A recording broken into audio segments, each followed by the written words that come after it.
And welcome back, everyone, to another week of EUSL. This time around, EUSL Week 3.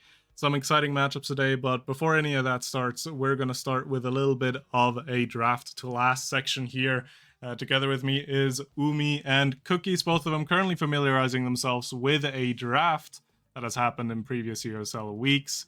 And trying to figure out the best way to approach it. They're going to be drafting the entire draft for themselves, and afterwards we're going to kind of compare how it went, and in the end we're going to see what game it was and what actually ended up being the case as well. So while you two are thinking about your drafting options and drafting priorities, you can maybe even think, if you remember what game it could have been. But yeah, good weeks ahead, good gameplays ahead, and I'm just going to continue to sell some time until Umi clocks in and says, you know what, I'm ready to absolutely smash this draft. So Okay, good luck. What is this draft? I told you I'm getting interesting ones, because how do you draft this? And that's the point of this, because that's how we're gonna be getting differences into this entire ordeal, because it's not fun to just compare drafts that are completely fine. But yeah, as a maybe audio reminder for people that might not be on the screen right now, we have a Demon Dice draft. This is the first draft. Sparks that are available to be drafted, or Awakenings that are available to be drafted, are Sparks of Leadership, Super Surge, Spark of Agility, Heavy Impact Among Titans, 1-2 Punched, Wind Drive, and Fight or Flight. Drafting order is blue side Rune, red side Finny, blue side of Ice, red side Juno, blue side Zen, and red side Julie, with the starter Awakenings being Monumentalist and Might of the Colossus. Goalie characters being Vice and Finny respectively. So we'll see how this is gonna go. Because yeah, I don't know how this is like one of the few drafts I wouldn't know how to approach it. So yeah, I think I'm cooking. Okay, are you cooking? Are you cooking to run me through how you would want to be dealing with this draft? Hit me. Okay, so the toughest part is the first part, but for sure Finny has to pick Heavy Impact Deny. Like, I would say there's Rune waits and doesn't take anything, and then once Finny denies the heavy, Rune would take Foff, and then Vice would take Twin Drive. Okay. And then Juno would get 1-2, and the Zen would get Super Surge, and then Julie would just get Spark of Leadership. Getting the sparks going, even though one is out already. Interesting. Is there... It's a lot of damage Awakenings, because, I mean, it is Demon Dice, right? You kind of have to. Yeah. A lot of mobility across the board. I feel like... Would you agree with me in saying that blue side here definitely got away with a better draft? I mean, yeah. Is it kind of like a doomed off the get-go angle for red? Or... I mean, they kind of... If the 1-2 does happen onto the Juno, it kind of works, but it's better off for blue team for sure. Because they do come out with more damage overall. And Fight or Flight. Great Awakening baseline as well, so... I mean, yeah. Speed, damage, resets. What can you do? Very much true. Cookies, have you drafted up your own master plan already? Yeah, let's do it. Alright, so I'm gonna cook here, yeah. Okay. I'm gonna go Foff as well on the rune. No, I disagree. I'm gonna go Among Titans on the rune. Okay, starting off strong. Yep. Then I'm gonna go 1-2 on Feeny. Okay. No, I also no, actually, let's run it. I'm gonna go 1-2 on Feeny. Yeah. I'm gonna go Heavy Impact on Vice. Okay, dangerous. Juno gets the Foff, I guess, then. Okay. Zentor gets just Surge. And then Julie goes Twin Drive. Twin Drive Julie, holy. Yo. Okay, so you have a pretty different approach here. I think Umi's draft more so was around like, hey, we just don't want to deny as many like OP Awakenings as possible. You don't want to give heavy to Vice. You want to avoid giving like too much mobility to the Juno. The 1-2 still falls through. Obviously difficult to deny at that point, but you also get a great value on the device itself. How were you approaching this differently? Especially like, clear it up for me. Why is the Among Titans a better starting pickup for the Rune player here, as opposed to the Fight or Flight? Because the Geo set is OP. Okay. Yeah, that's about it, bro. My teammate says it's OP, so I agree. Okay. There is an Yeah. Among Titans angle to deny it from Juno potentially, or No, Finny because taking yeah. it. If you Or give it to Julie. the Juno, then Julie would get it, right? And she has might as well, and that's a no-no. Yeah. So yeah, that's fine. I did think about the Among Titans, but I was like, Yeah. And also the Juno could also get the 1-2, and then Feeny goes like, I don't know, Juno got 4th or something, because Juno 4th might not be as good as 1-2. you said it was current patch, so there is less overall size, so I don't know. Yeah, this draft is cooked. It's good. I'm intrigued what the players actually picked and who the players are. I'm sending you guys what the draft now looks like with what you have drafted, not the final results. Is there anything else that you can, like, now that you visually see it in front of you as well, that you want to point up in terms of, like, differences? Because Super Search falls down to Zintaro and both of you, but kind of makes sense, right? Because who's denying it, and there's more important denies like the 1-2 punch as well. Or do you feel like there's a way where you might even want to prioritize taking away that Super Surge off that Centauro pick down the line? Or is the rest just too good? I think there is an angle where Juno takes Among Titans and Julie gets 1-2 as well. And yeah. The Zen, But I then don't think Zen the just goes 1-2. I don't I think Zen would. would go 1-2. You would? Yeah. Because then what does Julie take? I mean, yeah. Of course, if you want to deny Julie, changes the Zen pick as well. So there is no more Super Surge. Yeah. But that does also leave it open for the Vice, and it changes the entire draft. With Twin Drives is probably better. Yeah. I don't know. I feel like this is one of the drafts that are, like, cooked off the get-go. So, yeah, Listen, pretty difficult to navigate properly, I feel like. there's nothing wrong, no matter what you pick in this draft. Okay. I agree.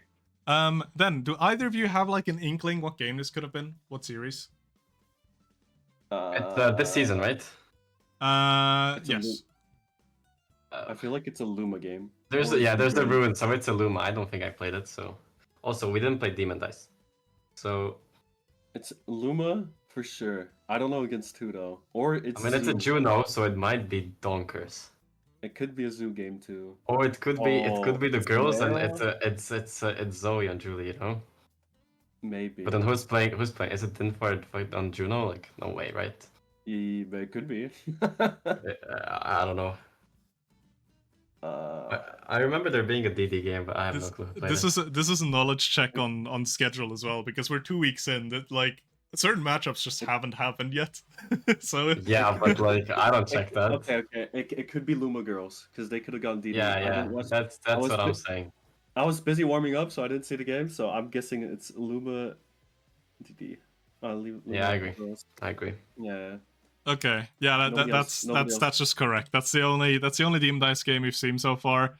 It's Luma versus Girls. It was the game won pretty convincingly won by Luma just due to the nature of the game. Obviously the picks as well. Alex getting a Vice, and that's always a great pleasure as well. So we'll see.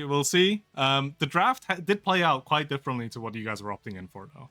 So Llama Craft on the Rune did not opt to first pick any of the Speed Awakenings. He went Twin Drive, which is, I guess, a pseudo Speed Awakening, right? You can just TP around a lot more, be a lot more present.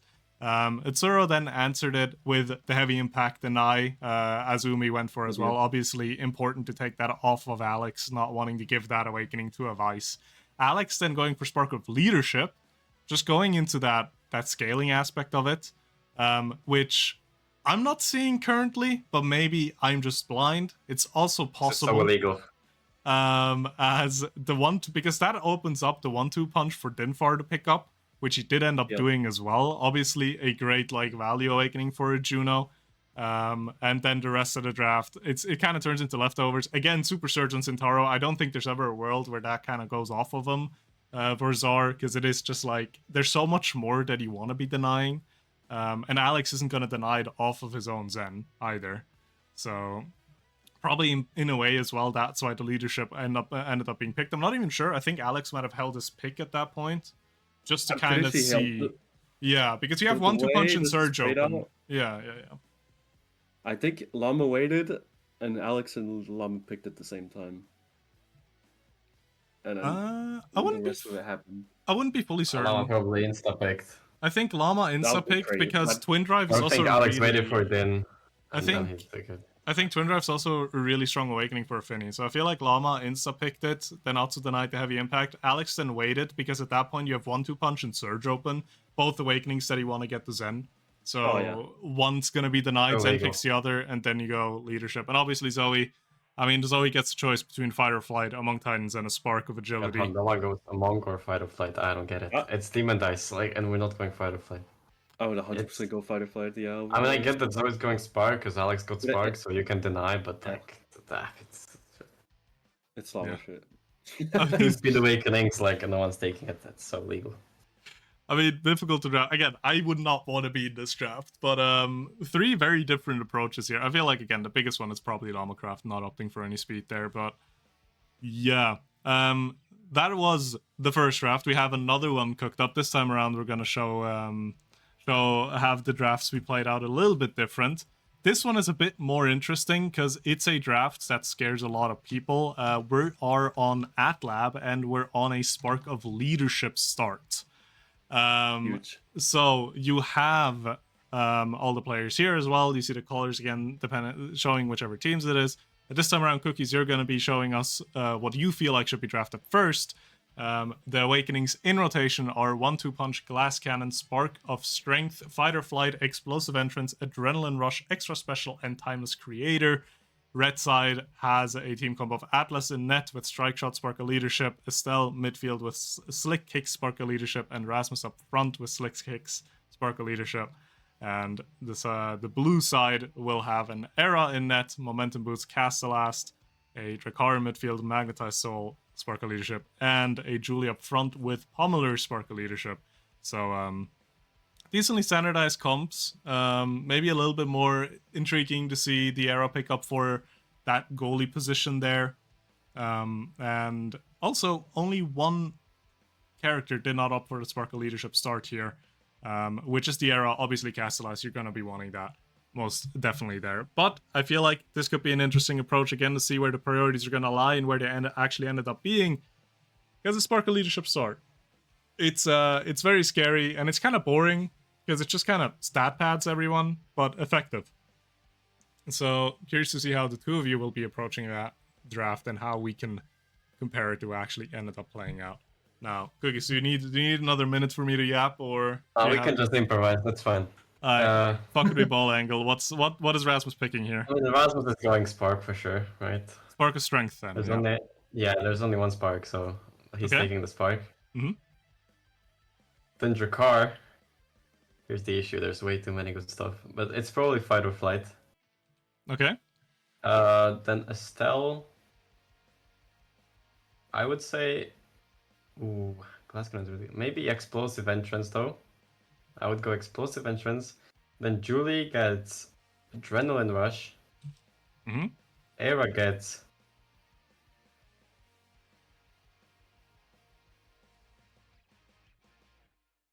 Era gets Glass Cannon and Atlas gets Timeless.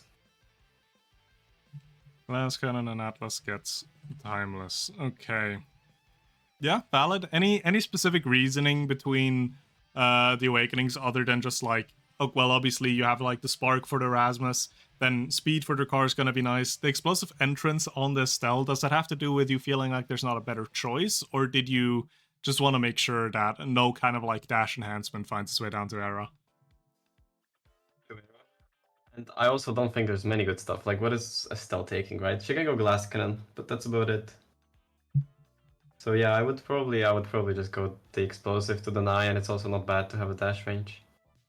Okay, and then also you opted for the Pommeler's Julie to go Adrenaline Rush over the 1-2 punch. I assume that just kind of has to do with the fact that you already got Pommeler's. Adrenaline Rush just gives you so much more efficiency if you find those edge KOs compared to 1-2 punch, which just makes it more effective for you to find the KOs, but really you don't need that value, or do you feel like there's some other aspect to it? I mean, she can always get like build different or heavy impact, but the Dren is just so good. If you get one kill, you just win the game. So Yeah, especially I with the think it's good. pummelers peoples as well. They're gonna be really fucking fast. You also have a Drakkar on your team who can just one-shot people, so Hmm. I think it's easy to get chaos. Yeah, valid. Umi, are you ready to run down your draft? Yeah, let's cook something up. Okay. Sure. I mean, obviously the first one is Spark. If you Okay. think anything else, yeah. Now the hard part. I mean, now this is where it gets difficult. I'd say Drake goes off, Okay. and then I'd see Estelle probably taking 1-2, Mm-hmm. and then Julie would take a Dren as well, same as Cookies, and then Arrow would probably deny the extra from Atlas, and then Atlas gets. No, what are we cooking, Omi? I'm thinking between Glass Cannon and Timeless, but No, it's but probably the Timeless Atlas is Atlas. timeless. Why would he go extra special? Because KO, they got a Also, Dren versus Julie. also, in your draft, Era has explosive entrance open with Castelast. Yeah, She can just take that, no? she could, but I mean, it's your draft, your draft. What did you say was the Atlas pick in the end? Glass Cannon or Timeless? Timeless. Timeless. Okay. Cool. That is good. Different but same draft, I feel like. I feel like the main ones are still kind of agreed upon between you two. Both of you go Sparks first. Both of you see the value in Fight or Flight for something like Drakkar. Both of you see Adrenaline Rush, Pummelers, Julie being just too much of a threat, and obviously Atlas putting the fries in the bag with Timeless Creator just holding it down in his own lap there as well. The only real comparison we can make between the both of you is the 1-2 punch over the explosive entrance and the extra special over the glass cannon. And let's start on the earlier point. 1-2 punch over explosive entrance. Umi, why did you prioritize the 1-2 punch there for the Estelle? I mean, I see the value of denying in case the Julie wants to go 1-2, and you get kind of random core speed if you just hit an ability, or like hit the core twice and dribble. It's just, I don't see the value as much with explosive, but it's still there. I just prefer 1-2 deny, and not let the Julie get too much out of pummelers. Like Adrenaline on its own is playable around, but if Julie gets 1-2, it's easy KOs. There is an aspect of just don't get KO, don't get dash punch. Hey, you got an evade, right?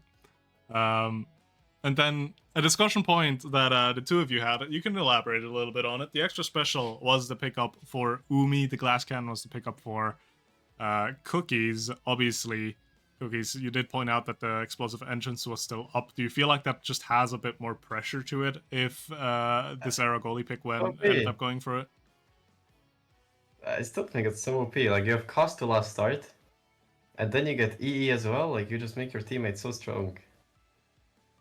Like, they would be so fast. I get that, but you also just have extra where you deny the Atlas in case he wants to, like... Also, without denying, though, I don't see a point where 1-2 is better than explosive entrance on Estelle. I mean, it's just a deny. Like, personally, Enough, if 1-2's open, I would not go with Dren. I mean, okay, fair, I could see that, but also, like, both are deny, kind of. But yeah, I still think explosive is so much better. Because the range on dash is so big for Estelle. It's the same with Juno. And then you also have more damage, so... I don't play midfield. I don't care what my midfield takes. I mean, as long as the enemy board is not in better spot than I am, I don't really mind. Okay. And the extra special is mostly like kickoff. You just get a free NATO, free pressure every round, and you can get random ass KOs for no reason. Yeah, the extra is good. I agree, the extra is good, but I still think last cannon and goalie is, I mean, it's always OP, so... as a goalie player, I love myself some movement speed, so I will happily take it, especially if you have a momentum boots behind it as well. Boots, momentum boots and cast to last, and it's an era, like speed is just the main priority. Okay, so my only issue is that it's midfield Drek, and if it wasn't midfield Drek, it would have been explosive and not Foff. Okay. No, I wouldn't. I still wouldn't. You still wouldn't? No. KOs so easily with explosive. Okay. I mean, you guys Yeah. went through the drafts. Any kind of ideas of what game this could have been? This time around, you can't use Demon Dice as a to figure out who it might have been because Atlab is being played by literally everyone. Got any hunches on what series this could be? This We is saw this- probably like. Wait, do you know? I know exactly because this I didn't watch Twice! this, but Twice! it's probably like Big Bean Burrito against Turkey and Cat or something. Close, but it's Is it- Zoo. Is it versus? Oh, okay, FS. fair enough. Because they picked the same comp twice. Alright, So so like, who plays the Strakar midfield? That's the only one I could think of. Yeah. okay, so your thought process is who against Zoo? Is it Big Bean Burrito now against Zoo? No, it's Forge Fury versus Zoo for me. Okay, Cookies, you agree? You piggybacking on top I of don't that? know. I don't know.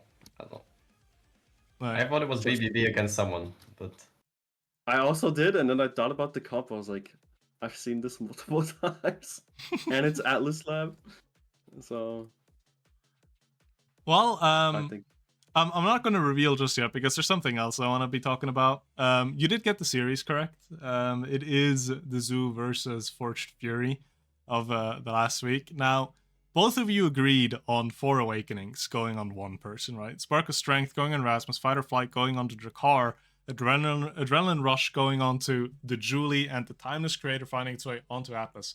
If I were to tell you only 2 of these are correct, which ones would you say you were wrong? correct? If this which were okay, wait. So 2 is correct, 2 is incorrect. Wait, I mean Spark is correct, or I'm saying bad words.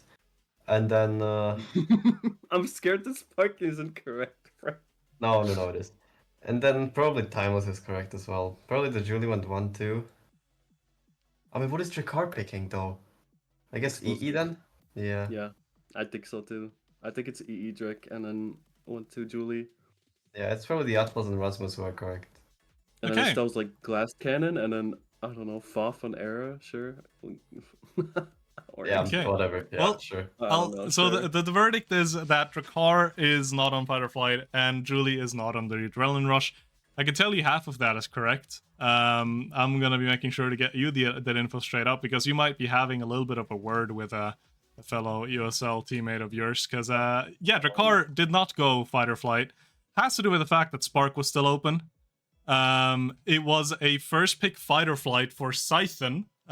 Going into Spark of Strength on Dropletto on that Drakkar. Estelle then opting for the 1-2 punch, which leaves Adrenaline Rush open for Julie still. Extra Special then also being denied and picked up by SMG, and the Timeless Creator be the pickup for the Atlas. So yeah, no, it was the first 2 that's mixed around. And yeah, I can imagine why you wouldn't be able to think of a better pickup for the Drakkar. If he doesn't get Fight or Flight, and that's just got to do with the fact that Scythen just opted to not go Spark on a Sparkle Leadership start here. Wait, we're playing this guy tomorrow, right? We're playing him today, actually. well, today, yeah. Yeah. Okay, yeah, no comment. Do you have any comments on it, Umi? Do you maybe see an angle where the Fight or Flight is better? Do you feel like maybe Sparkle Leadership gets overhyped a little bit too much, or do you feel like it just like straight up shouldn't be a FOF pickup here for the Rasmus server? Listen, it's the first draft. It's the only Spark. It's 2 Sparks, and everyone has Sparks. Like, why would Hello? you? I don't get it. I don't get it. Am I missing something? Also, why? Also, SMG. Like, why is this guy going extra special over fucking what is that He called? Explosive entrance. He understands me. I don't get it. I just don't get it. Wait, I just Is he realized, according like Cookies, both Awakenings that he mentioned are better than the extra special pickup are the 2 Awakenings that did not end up getting drafted here. It's the Glass Cannon and it's the extra special. Well, these people are not real. I don't get it. Okay, like I don't know. Yeah, I mean, hey, fair enough. But that's how it ended up playing out. The series itself as well, I don't think the fact that Spark did end up dropping down to Drakkar ended up mattering. Might be a bit wrong here. I didn't fact check it, but I think it was probably a 3-1 or a 3-0 for Zoo. So probably in part with the fact that Forged Fury is playing with tempo and drop here. Both of them going to be playing on ping, and they're going up against Zoo's standardized 101 comp. So yeah, but curious to see if we have more Spark leadership starts, obviously allowed within EUSL, and see how they're gonna warp the game. This time around, it wasn't enough for Forged Fury to upset the odds, but yeah. Any final like comments on the draft? Obviously, I hyper focused on the Spark of Strength there because it is a Spark of Leadership Spark. But is there anything else you would want to highlight? Yeah, I do see the angle where you want to speed abuse against ping players, but still just pick Spark. Wait, I didn't even consider that. Yeah. Yeah. Also, new rule for this week, for today. Oh yes, good. Yeah, good luck today. Good luck. You're doing the luck to you. admin work for me. You remind me, actually, for everyone that doesn't know already, starting with this week, EUSL is also adopting the rule that has recently been integrated into the NAS leagues, which is once an awakening is a starter awakening for a game, it cannot reappear as another starter awakening in the same series. So if your game 1 today is going to be a Deadeye start, you do not have to worry about your game 2 or 3 being another Deadeye start as well. So that's going to be put in place. Realistically, not really going to change much out of a spectator point of view. Going to change a little bit about the balance in between the series for the teams involved, though. So you can't get unlucky twice in a row. Maybe just once if it's not what you'd be playing for. But that's going to be in effect today as well. And yeah. I feel like that kind of wraps it up overall. The games that are going to be showing today and going to be playing through today are going to be our opening game, I believe, is Girl against Big Bean Burrito.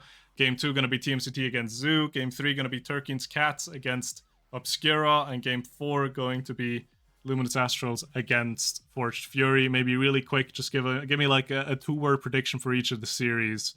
Umi, do you wanna start? 2-0 Girl, 2-1. Ooh, fuck. Don't say it. Don't even try. Go, 2-1. One of them. One of them will be 2-1. 2-0 for us. Raw. 2-0 Luma. W. RAR. Maybe come to think of it, it might be a bit difficult to tell Umi to be like, yo, what do you think about game 2 when he's in a VC with 2 TMCT members? I do realize that in hindsight that's a bit unlucky. Cookies, what do you say? You predicted to win. Like, look at the draft. Listen.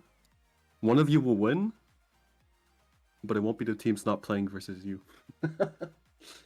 Fair enough. Yeah, I mean, real quick. Ghost is 2-0 wing. We are 2-0 wing. Obscura is 2-0 wing, and Luma is 2-0 wing. That's it.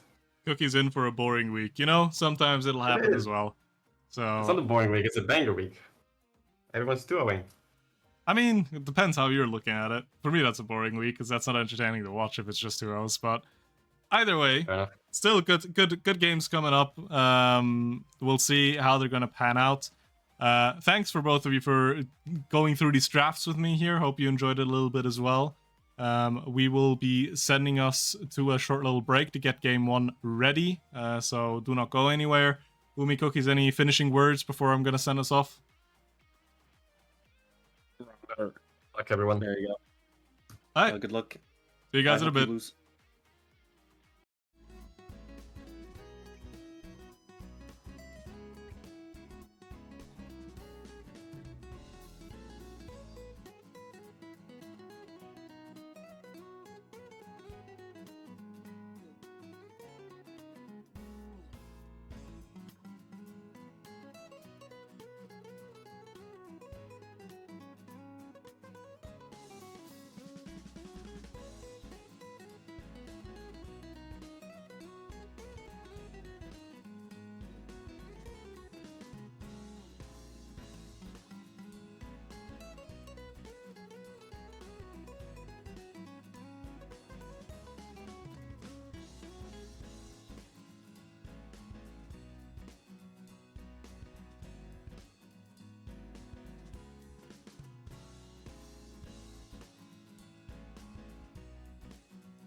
We are live once again, EUSL. Hello, I'm Psyche. Good morning, good afternoon. We are here to watch Happy Girls versus Big Bean Burrito. I am joined here today by P Flair. How you doing, brother? How's it going?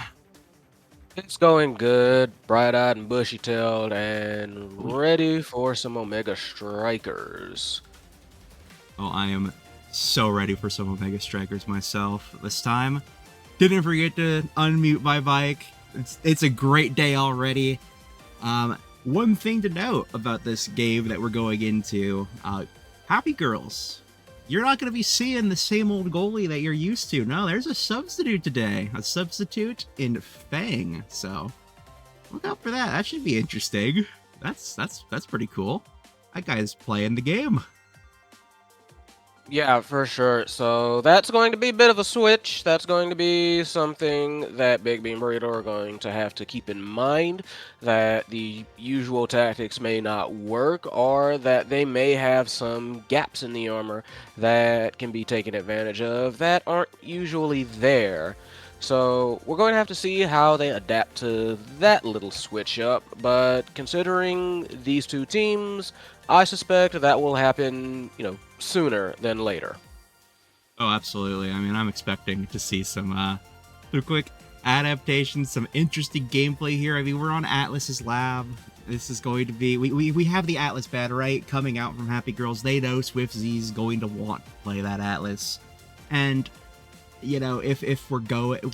No brawler wants to play into Atlas, so of course we're going to ban that out. That's just a great pick. And Big Bean Burrito going for the IME ban, taking that away from... Could be anybody. Could be anybody. Denfar, maybe, is the answer to that question. But otherwise, I'm sure you're excited. P-Flare, there's a Luna on the field. This should be a fun and exciting game. It is a specialized trading aerial start, so that Luna definitely going to be taking that spec trading, and it is going to be an absolute bloodbath, I'm sure. Yeah, honestly, both of these very good for both teams. I'm definitely seeing, like, with Drakkar, they're going to absolutely want that aerial, same as Estelle. Meanwhile, I can see Kai, Zentaro both could actually work with either or. I've seen Kai work with, like, I believe aerials, and and Zentaro's the same, actually, if I'm recalling correctly. Ice is going to be all spec training, but sure. that is just a horrible... That means that those supernovas are going to be coming very furiously, and I wouldn't be surprised if they try to end up fighting with the Luna over the Happy Star too. So gonna look out for that at the draft. Meanwhile, as we get started here, yeah, full spec training on one side, the other a bit more mixed. Yeah, we're seeing the aerials come out on Estelle and Drakkar. I am not surprised with that at all. I mean, this is that is just what you want on those characters, right? A little bit more range on the Estelle secondary and the ultimate farther shotgun and faster secondary on Drakkar. It's just what you want. But as we get in this first point, Nitron, looking low, is already taken to about a third of HP. They try to go for a cheeky KO on Zoe, not going to find it. The boost coming out from Swift Z is going to put enough pressure to take that last barrier, and now that is an open goal already for the side of Happy Girls. Swift Z getting involved, trying to find the goal. Immaculator going to be pushed around a little bit. There's that aerials ultimate coming out from Nitron, hitting level 2. Zoe is not just getting level 2 herself, and this is the offensive push onto Big Bean Burrito, but we're resetting boost in, and that's a dead! That is a dead Swift Z! That is not what they wanted, but that is always the dangers of boosting through with Luna, and now there is a two-man defensive front that had to try and get that core out of the danger zone, so to speak. But they did manage it, so definitely props to them. But they need to get rid of this offensive push before that happens. Beautiful, basically forced a quick 2-on-1 against Swift Z, and Luna does not do good when under pressure quite like that. So first blood going to Happy Girls. Absolutely, Happy Girls very happy for that. That is also 3 flips on the side of Happy Girls. The flip economy, the evade economy is going a little crazy here. Very one-sided as 2 barriers almost go down. Fang forced to use that, but great second strike from Dinfar to keep Immaculator from taking that barrier as well. And that is, wow, that is a powerful KO from midfield. That is a power play now for the side of Big Beam Burrito as Fang stalling out the core just a little bit. But Zoe with the repay, so a little bit of revenge opening up the goal now. And this is a reverse power play. And that is going to be the goal once again for Happy Girls. They are now up 2 points in this set 1. Yeah, they've already been showing that they're not afraid to kind of commit to the offense, which is definitely what they need. But meanwhile, wow, boost into Crater Maker into Zoe as barriers get traded. So yeah, definitely Big Beam Burrito do not want this to kind of just go. They do not want to end this on like a 3-0. They are absolutely fighting back, but the question is, can they? Because this offense that has been coming out from Happy Girls has been very sustained and very damaging, but we can see they're trying to answer back with their own. The question is, can they make it happen? Can they make it happen? Indeed. And it looks like Big Beam Burrito can make something happen there off of the Luna Ultimate. That was a great little placement coming out from Swiftsy. The Crater Maker is going to assist on that one. Well placed, Immaculator, right place, right time. Well placed from Swiftsy.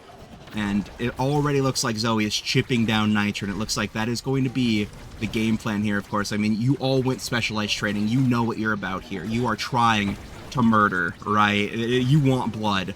But Immaculator is also going to be trying to get some blood of his own, taking Dinfar that low, and that is the flip coming out from Swiftsy. 1 barrier apiece. No barriers for the side of Big Burrito. Yeah, they are in a threatening zone. Zoe nearly pushes it through, but no dice, and that core does manage to get around to the danger zone. They do manage to flip, get it out of there, however, but the goal is open for both sides, and Swiftsy, Luna, stubby legs, you know the drill. We've said it like umpty million times. Just nails it right into the bottom corner. They take set 1, and MVP Fang, what do we have here for you? Yeah, I mean, there's a lot of options here, I think, and it looks like we are going to wait to make sure that Vice can get something that she especially wants, right? I'm thinking it's either going to be a prize fighter or Explo here, right? Okay, that's right. You don't want to deny your Zentaro, but the Drek is going to pick that up. Recov going on to Zen here. Prize Fighter falling back to Luna. Don't know if I explicitly agree with that, but Fang is going to take that orb rep. That is energy, just generation for the team. That is a great pickup on my opinion. Dinfar opting for the Castle Asset is going to make the Vice secondary just stun for just a lot longer. It is a lot longer. Annoyingly long time. But Stinger also going on the Nitro, can't forget that. That is going to be more damage, but I mean, look at the damage just being pumped onto Big Beam Burrito already as Swiftsy boosts in, trying to get that barrier. Yeah, it's definitely kind of I consider these like in some interesting drafts personally, so we're just gonna have to see how they play out. Meanwhile, though, they do seem to be working more out for Happy Girls as they try and make this happen. All 3 members of Big Beam Burrito having to like commit to the defense for a bit, but they do manage to transition that for a bit. Crater Maker comes out and basically just annihilates Fang, but that is traded 2-on-2 suddenly. What's this about 3 people? I don't know. I only see 4. So we're going to have a little something for there as Fang does come back. They immediately take advantage of the power play, try and push that through. Does not happen. So a lot of trading back and forth here. Immaculator calls ISO on Fang, gets it past. Nice goal. Big Beam Burrito won for the first in this set, and they do actually take the lead. This has already been kind of back and forth in my opinion. Just a lot of damage coming out on both sides, and I feel like at this point it's going to be who can kind of take advantage of these power plays sooner than later, really, because there has been some difficulty in like getting these active. So they're going to have to watch out for that, and they're going to have to try and like make sure that they can finish them up. They can finish plays up faster, like that. Absolutely, and I mean, we're seeing a lot of cooldowns being used, but also a lot of cooldowns needing to be used. Just keep out of harm's way. Swifty was down a boost because of a very well-placed ultimate coming out from Denfar on the Vice. You know, where he had to boost away or he was going to be taken out from that damage. It's just something that you have to consider, that these cooldowns are burned. But I mean, speaking of burning cooldowns, we are in a power play. Vice going down, Denfar dead, Nitrin looking dangerously low. The black hole comes out, could be a dangerous place to be. Swifty boosting in, Fang almost dead as well. Immaculator misses the shotgun that would have taken Fang out into his own goal box. But now Denfar is back on the field. Secondary coming out from the Estelle. Rocket going on to Zoe. That is the open barrier. Ultimate coming out from Vice. Denfar trying to get some damage, trying to find the goal. Immac boost from Swifty, but not needed as Immaculator with a beautiful ultimate on the Drakkar. And that is Big Bean Burrito up in this set. Honestly, already very nice comeback. We can see that like the damage is pouring out from both of them. Immaculator doing excellently with like just the placements and the shots. He's like, I got that thing on me at all times. You need to watch out. So if they don't, then yeah, like you said, if they're not getting lucky, then they getting shot. But meanwhile, it is Immaculator and Nitrin that are getting sliced up, saying like, you bought a gun to a sword fight, you might lose. Swifty says, I got rockets though. What you say about that? So very nice on both teams. Neither of them letting up on this fight, on this like whole damage fight. And it's gonna, like I said earlier, it's definitely gonna be a matter of who can like take advantage of like these power plays fast. Yeah, absolutely. And I mean, speaking of not taking advantage of a power play, Nitrin has been just sitting at no HP for the past 50 seconds of this round and just is finding a way to survive. Immaculator almost dying. Boosting in from Swifty, not going to find anything, does damage his own midfielder, popping that black hole. Has the flip, Immaculator in position, but gets taken out by the barrage. This is now a power play opportunity for Happy Girls. Fang has that flip if anything goes wrong.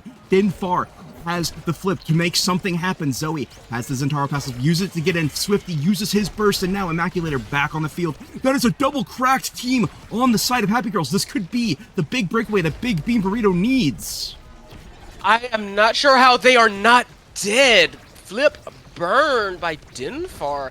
This is like crazy, but two people having to play defense simply because of how fast this core is going and how damaged everybody is. There is so much blood on the floor. Can't clean it up yet. No, you can't. His flips go wild. That is one flip, two flip down. Zoe and Nitrin both using theirs. Nitrin almost being taken out by the Vice ultimate. That is the Crater Maker. And a great second strike from Nitrin is going to keep that core from going in. The boost coming out. Fang still has this flip for if things go wrong. The secondary coming out from the Vice. This point is absolute chaos. Nobody wants to be the loser here. As that is a double KO. Now it is just Swifty in the box, and there is nothing the little Luna could do against this formidable foes of Happy Girls. That is tie for this set. That was an absolute madhouse of a point. And honestly, though, it is Happy Girls that come out the better for it. Not only do they tie, not only do they kill, but look at the energy that gets flipped. Excuse me, they burnt it, tried to get something out of it, no sale, but damage is coming in on the side of Happy Girls towards Big Bean Burrito. Very dangerous situation. And yep, Denfar manages to take advantage while Zoe is low. They got a little bit distracted, I can only assume. Splits the difference, takes the set, and again, Fang MVP. And yeah, this is, get used to it. This Kai theme is going to keep playing. Absolutely. As, you know, Happy Star, of course. This Kai already has the specialized training, and you don't want Luna to get that. But that is a missile prop Luna. That is going to be a little bit more damage. I really like this Reptile Remedy pickup from Vice, right? Because this is just a great deny, and it just gives you more survivability, right? You get stagger, you get HP back, and they don't, right? It is just everything that you want if you're running a damage comp.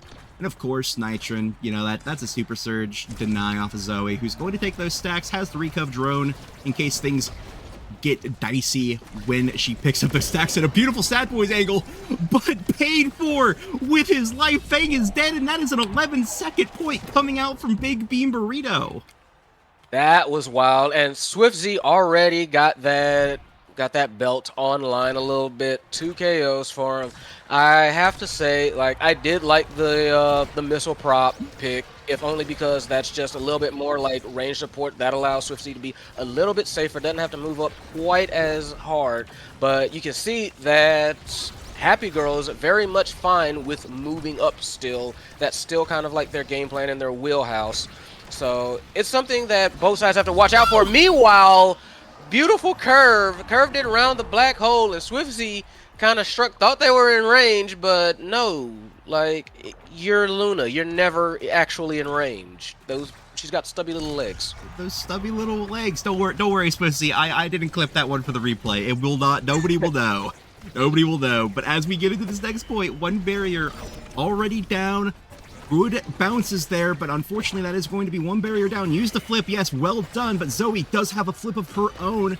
Uses the Zentara ultimate, not going to find anything for it just yet, but then far with a great KO, but Immaculator with the return KO, and Zoe is dangerously low, has flipped, so doesn't want to use it, does use it there, trying to stave off, or make an opportunity, something. A little bit of damage on to Immac as well, and that goes the barrier. Denfar has not realized that they have respawned, but now we are back at a more neutral state as Immaculator keeps forward control on the side of Happy Girls. Yeah, that is like a brief thing, unfortunately. Happy Girls on the attack. They are trying to get this out through with the Oni's blade. Dash through. They secure it. 2-1. And this is match point. Happy Girls. Let's see if they can wrap this one up. Yeah, I think this very well could be wraps, as a nice little Bad Boys angle is going to keep the barriers alive for the Big Beam Burrito. One barrier already going down for Happy Girls, but we've been here before. It's really this last barrier that matters. Forcing out the flip from Fang, though, is going to be huge value in the sustained push of this Big Beam Burrito team. SwiftZ trying to get involved. Boosts in Nitron with the aerial secondary is going to keep core control. Immaculator being taken to a very dangerous place off of that Vice secondary. Could have been KO'd from just any sort of errant attack like that one that takes out Nitron. And now this is the power play for Happy Girls that could take it all. Zoe Lorraine is looking low, but not carrying. God. Meanwhile, double KO from that supernova, and this could be it as we settle into a 2v2. Fang doing their best to try and get it past. They do not. Interesting back pass. That looked like that was timed straight to Zoe Lorraine to keep up the offense. Beautiful passing play to Dinfar. Knocks it through between Nitron and SwiftZ for the point, for the set, for the match. It is Happy Girls running away with this one a little bit. Just a lot of offense coming out from them, and Big Beam Burrito not quite able to keep up.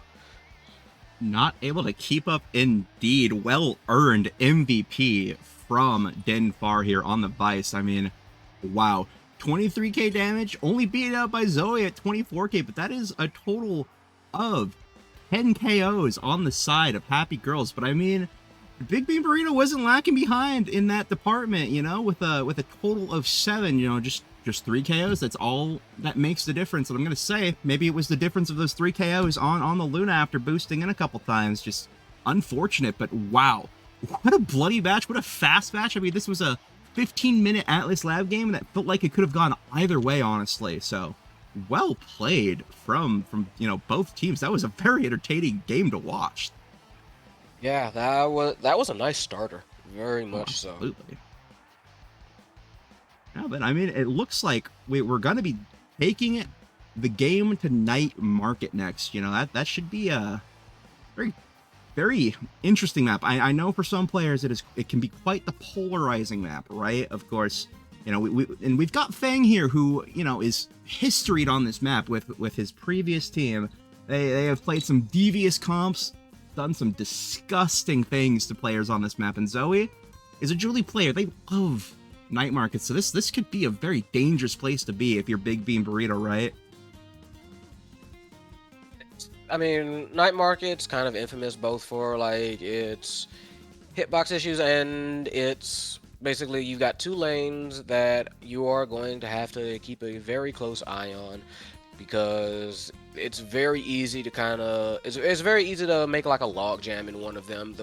The corners are also usually considered like very dangerous, and being able to cut those off usually paramount to being able to set up any kind of scoring opportunities. So we'll need to see what plans they have in mind for this one, because also night market very KO friendly, and we saw more than a few of those out already. So the question is, are they going to just try and like run it back, or are they going to try something a little bit more esoteric for this map?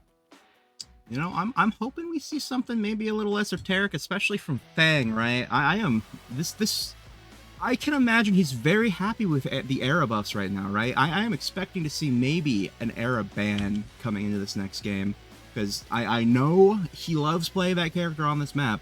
He loves playing it on Oni Village. It's a crazy pick. So I'm hoping that's what I'm seeing. Fang on the era, or the era being banned. So that is what I'm really looking forward to. I'm not sure what to expect from the side of Big Bean Burrito here, right? I don't know what they would want to pick on this map. I would hope maybe Nitron picking up maybe an Aimee here would be really nice. I would like to see that. That could be a real strong pick, I think. But we'll see. My fingers are really crossed for that era. I really want to see Fang pull that out. If it's not banned, of course. Yeah, if it's not banned, I do think Eric would be a good pick here, just because of the support that she could provide to the team, and with that center speed up, that could mean a very fast team for them. So by all means, if that ends up, if she basically goes through ban, and yeah, I think I'm right there with you. I am also with you on the Aimee, just because that turret can do an excellent job at cutting those corners off and forcing plays through, like either top or bottom half, take your pick for this kind of map. In particular, what I am hoping to see actually, and this is entirely just because I like this character on this map, is I am hoping Zoe kind of like decides to get a little bit cheeky, pull out the Julie.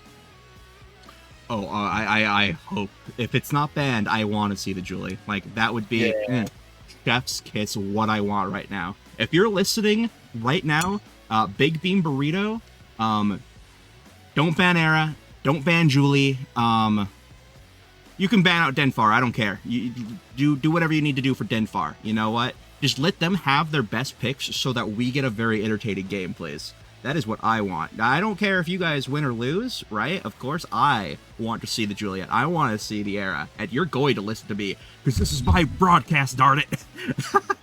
But as we get into draft here, we are seeing the Era ban coming out, of course. Unfortunate. Can't have it all. But that is a good call. That is a great call, actually. On this Ad Rush Timeless Creator start. Let me make sure that I have that right. I don't have that right. That is backwards. Let me invert that real quick. That is, of course, going to be Big Bean Burrito banning out Era. Yes, that makes a lot more sense, everybody. And, of course, there's that Atlas first pick Julie. Yeah, that sounds about right. Yeah, we do get a little something out there. So, no Era, but we do get the Julie. So, we are going to be seeing a lot, like, we all know Julie's going to be on the hunt, especially on this map. That Aimee does come out as well, so definitely some good picks already. A lot of being able to threaten from midfield, really, and being able to stuff the core into the corners and kind of force a schmosh there, and hopefully they can. And that seems to be what it is. Like, just push it out in the corners, force a smosh, and just see if who can come out on top on those, because those are usually like very give and take, and the idea is just to provide a bit of an overwhelming offense in those brief moments. And from who I'm seeing is backing these teams already, that they can definitely help with that. Yeah, absolutely. I mean, that is the night market flowchart, right? You shove it in the corner. I really like that word. You swash it up, but it's just, that is what it turns into, right? And that is how you need to play this map. That is just the night market flowchart, right? Speed gate corners, rotation, bounce, maybe score, right? That's the game plan here. And Juliet is one of those characters as well, that they really throw a wrench in that game plan because you're wanting to push those edges. You're wanting to play along the wall and just go boom, boom, dash punch, you're dead. And this is an ad rush start. This is going to snowball very quickly, I think. But I think Aimi is just a great counter pick to that Julie game plan once you hit level 2, especially with this Timeless Creator. I think that is going to be a lot of the meta game in the field, right? Is playing around Julie and Aimi there. Right, you're gonna have Rune. I think this is going to be picked up as goalie, right, from Big Bean Burrito. I think, maybe that is. I'm not sure. Is Nitron a Rune player? Is Swifty the Rune player? Which one of them is going to be on now? I feel like it's gonna be Nitron on now. Let me know in the chat. I've seen Nitron. Yeah. I think so, right? I think so. So we'll see, right? And of course, that last pick being taken is going to be Zentaro. That makes sense to me. That is a classic pick. Is such a strong character in this patch, I think. Definitely not underrated. Definitely very rated well. So, hoping to see some good stuff coming out from this. I'm excited for these picks. This should be at least a less. It should be a very flowcharty night market game, but it should be one with a lot of counterplay. Yeah, no, 100%. Just how these teams are already set up and knowing a little bit more about the players involved, I actually think this is going to be an offense-heavy match. It should not necessarily. I don't think it will necessarily be a KO-heavy match, especially when you got that now backing you. But I do think. But what I mean by offense is I think there's going to be more quick barriers, more quick goals than anything else. Especially you've got that Rune ready to intercept with pillars. You've got Zentaro ready to intercept with that slice and dice and just those dash cuts. And we talked at length about Julie and Aimi. So just everything I'm looking at here, and especially with night on a night market map. Yeah, there's going to be just a lot of speedy offense that's going to be coming out of both these teams. So I would definitely not be surprised if very few of these goals go to overtime. Yeah, I'm right there with you, right? I think, yeah, the overtime, it would be a surprise, to say the least. But we're getting into this game. Swiftsy is on the Rune. That is, as predicted, yes, that is Nitron on the now. Looking at these starting awakenings, of course, that is Timeless on Nitron, Swiftsy, and Denfar. Everyone else taking the adrenaline rush. They want those KOs. They want to feel the blood coursing through their veins as they take down another victim. Getting into this first point. Already that first barrier going down from the side of Happy Girls. But once again, we've been here before in AtLab. It's that second barrier that matters. Yeah, for sure. And just with all kind of the intercept and interrupt momentum, that yeah, with all that kind of momentum that Big Bean Burrito has in Rune and now, just able to kind of stop the core from going on their side of the field just with those arrows and those pillars. It's going to be, I feel like it's going to be just a lot of those fast goals. Absolutely. I mean, there's just so much getting just anti-stuff technology from Swiftsy on the Rune, right? Rune is just so good. You just place a pillar down instantly, it can go away. You can set up a pillar. You can even help out on the offense. You see his secondary up there, and he gets involved already, teleporting in for the strike down. Not going to find anything off it, but just a little bit more core possession. Zoe does have this flip. Nitron is looking dangerously low. Swiftsy saying sorry, probably because he took an orb or something. I'm not sure, but Nitron could be taken out very quickly. Mac trying to go for that cheeky KO on Denfar, not going to find it. That is still an open barrier and an almost dead Nitro. And Swiftsy, though, is going to do a little bit of banishing to find the score for Immaculator. Incredible double banish coming out from Swiftsy. That was a sick banish on SwiftZ. I'm just gonna glaze as well because that was just beautifully timed and just the immediate quick feed up to Immaculator for the goal. Like, first 2 points coming out in decisive fashion, and Happy Girls trying to kind of like find a way to hit back. Meanwhile, it's just very hard for them to do so with all the stopping power that Big Bean Burrito has. But KO comes out for Happy Girls, and they are going to want to make the absolute most of this power play. They get a barrier, they nearly push it through, but not quite. Not quite, indeed. And speaking about not quite, we might have saw something a little silly there. We saw Swiftsy throwing the strike shot down. Little known fact to some people, and probably a very well known fact to most Europeans, Swiftsy is a MOBA goalie. That is, you have to look out for those backwards, like incorrect direction strikes. But I mean, as I've yapped about the MOBA goalie, Immaculator fights a very nice secondary. And this brings me to a question that I have. Do you think the Vice pick works on this map into this comp? Okay, so I think the Vice pick can work on this map. However, I feel that for these characters, no.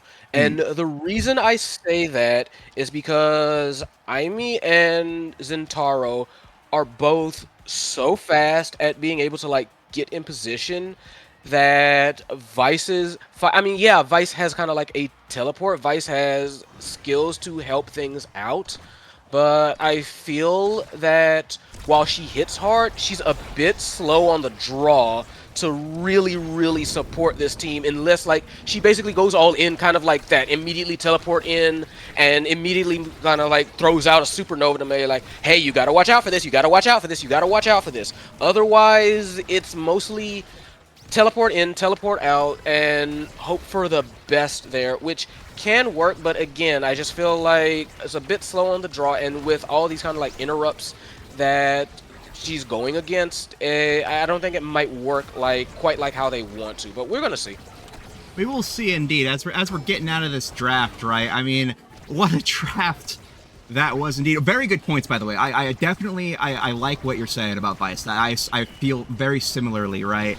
But I mean, this draft, we're gonna glaze by that. Swiftsy, of course, is just going to get the energy generation, and everyone else just got something that they're just mildly happy to have, right? Twin Drive on Fang's going to be okay, but the flip economy is looking really good here for the Happy Girls. They're taking down the barrier. This is going to be their striking back moment. They're going to try to find the goal here. Not going to get anything just yet. Still have 2 flips, now have 3. Immaculator uses their flip on air. Fang almost losing their barrier, using the flip to save it, and wow, what a shot from Zoe, the sniper, with that flip. Straight through Swiftsy's pillar, straight through Nitron, straight through Swiftsy's person. Doesn't even think he needed to use the flip.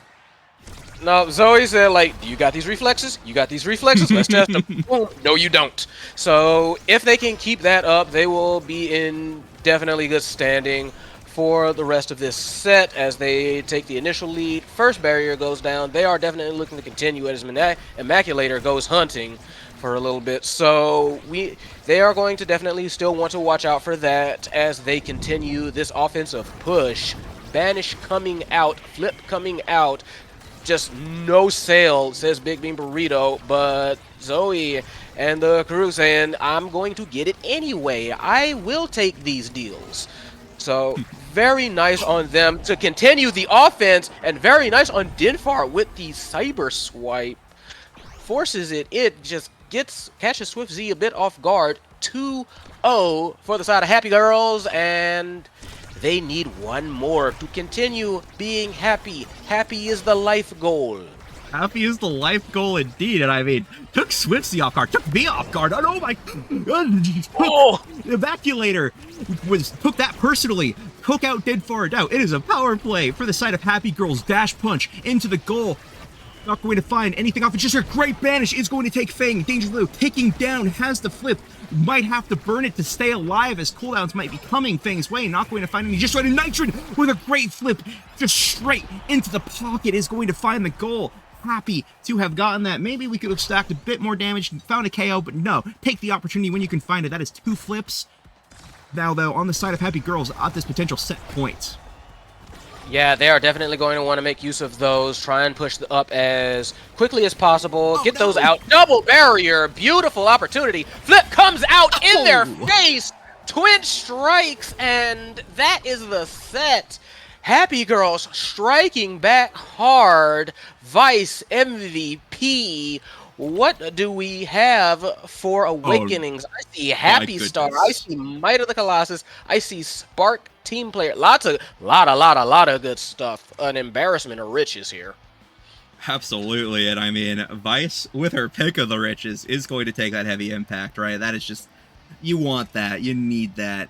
And I do like this extra special being taken from Zoe, recognizing that Swifty's been on point with these banishes, right?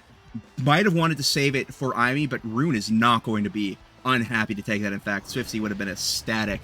Of course, you know, taking that castle out's going to be just as dangerous. Nitron with the Stinger, Immaculate with the Spark, Denfar with Might of the Colossus after taking Among Titans, Yeah.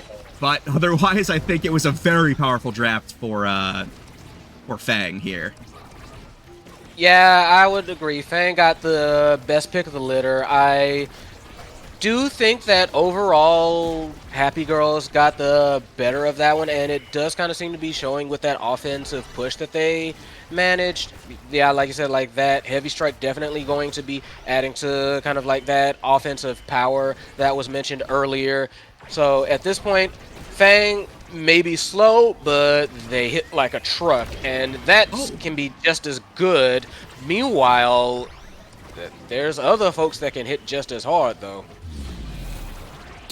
There are other folks that can hit just as hard. That was a beautiful realization from Immaculator. Nitron used the flip, pushed in far just close enough to the edge, and Emac capitalized. Took that KO opportunity. Not sure how the goal. That was a very confusing sequence. I might have like just had packet loss or something. It looked like Feg struck it backwards, and from my understanding, he's not a MOBA player, so I think something happened on the desync side. But anyways, already a KO going in here. That is a banish. Look at that damage take down. That Castellas is just so much more damage. Zoe, of course, has the recovery drone. It's not the end of the world if she gets taken out here, but it might be the end of the barrier's life as it gets taken down, and that is an open goal with 2 barriers left remaining on the side of Big Bean Burrito. Yeah, very much so. Meanwhile, Flip comes out, manages to wait everything out, strikes it pretty much at the last second that the flip is active, and nobody's expecting it. Just kind of flies through everyone. Swift Z on that monk timing. Like, patience is key. Patience is peak indeed. Now, I like that bug timing. Bro is meditating on what he has to do. As Immaculator meditates on that flip for just a little bit too long, made his play just a bit too obvious, struck it away from Denfar and Fang, who were just in the right place, right time, knew exactly what to do there. Nitron getting involved. Zoe once again staggered. It feels like she has not had a full stagger bar for this entire point, the set even. As the core lags around a little bit, we're in a bit of a neutral state. Flip goes out. That is 1 barrier down a piece as a second one comes down. Immaculator just right place, right time. Great strike placement as this could be the goal if Julie has cooldowns. Doesn't look like she does. The Imi turret comes out. That is Timeless Creator. That's going to be there for a while. And now it's open barrier on the other side. Immaculator with a great strike down into the pocket. Finds the goal off of a great pass from Swifty. Absolute sick feed. One of those like basic strike setups, but monstrously effective, especially when you have like a goalie that cannot immediately like cover that downward area. Just red core, boom, and just force them to kind of like guess at that point. Yeah, I mean, that is just, those are the best feeling points, as this now is going to get Monumentalist. I know it's been nerfed, I know it's not as great as it used to be, but it's still great. especially on this map where it is just so tight. The secondary takes up the entire field. I know I mentioned Spark earlier, but Yeah, now I that was is about to Immaculator with 2 Sparks. That is 2 Sparks on Immaculator. This could be a dangerous Julie. Yeah, I was gonna say similar, like you were saying, like into it earlier, but suddenly 2 sparks and suddenly banish and suddenly barriers get taken, and that Julie is looking a lot more dangerous than previously anticipated. Meanwhile, a bit of a scrum means that the core goes free, just chilling, going on a little bit of a jump there, but they do manage to kind of like get back into the rhythm of things. Meanwhile, Fang and Dinfar just kind of completely bop the Julie, and they do very quickly take advantage of that. So Happy Girls take the lead in kind of a wild first point, wacky first point rather. Very, very wacky indeed. The reason why I laughed so hard at that is that Julie went for the dash punch, but Fang was just like, nah, I'm just gonna primary you. Have fun dying. That was great. Well placed from Fang. Unfortunate for Immaculator.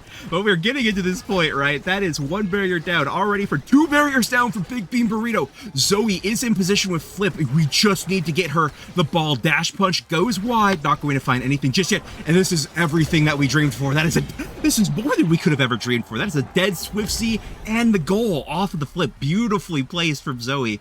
Just she was in position and she was ready to strike. I think that was like dead Nitrin actually. Swift Z threw up some threw up some pillars, and Zoe just said, "Cool pillars. Watch this score." Boom. And meanwhile, both barriers going down on the side of Happy Girls. Big Bean Burrito not exactly happy about that score. They are trying to push back really fast. Pillars coming out. Flip comes out. Says, "I can do it too, Immaculator." Three defenders, not a problem. Slugs it through. First point for Big Bean Burrito for this set. They are going to want to even that up very fast. Very fast indeed. Fang double banish. Fang on the other side of the field. The eject button is going to run out and he's going to die. Oh my, what a great pickup from Swiftsy on that banish, on that beautiful Castellast, and that is a dead Fang. This is a power play for the side of Big Bean Big Bean Burrito. I was right the first time. As you know, Fang is back on the field. You got a barrier off of that, but maybe a little bit demoralized from such a play, as now we are resetting a little bit more. The Zentaro ultimate in front of the barriers with a Flip is always dangerous, but we are slowing down the play here. Imi turret coming out. Yeah, great defense, honestly, from Happy Girls. Get themselves a barrier as well. But yeah, that was a monster play, and the fact that they managed to defend against it shows you that Happy Girls know what to do. They're not afraid they're not afraid to basically use their health as a resource, but they're going to still get in position. They're still going to make these plays, these defensive hustles. Meanwhile, they do get a barrier taken, but that was a lot of resources spent and a lot of struggle for it. But that does not mean that it is not impossible for them to defend it. Meanwhile, they still have a Flip do Happy Girls. Very nice on the defense. They have been holding it down for a long while, even taking advantage, trying to push through. Flip! Knocked straight down into the bottom corner. Oh, just beautifully placed. I mean, this team of Happy Girls is just, they are snipers with the Flips, right? Zoe and Infar both showing their strike accuracy and just their prowess at finding the goal. I can smell it, you see, as Imi is the MVP here. What a theme. I love this one. Going to take the bulk up. I really like that. Does she? She did not have the Reptile Remedy, which is a good future sight deny. And I mean, it's bulk up. It's a great pick. I mean, everything else here I'm liking. That's going to be more pillars for Swiftsy. The secondary on Vice is just going to be so much. The Super Surge, so much worse secondaries. I really like this Fight or Flight on Immaculator, right? That's really good. The one I was mostly looking at, just the Fight or Flight, allowing for a lot more speed, a lot more positioning. But meanwhile, it's the damage that's the name of the game right now. All 3 members of Happy Girls looking more than a little bruised confused for a while there, and Big Bean Burrito doing their best to try and take advantage, but no, they do manage to recover a little bit. Do Happy Girls. One barrier gets taken, Zoe looking dangerous, but Zoe willing to wait and go down. Nice bottom feed there, tries to push it through. Still no dice there.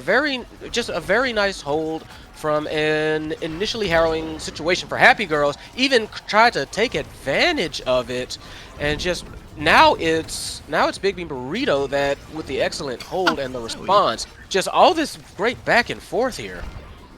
Great back and forth indeed. A beautiful banish from Swiftsy is going to keep the point alive for the side of Big Bean Burrito, and Zoe unfortunately tried to go for the secondary strike off of the dash from Zentaro. Didn't find it, and a great angle though to make up for her sins from earlier is going to find both Swifty's flip and the goal, and this is going to be Happy Girls taking the first point of this set. 5. Very nice. Yep. Very nice little shootout moment from Zoe. Just managed to get the flip out of Swiftsy too, so that's very important. That's so very important. That is just one resource down once again, and the banish is going to come out, but that is an open barrier with a timeless Imi turret, as all 3 members of Big Bean Burrito kind of crowd around, and the Maculator finds the miracle strike for the double barrier, and now it is equalized, and a great punch! Oh my goodness, Immaculator, great game sense to see. I just need to put a punch here, stun both of them, no flip can go off, goal goes in, and we are evened up here.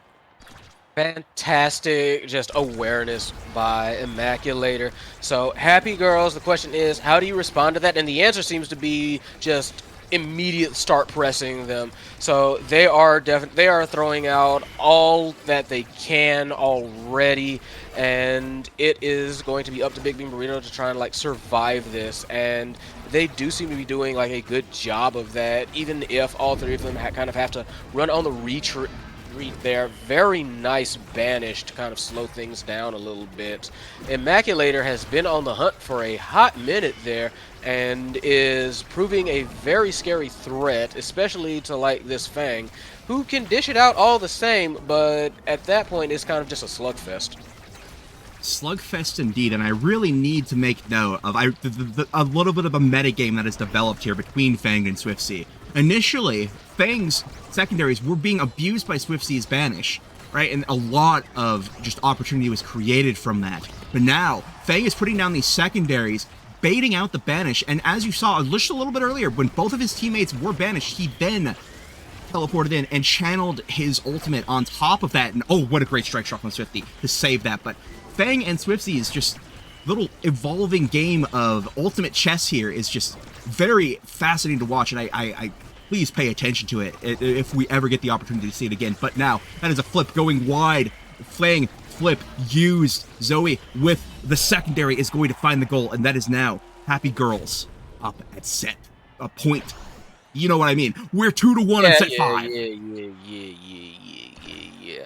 Match point for Happy Girls. It is not quite done and dusted though, because yeah, Big Bean Burrito has been holding court with them this whole way, especially with Immaculator. Gets the barrier, trades his life for it. Not 100% certain that was worth it. Barrier goes down, second barrier goes down, and this is Happy Girl's moment.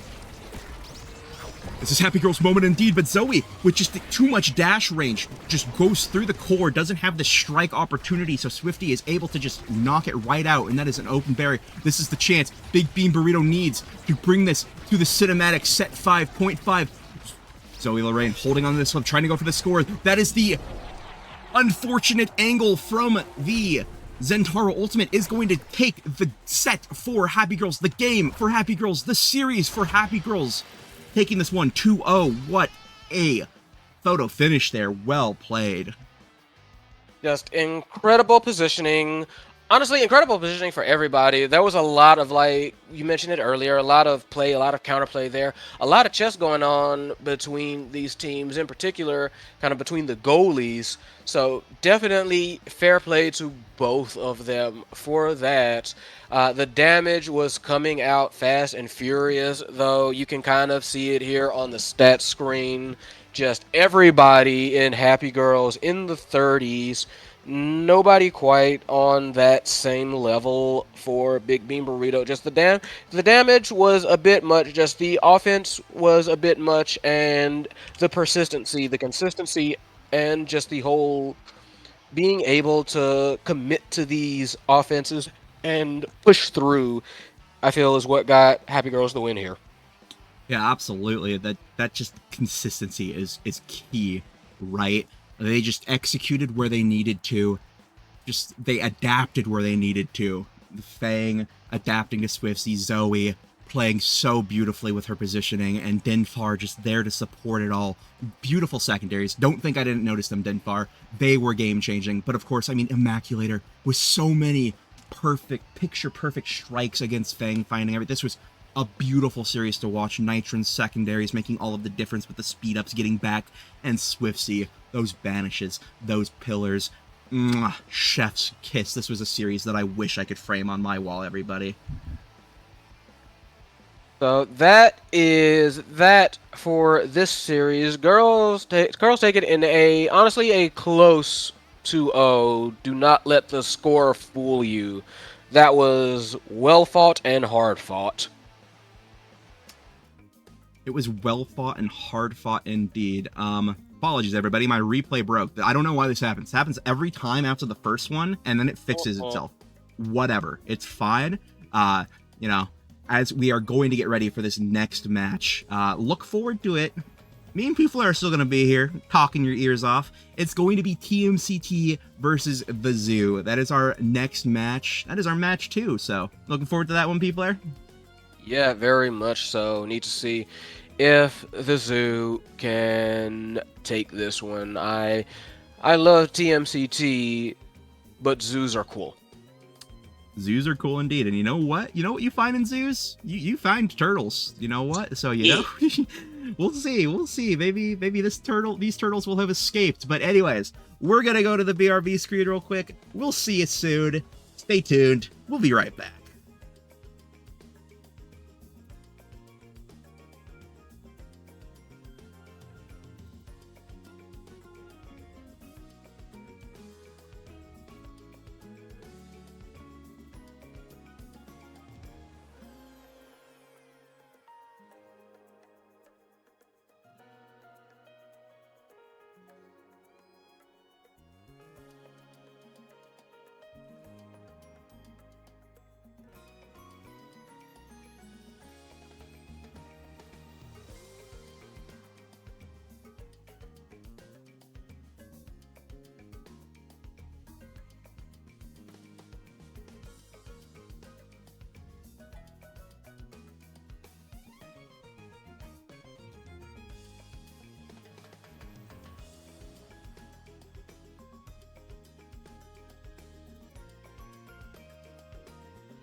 real quick, everybody. Hi, Psykeen here.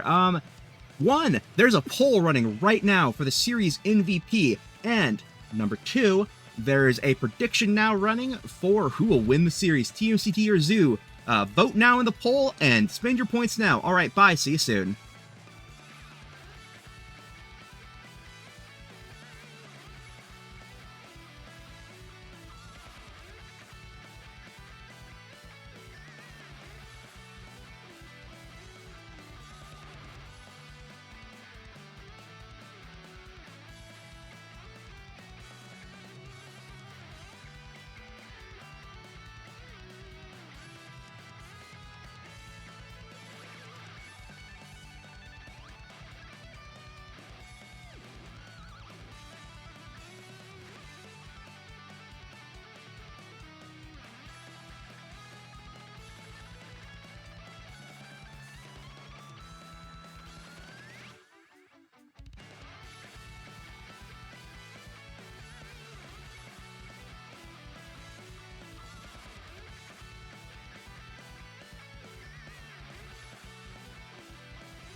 Hello, everybody. We are back. VHP Flare joining you for this TMCT Zoo game. Thank you for your patience. Thank you for waiting. We're excited to get into this one. It is going to be Zoo TMCT, as I said, and this should be a good one.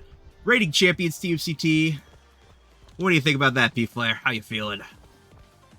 I'm feeling good, and it's always something whenever you have to go up against the champs. You feel like you've got a chip on your shoulder, you've got a point to prove. You're saying like, hey, we can cause the upset, we can take it to them. So we're going to need to see if the Zoo can, in fact, handle that. And it's already a solid kickoff for them. So here goes. Here it goes, indeed, and we are going to be seeing that missile prop timeless, of course, missile prop going on just about everybody. I'm pretty sure, let me press tab again, that is everybody, and this is going to be a very fast game. Not a single pummelers or siphoning on or any of that nonsense to be found. We are going to be striking the core. We are going to be moving through midfield as Cookies is forcefully moved through midfield, taken to no HP. Geo, though, with a good setup off the flip, secondary, not going to find it, but Cookies gets into position, finds the snipe, and Sloth, with a nice little card, is going to pick up a KO. Real nice score off the jump there. I am personally going to be looking for Sloth to cause a lot of shenanigans, both with the big finish and honestly now with that missile prop, those cards. Those cards are going to be flying every which way, and I suspect they are going to hurt. They're going to hurt indeed. Yeah, that missile prop. And I mean, we are going to see shenanigans, much to the character's strength, right? You know, that's lore embodying gameplay. Fiddy, the trickster, getting up to some mischief. But of course, the Donker's in front of the net. Scython is going to shotgun it in. That is two flips that could have been used that weren't. I mean, they weren't expecting that sort of coordination from Donker's Scython. They got to expect that. Be ready for it, TMCT. They weren't expecting that to they weren't expecting them to take advantage of that offensive push quite that quickly.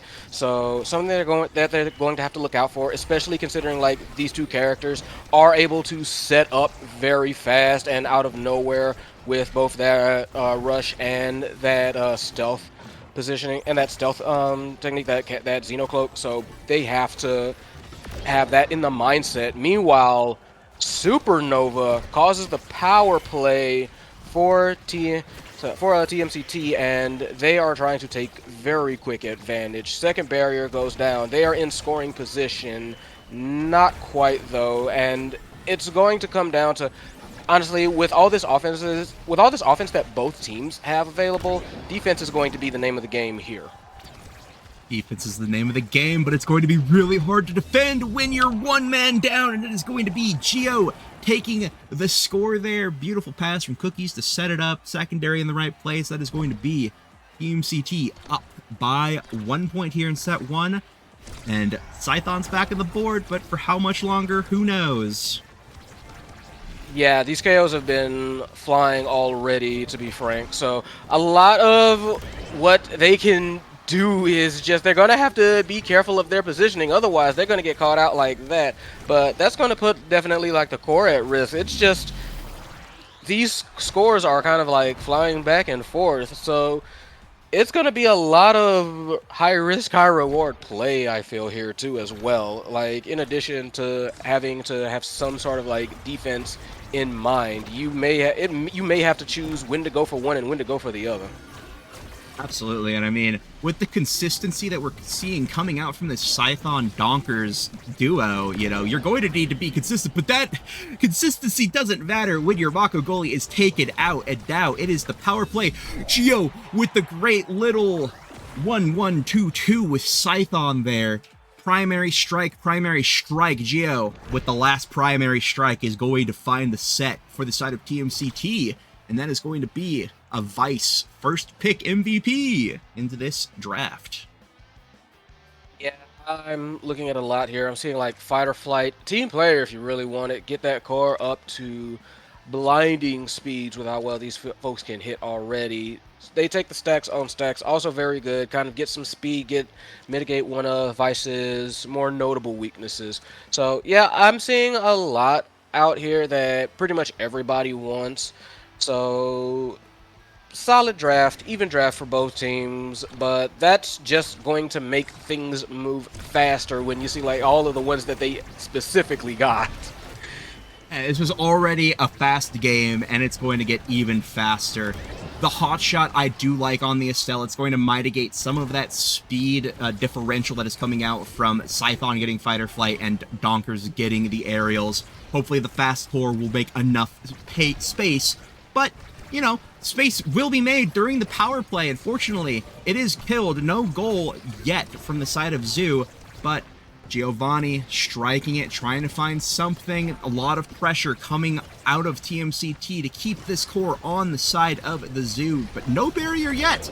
And that is going to be Giovanni down. This is the power play that the Zoo is looking for. This is what they need to score. A great Giga Blast attempt is just going to go a little wide. I saw the line, I saw the angle. You will get it next time. Donker Scython, though, is next on the chopping block for the power play as Giovanni responds, channeling that Visal just a little bit too close to the edge. And beautiful once again from Donker Scython.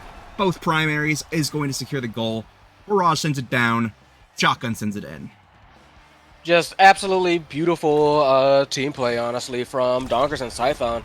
They have just been catching out this TMCT team and been able to, like, I'm not gonna say run roughshod. TMCT has been a little bit too too coordinated to say that, but they have been on point with these team plays. Just one always ready to cover for the other. That was nearly like a quick 1-2 if it wasn't for Cookies flipping to interrupt there. So yeah, they are going to need to find a way around this team, and right now it seems the answer to be like kill one of them, kill the other, which I don't blame, but what just happened there? You tell me. Yeah, I'd be happy to tell you. Giovanni hit the demon angle on his own goalie off of channeling that Vice ultimate. Just threw it up there in the top quarter of the Zoo's net, trying to find some damage, trying to find some pressure, but unfortunately the core just goes at just the right sliding angle to send it into an angle that Sloth could not ever possibly think to cover. And so that is the story of that point. But for this point's story, that is already an open net. Yeah, no, for sure. And TMCT kind of needs this one. They have fallen behind in the set point. Zoo's definitely looking to shake back and tie this up. TMCT not exactly fond of that idea, so they are trying to press as best they can. Zoo would rather it not. Zoo wants this tie. Zoo wants to prove that they can hang with the biggest boys. TMCT says, you got a little bit of work to do, Holmes. Yeah, Sloth really just taking advantage of that, glass cannon that he picked up. And with the mom boots, I don't know if any of you have picked up the Finny with the mom boots. It is fast. It is furious, and it will leave you in the dust or something like that. And with the glass cannon, that is just so much speed. As you saw, Sloth was able to just run up, use the flip, threaten so much pressure and positioning, and just send it in right past Nero's face, which was very... you don't want the enemy goalie having those opportunities, right? But of course, one barrier to one here, Nero is going to give his forwards the opportunities to be fast and big with the secondary. So, you know, there's counterplay to be found on both sides of the field. Yeah, for sure. There is, honestly, both goalies kind of have the same, or at the very least roughly same game plan, which is essentially speed up, just keep a lockdown on one of these barriers, as you generally are wont to do on AtLab, and let your forwards kind of like take care of business. The only difference here is that they both also still, well, it's not really a difference. They both also still can support from like long range. Beautiful shot there as the core goes round the world once, twice, and no goal. Ooh. Never mind. Donkers with the Giga Blast. Basically counters the clear, knocks it in the bottom corner, and they do get that tie to the Zoo. Just beautiful play, beautiful placement. So Kai first pick, and there's a number of things they could go for here. I'm seeing like Deadeye Super Surge. Super Surge. Come on, be faster. I would not be surprised. Ah, Deadeye it is. Yeah, that makes sense, right? Because the Fenny's up in the draft. She definitely wants that, especially with this missile prop start. That is just not something that you want to see on the Fenny. Because, I mean, you want your Drakkar to get something with a little bit more value, and Kai, it looks like Donkers is very comfortable with the Giga Blast, so I'm not surprised. That's a great pickup, good deny as well. It's just, I would have loved to see the Super Surge. There was a point there during that, like, big Red Core ricochet earlier, where Donkers was actually able to keep up with the Red Core. He almost made it. Like, he passed it to himself with a Red Core almost. It was insane. But he's dead now, so we don't have to talk about him. We can talk about the rest of the draft, if you would like. Yeah, I am particularly like looking at Cookies and the prize fighter because there have been so many KOs flying around. That is definitely going to come in handy a lot. So honestly, Scython getting that Reptile Remedy going to help them survive a little bit longer with this onslaught. Because I mean, look at those cards that have been coming out of Sloth, just been knocking them around, and that Reptile Remedy is definitely going to help them survive, get them to play a little bit more, allow them to pop that shotgun a little bit more, and cause a lot more havoc, be a little bit more of a frontliner. And you can see Cookies already looking like very low. Giovanni has a flip ready to go, try and maybe secure this barrier with that, but Nero not exactly looking far behind, and kill goes out again, and that is Donkers once again like off the board for a little bit. Donkers not allowed to play this. Donkers was not allowed to play this point. So no, they put Donkers in the timeout chair in the corner. He's not allowed to play. Too fast, too furious, too much of a threat. Take out the threat, and yeah, just sink the goal in. TMCT coming in with a strong game plan in this set 3. Geo does not have evade. Cookies doesn't have evade either. This could be very dangerous for the both of them, and it looks like Cookies is taking the brunt of that damage in the Mako cage. Not going to be taken out just yet. Sloth forced to use the ultimate to buy a little time to get his forwards back into position and keep the enemy forwards from pushing up, and a great clear is going to secure just a little bit more time in neutral, but that barrier does go down, but the score is so fast. Nothing you can do but try to react as the second barrier goes down for the Zoo, but a KO is going to swing momentum in the favor of the Zoo, as now TMCT is scrambling to try and stop this power play, kill it, and that aerial's difference is going to secure the goal. Open net now up to Donkers. Giga Blast not going to find anything. Scython in front of the goal, does not have a shotgun to secure it. The Mako ultimate coming out though. Nothing to be found just yet as the power play is killed, but it is an open goal on either side, and this could be the score into the hands of Cookies. Flip used to Sloth, resetting. I can never tell if it's time to pass. that is beautiful. That was still no. You are perfectly fine, but this core is not. Red core is going all over the place, and it's going so fast. You can see that a lot of this is kind of almost anticipatory movement. Saves the goal, does Nero, but at the cost of their life, and considering they're the goalie, not exactly a trade you want to make. Giovanni very quick to take advantage, blast it past Scython. Donkers just cannot get to it, and that is a second goal for TMCT. Second goal indeed. That is all she wrote for Nero. Sloth with a great card is going to secure his team that point, as you say. The Finny ultimate coming down. There's a lot of circles on the board here, B-Flare, but they are not going to find anything just yet. There is still one circle remaining on the Zoo. Their barrier is up. Donkers trying to get involved. Scython trying to find a way to get the core. Sloth using the flip. Great timing. Nero, unfortunately, is not going to react in time to the angle, and that is going to be another open goal for the side of the Zoo. That was an incredible shot. Nero just a little bit slow on the draw. Tried to, I believe, perfect pitch it. Did not quite get that. And now it is, like we said, open season. TMCT trying to take advantage. Flip in their face. Tried to bait something out. Nero says, nuh-uh. And manages to hold on for now. Though we need to see if they can like push ahead. Donkers does manage to do it. Nearly sad boys, but open goal on both sides. Beautiful Rose Warp intercepts the clear. Cookies knocks it in bottom, and that is a second set for TMCT. They are the champions for a reason. They intend to prove it, and I'm seeing some impressive looking stuff here for Cookies as a reward. Might even go for that ad. Yeah, they've been making bank off those KOs. Why not add to that? No, I really like that pickup. They have just been running with it, and this is a great pick from Kai. Both of his past picks, I think, have been denies, but I think they have been really good for this composition, right? Where they are getting lots of kills. It's very bloody, right? Taking this away from Vice this time, but he is not unhappy to have that. That is a missile prop, Deadeye, extra special. Aerials, Kai, that is going, his Giga Blasts are going to mog you, all right? It is going to hurt, and you're going to suffer. Of course, Sloth with the Stinger is going to make a lot of difference here, helping out Geo and Cookies who want to get these KOs, and Bulk Up is a great pickup here. I mean, especially if you're leaning into the KO and you want them to not have survivability. Yeah, I mean, look at Donkers. Donkers already staggered. Nero not exactly looking too healthy either. Cookies went for the kill on Donkers, just not quite able to get it. But that's the kind of damage that they are bringing to the table now. It's just absolutely monstrous, anything that they get hit by.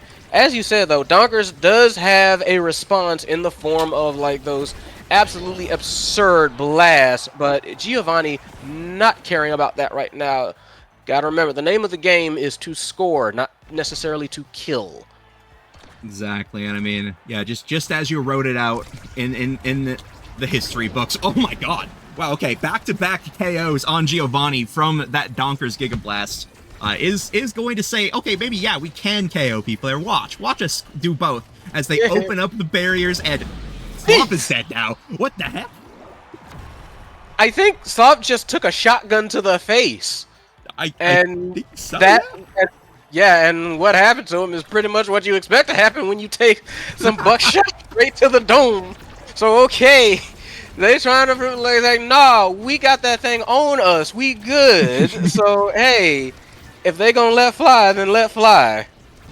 Let fly they do. And oh, that might be the double barrier. Yes, okay, it is. The Zoo now in prime position to take advantage of this open barrier, but Donkers in prime position to be killed, and great Giga Blast. The angle just a little off, perfectly placed to Sloth, and Black Hole does not go down, but who does go down? That is none other than, I forgot, that is Cookies, is dead. Donkers to Scython, back to Scython to Donkers, up now into the Black Hole shotgun with the primary out of Kai is going to find the goal, and that was just so much coverage coming out from Nero, Donkers, and Scython to just make the most of this power play. Yeah, there was almost nowhere to go with that one, but hey, they love those kinds of situations, and they can make those happen so much. Like, again, like with that shotgun blast, with that barrage. Meanwhile, this very fast 2-barrier play, they are doing their absolute best to kind of like end this point early, but yeah, Zoo is trying to say no. Very nice triple take, I have to say, on that defensive effort. Great defense indeed. Not dropping a single barrier here. They are staying alive, and that is the recovery drone popped, but that is also Cookies dropped this time as well. I mean, again, going down a power play for the side of the Zoo, and Nero is going to be able to catch that core in time. Cookies is going to respawn. Geo is going to shoot this primary at Scython. Not going to find anything just yet, as now this triple defense is not going to be enough against the powerhouse of Donkers and Scython. Scython posturing to try and get a good shotgun. Not going to find it just yet, but is going to get... Oh my god, the Giga Blast from Donkers is going to send it in. That was beautiful. Just the passing play. 1, 2, 3. On the road. So, like, on the way there, the Giga Blast flawlessly timed. Says, like, no, we about to end this one. So, just very, very beautiful. Everybody was in sync there. And good God.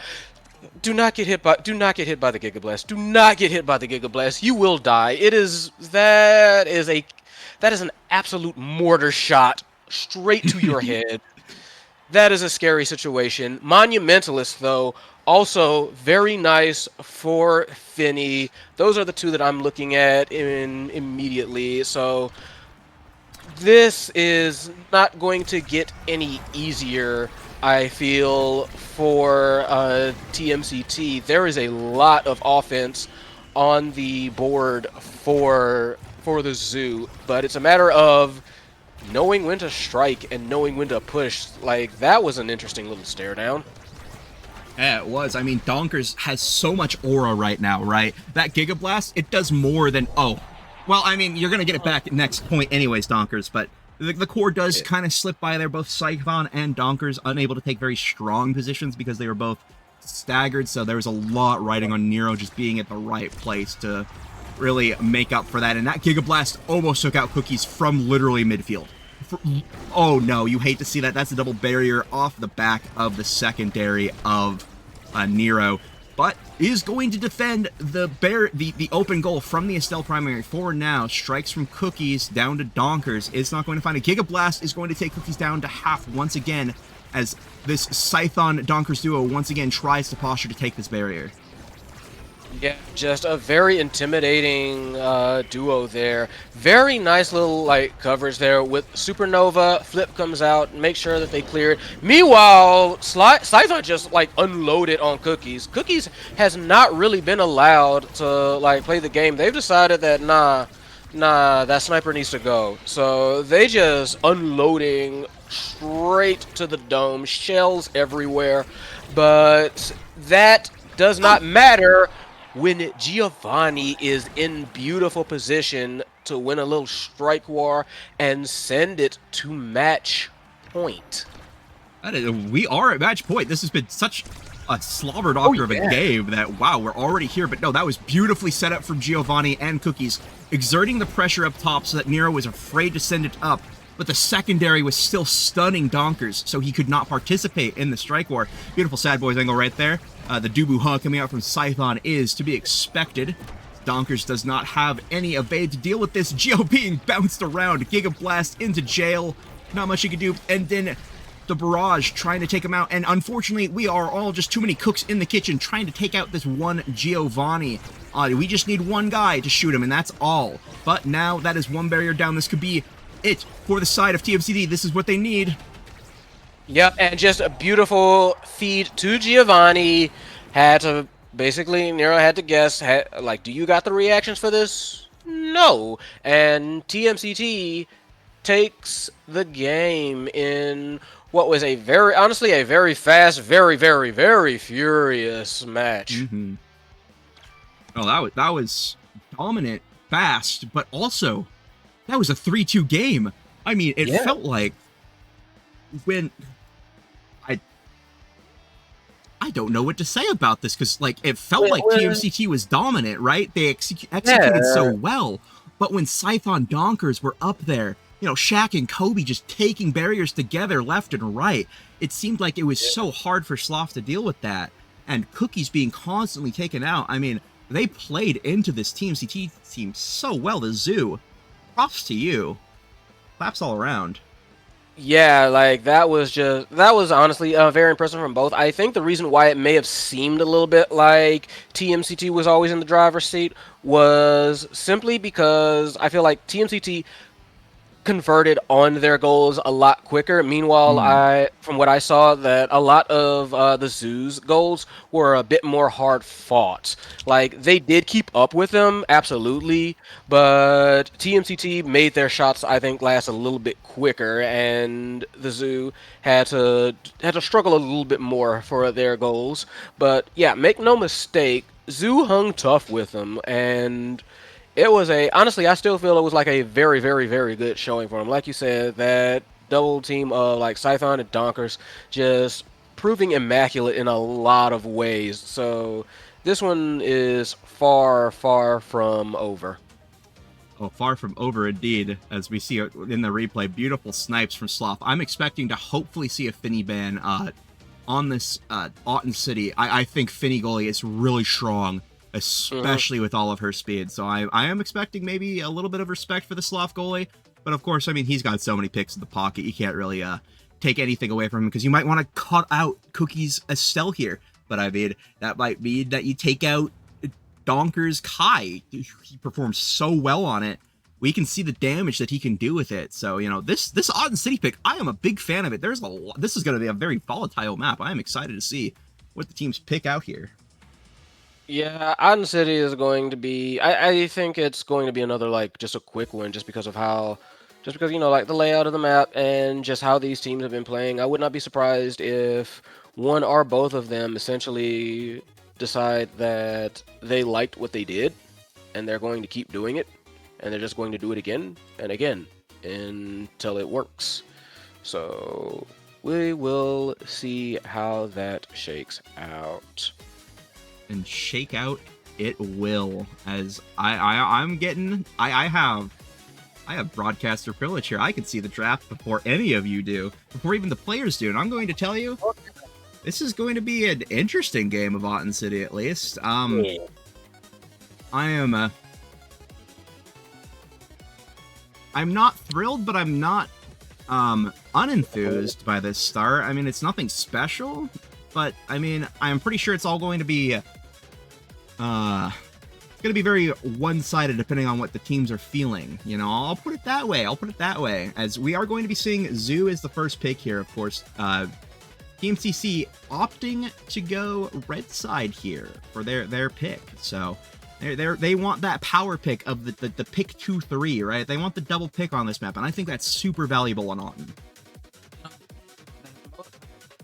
Would not be surprised if they want to kind of figure out how are we going to like potentially counter like this Scython kind of like Donkers kind of situation. So if they want to try and like shut that down fast, that's where I think that pick 2-3 would come into play here. Absolutely. Yeah, I think so. And we are seeing a little bit of I think this is Giovanni being shut down here, right? Or is this Cookies on no, it's Gio, right? Gio's the Kazan player. Yeah, that's right. Yeah, something like that is right. And TMCT giving Donkers the Kai respect. I love to see that. Yeah. Yeah. They're like that was a little bit too wild, Holmes. We can't have that. No shot indeed. But we are going to see that Estelle being picked up, of course, being taken away from Cookies. Drakkar Erasmus. I will really like this Drakkar if it's goalie. I really like Drakkar goalie on this map. Otherwise, I'm not a fan of Drakkar. Yeah, sure, he has his speed steroid that he can pop, but I just think that the map is too wide to really take advantage of shotgun, and I think that you don't need that much shoving power to really take barriers on, on Autumn.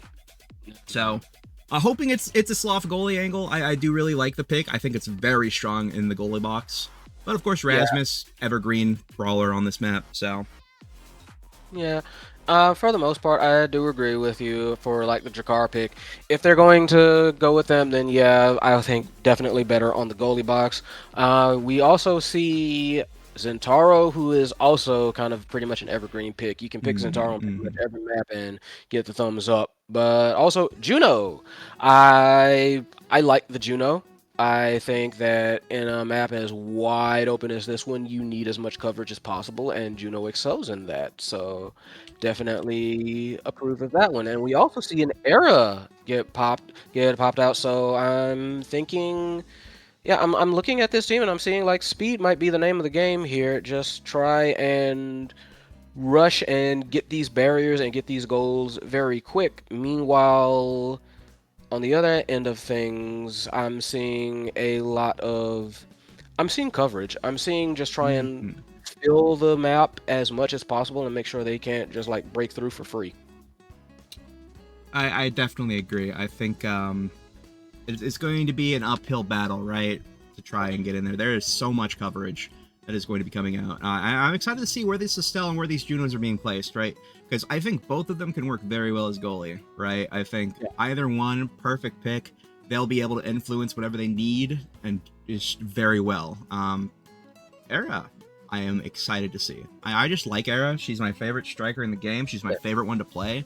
So I'm always happy to see her. It's like, you know, whenever you see the Luna, you get hype. Whenever I see her, I'm getting hype. That's she might not have the most like flashy plays, the most interesting loop, like, but I love the character. In my opinion, so much fun.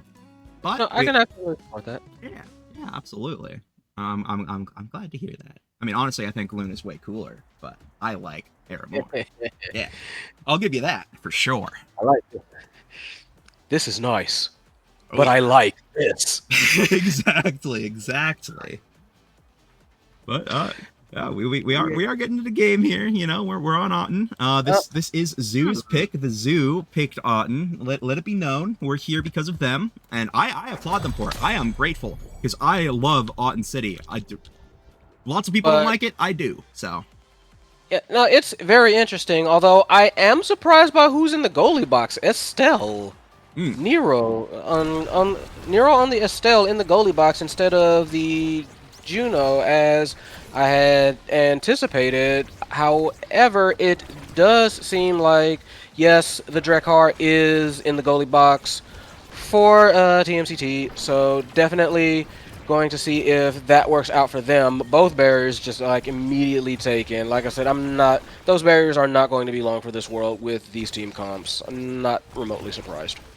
No, absolutely not. And I do really like this this coordinated Among Titans pick from the side of TMCT, right?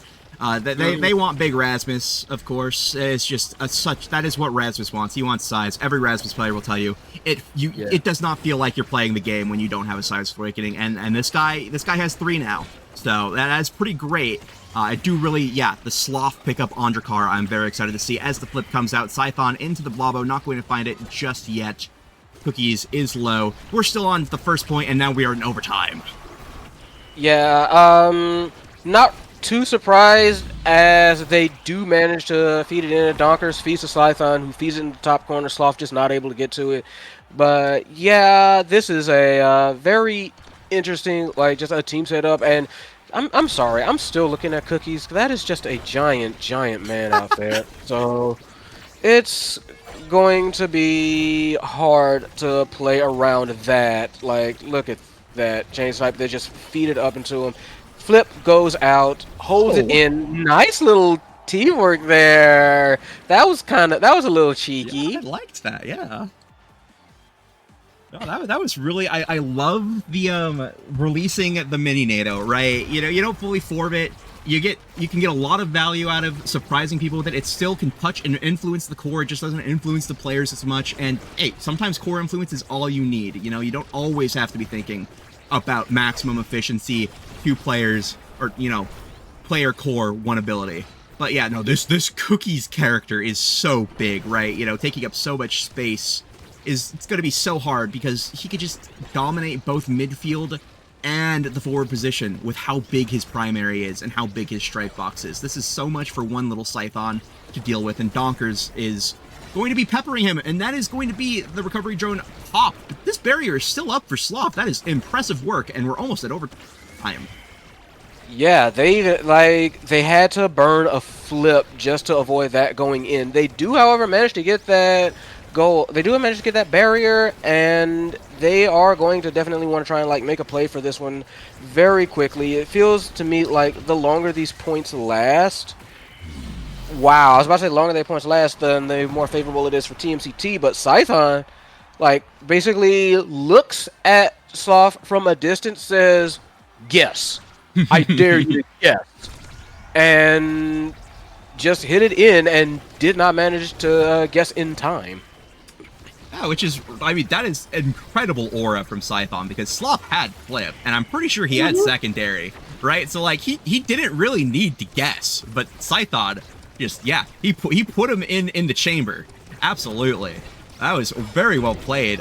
Just pressure from Scython is, you know, more pressure as that is a power play now for TMCT in front of the goal. Scython with the primary is going to time out Sloth almost perfectly, but Sloth waits out with the patience of a monk, as you might say.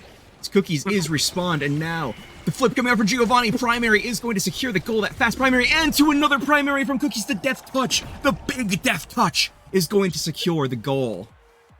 Yeah, that whip is mighty, and it is very, very large. It's like we've been saying it, but that's because it's so true. It's just so hard to play around this massive Rasmus.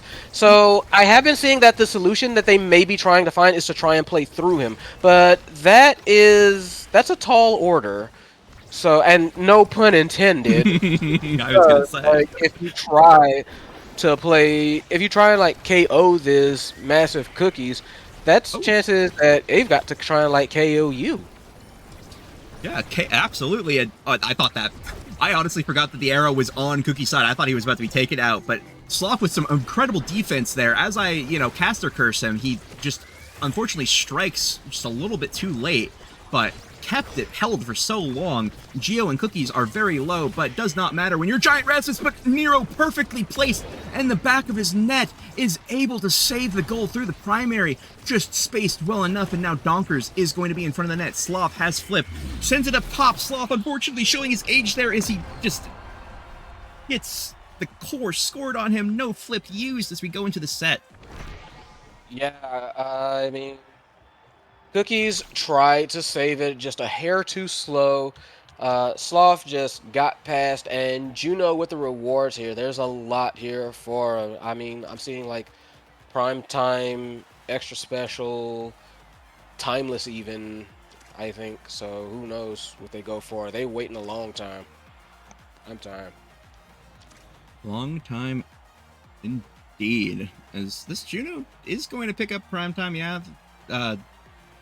I'm liking this team player on Estelle. I think this is going to be a big difference maker here. This is going to make it a lot harder for Cookies to get control of the core, regain it, because that extra speed is going to counter his size, right? But, yeah. That Mine of the Colossus might actually be a huge game changer. Expect to see some primary kills. I hope to see some primary kills. Well, I'm seeing Cookies get killed, actually. Yeah, I suppose that is one of the... We kind of joke about it, but it is still true sometimes. Like, yes, you are bigger, stronger, more coverage. You're also a bigger target. It's not as easy to dodge things, and especially if Juno decides to litter the field with slimes. I mean, we just saw Giovanni get taken out completely. So power play on the side of the zoo, and just tried to feed it down to the bottom. Not quite able to get it, but what we were trying to say is, like, yeah, Cookies just very, very big, but also like a big target. And when you try and like litter the field, that is just a big, that's a lot of mines for you to step on. It is indeed, and I believe we are finally seeing this zoo comp kind of come into itself now. They have a lot of tools to just keep the core away from TMCT, right? They have Juno, they have Estelle, and they have Zentaro. Hypermobile has Blobos that can really interrupt passing plays, and Estelle, who, excels at abusing open space. And Era, not the best at, is the best at being taken advantage of the open space, as Donkers now is being taken low by this Cookies, who, takes up enough open space as it is, but that is the only way that you're going to be able to play around it. As Blobo comes out, Donkers goes down. Now it is a power play for the side of TMCT. Not what they wanted. They do get a barrier though, and they are trying to like hold offense. Nero with some excellent defense there, managed to hold out the power play, though Cookies still on the attack. I am not surprised to see that Cookies did manage to help with the hold, but I'm also not surprised to see Scython just kind of like going up. Scython has shown like no fear this whole game, and is just willing to go up as far as possible. But meanwhile, Cookies backed with Giovanna is just an absolute ever-present threat. Just, that's a raid boss you got to try and deal with.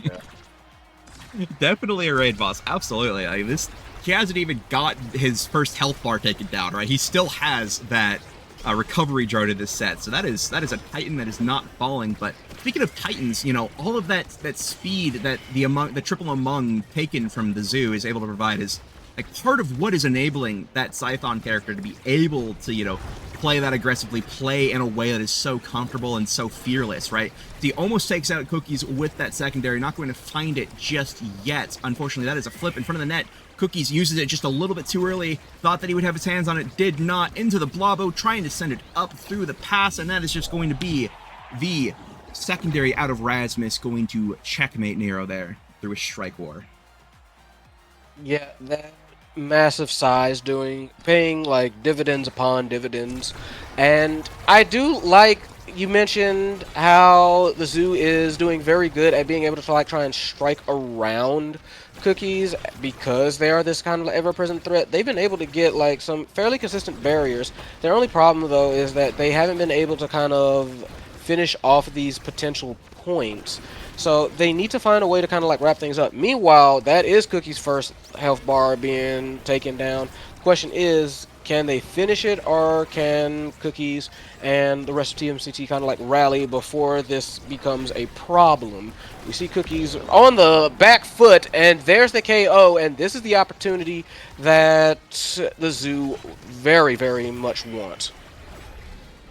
They want it indeed, and great power play kill from TMCT. Caster's Curse, the barrier goes down the moment Cookies respawns, but a beautiful response to Geo's flip is going to be what enables the Zoo to get this barrier, but Cookies is back. That is going to be the Rasmus ultimate coming out, up to where Scython is, down to Sloth. He just mashes the keyboard, making sure he hits it, hits an emo in the process, but he got the flip this time, not going in while he has flip this time. Up to Donkers, up to Scython, almost into the net. Soft, the red core sword angle in the net, not going to find it just yet. Cookies with the big primary is going to have it sent to Scython, down into Geo, trying to find the goal, but the play is now on the side of the Zoo. Geo is looking very low. Cookies has the flip. This could be it. He uses it, and the death touch is not enough.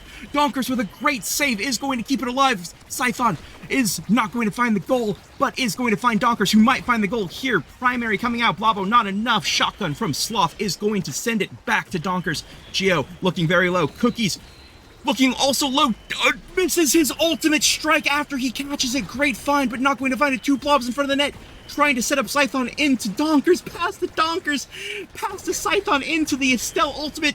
The primary from Scython is not enough. The moment I stop talking, I know they're going to score, so I have to keep talking. And there is not the goal, just there's the goal, Donkers, he finds it, yeah!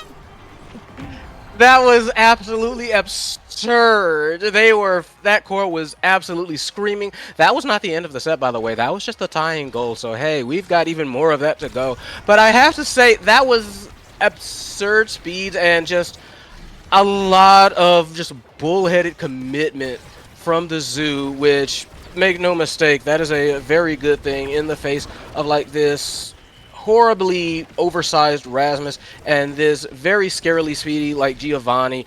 I am very impressed by how they've been managing to hold on so far.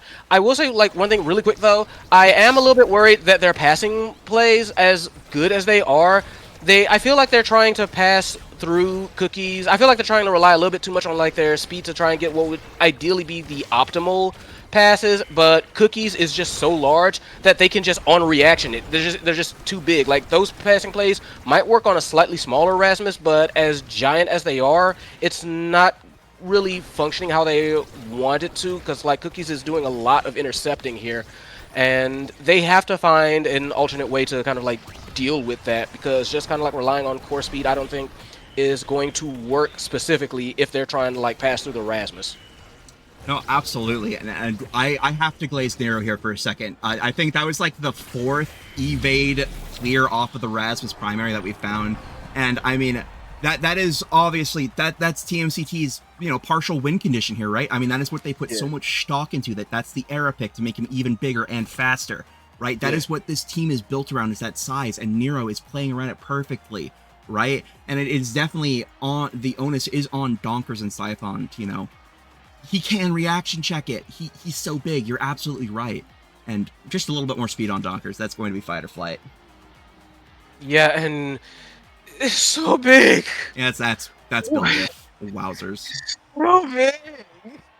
But I mean, they do seem to understand the assignment. Do the Zoo? I'm seeing more survivability and just like screw it. This guy's so big. We have to outspeed him. We have to outspeed him. We have to just figure out a way to like get around this behemoth.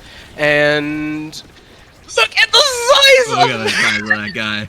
Look at him go. Oh my god. No, but yeah, they have to shoot around him. Dude, please stop trying to like strike through this dude. It's not happening. There's nothing doing for that. That is a roaming obstacle. That is a roaming wall. No, I'm pretty sure the entirety of the Zoo could fit inside Cookie's hitbox right now. Hey, P-Flare, have I mentioned that Rasmus is big? Have I mentioned that he's got a billion size? Might have. Look at that guy. Look at that. We got recovery drone. We got Mind of the Colossus. We got built different. We got 2 Among Titans on this guy. He's a Titan. Let's show the people how big of a Titan you are and start taking a set, right? Because the zoo is on potential match point here. You know, TMCT has taken 1 point. This is the start of something, but we've seen this before. Donkers, Scython, and Nero are so good at playing on the back foot against this Rasmus is of unusual size, and that is going to be, finally, Cookies finds the primary. Nero didn't have enough time to evade it this time and gets cooked absolutely by that primary. Smosh. But yeah, we definitely, that is what they've been trying to do basically this whole game. As we have seen though, like as much as we are talking about like, oh wow, that's a massive Rasmus, you are right in that it hasn't actually panned out for them. It is the zoo that is leading here by 2 whole sets, and TMCT having nothing? Question mark? Because like you'd think that Cookies would be able to have such a imposing presence that they'd be able to secure these goals a little bit more, but no, it is the zoo proving that speed indeed kills. Speed kills indeed. But you know what kills barriers? Giant Rasmus primaries, but he doesn't have it this time. And wow, the core actually went through him this time, but that is going to be the Rasmus secondary to secure this set. And finally, TMCT is on the board. Is Big Fish still in the pool? I do not remember. This might be the full-size Maximus Rasmus that we get, right? No, Big Fish is in the pool. Big Fish is in the pool. Let's see. Nero, you have 1 mission. Nero. Yeah, I think Nero kind of needs to. I think Nero actually does need to just. But he can't. But there's so much good stuff on the board. Nero? Okay. Okay. Okay. There was a thought like, maybe I let him get Big Fish so our Judo can get 1 too. No. I like this. Respectfully, I think this is the right choice. No, I do agree with that. And honestly, I'm Juno Aerials. I like Juno Aerials because that is a Juno likes big hoppy. She enjoys jumping around, and I feel like aerials. I have seen aerials like definitely help with that, and that's going to help them get a lot more coverage and get those barriers a lot quicker. Like already in position, the goal is open, and if they can like just feed it downtown, they can actually like get to it a lot faster, a lot more consistently with that. See, nearly got it right there. So that is pretty nice, as well honestly as the Deadeye, which can be surprisingly useful on Zentaro. So there's that, and also I have noticed one last thing: 2 sparks on Giovanna. That is a lot more speed and cooldown coming out of that Giovanna. So that duo of Giovanna and Cookies gonna be looking a lot more threatening. A lot more threatening indeed. I mean, I am really enjoying. I want to point out, Scython has adapted so well to having to take these extreme size strike wars. His positioning is very, very playing into that. He's backing up a lot when he's taking these positions against Cookies. He's always got that primary ready to go when he's not in the right position to win the strike war. But I mean, that's just a secondary that he placed for fun, and he got the barrier. Like, he does not need to position. He could just be wherever he wants. And that is going to be Cookies taking TMCT's second point here in this set. Yeah, they look like they might be online. The energy difference also starkly contrasting. TMCT, nearly all 3 of them full sticks of butter, ready to go. That's 1 barrier. That's 1 flip. Is that 1 goal? Not quite. Not quite. Yes, it is. There we go. There you go. And unfortunately, you hate to see it. I've done it plenty of times myself on the Juno midfield, just jumping out of position, leaving a little Blobbo there to not do any work for you, because Blobbos are AI. They can't think for themselves, and they're gone at the touch of a hat. So unfortunately, Donkers left a lot of space open there. Thought he would have core control, didn't get it. This is going to be Rasmus' hot shot. With Mind of the Colossus, I think anytime he touches the core, it's going to red core. I think that's what's going to happen. Would fully believe that. Meanwhile, we're having, they're basically trying to figure out, okay, now, what do we do about this? Now their goal is online. Now their win condition seems to have picked up. They're online. They suddenly brought it back. They might reverse sweep us. We do not want this. So how do we kind of like answer back, do the zoo, and prevent this from being, you know, essentially kind of like a 2 and out? Yeah, I think the answer might just be keep up the consistency. Maybe try to get some damage on Cookies, right? Like, the survivability really isn't there. He has Recovery Drone, but that's about it. He didn't get Big Fish, so that's no Stagger. He didn't get any of the Stagger Awakenings, right? And did anyone pick up Orb Rip? Nobody picked up Orb Rip on this map, so no, there's no, like, passive generation that his team can take advantage of on this map. This is Auden City. I'm surprised nobody took it. I guess there's more important things to do as this core is going red. Now Cookie's in front of the net, doesn't have any abilities, it would seem, or he would have used them to great effect. Mini NATO is going to cut off the core flip play, and that is everybody getting involved, but a Sloth with a greatly timed strike is just going to get it out of hot water just in time. Yeah, very good. And overtime kicks in. That core is going to probably be screaming. You were mentioning like probably every time Cookies hits it, red cores. I wouldn't be surprised if most do. But unfortunate for the zoo, Scython goes down, and from there it's a quick 1-2. Cookies slots it in the bottom corner, and this is the start of what may be the end 1-0 favor of TMCT.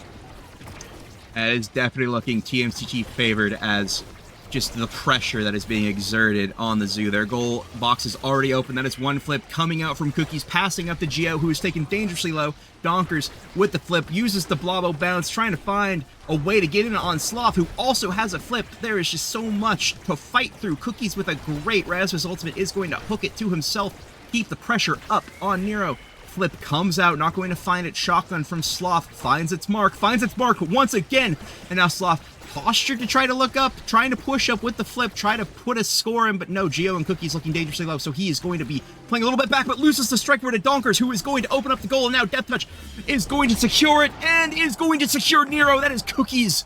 That is the raid boss that you have to look out for. Yeah, and unfortunate, but at this point, I think, like, Cookies has turned into the Titan that we all saw and we all feared, but that is one health bar down. That recovery drone has been popped, so a little bit more mortal, and they do have to try and strike. Now, I've noticed that the zoo has constantly tried to feed it up into that top corner and try and make something happen, push and see if they can get like even the barrier, but there's just too much there up in that top corner because Cookies always comes in on the defense, and that is it. Just a complete stuffing of an attempted flip clear by Cookies, fully online, fully Titanic, raid wiped out. Just wow. I mean, TMCT adapted wonderfully. I mean, adapted. They figured out how to play with their Rasmus, right? How to really take advantage of that size. There was just too many adaptations that the side of the zoo would have needed to make, and they played it really well. But TMCT they're the champs for a reason. They figured them out clinically and just took them out. Yeah, they hung on and they realized, okay, here it's not. Honestly, I will say this. I think they realized that it wasn't just Cookies. I feel like Giovanni did a great job with like the supporting. You can see like on the assist there, only 2 goals for themselves, but 8 assists. And that tells you that they were constantly in the mix there, and they were constantly feeding Cookies as well as Sloth with some excellent saves there, making sure that the core was always cleared, getting to Giovanni, who could get to Cookies and make things happen. So very good play on all their part on TMCT. Like I said, showing why they're the champs. Mad respect to the zoo, though. Played very well. That forward duo of Donkers and Slython, very scary to go against. Nero putting up a game performance on that Estelle, but at the end of the day, it was just a bit too much for them to overcome.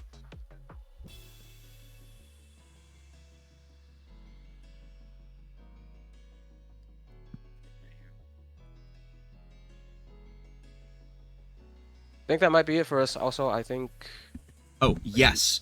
Sorry about that. My microphone disconnected for a moment, but yeah, no, what you're saying is absolutely right. TMCT, yes, they played really well, but the Zoo, they made TMCT look mortal, right? They made them look like a team that could be beat. It could have been anyone's game, I think, and it was just a matter of figuring each other out. These were close games. Yeah, And they were fun. I'm expecting to see great things coming out from the Zoo, and I would love to see these teams meet again just to see how far they can take each other. Yeah, no, Zoo, I can fully imagine wants that run back in due Mhm. time. So like, go to the go to the tapes, figure out, okay, that was a wild one. How do we solve them? Go to the tapes, figure them out, and come back and say like, run it back. Let's run it back. Let's do it again. See how it changes. But that is for another day. For now, though, we will be moving on, and you, the loving viewing audience, will be moving on to the next match in the in today's series, which will be Turkey's Cats versus Obscure. Oh, yeah. Look forward to that one. We are P Flare, Psy King. Hello. Out. Goodbye.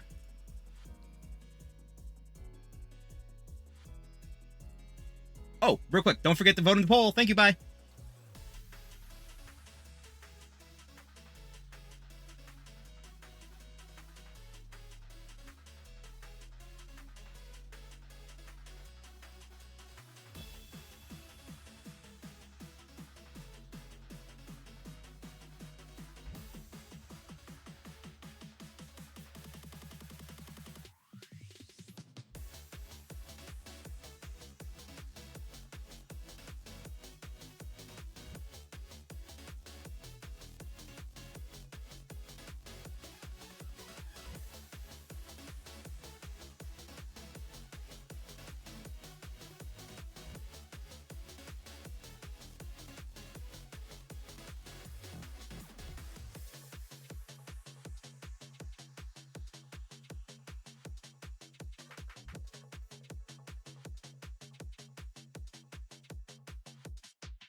1. We are back. Hello, everybody. I am Psykeen once again, joined by Immaculator. Hello, Immac. How you doing?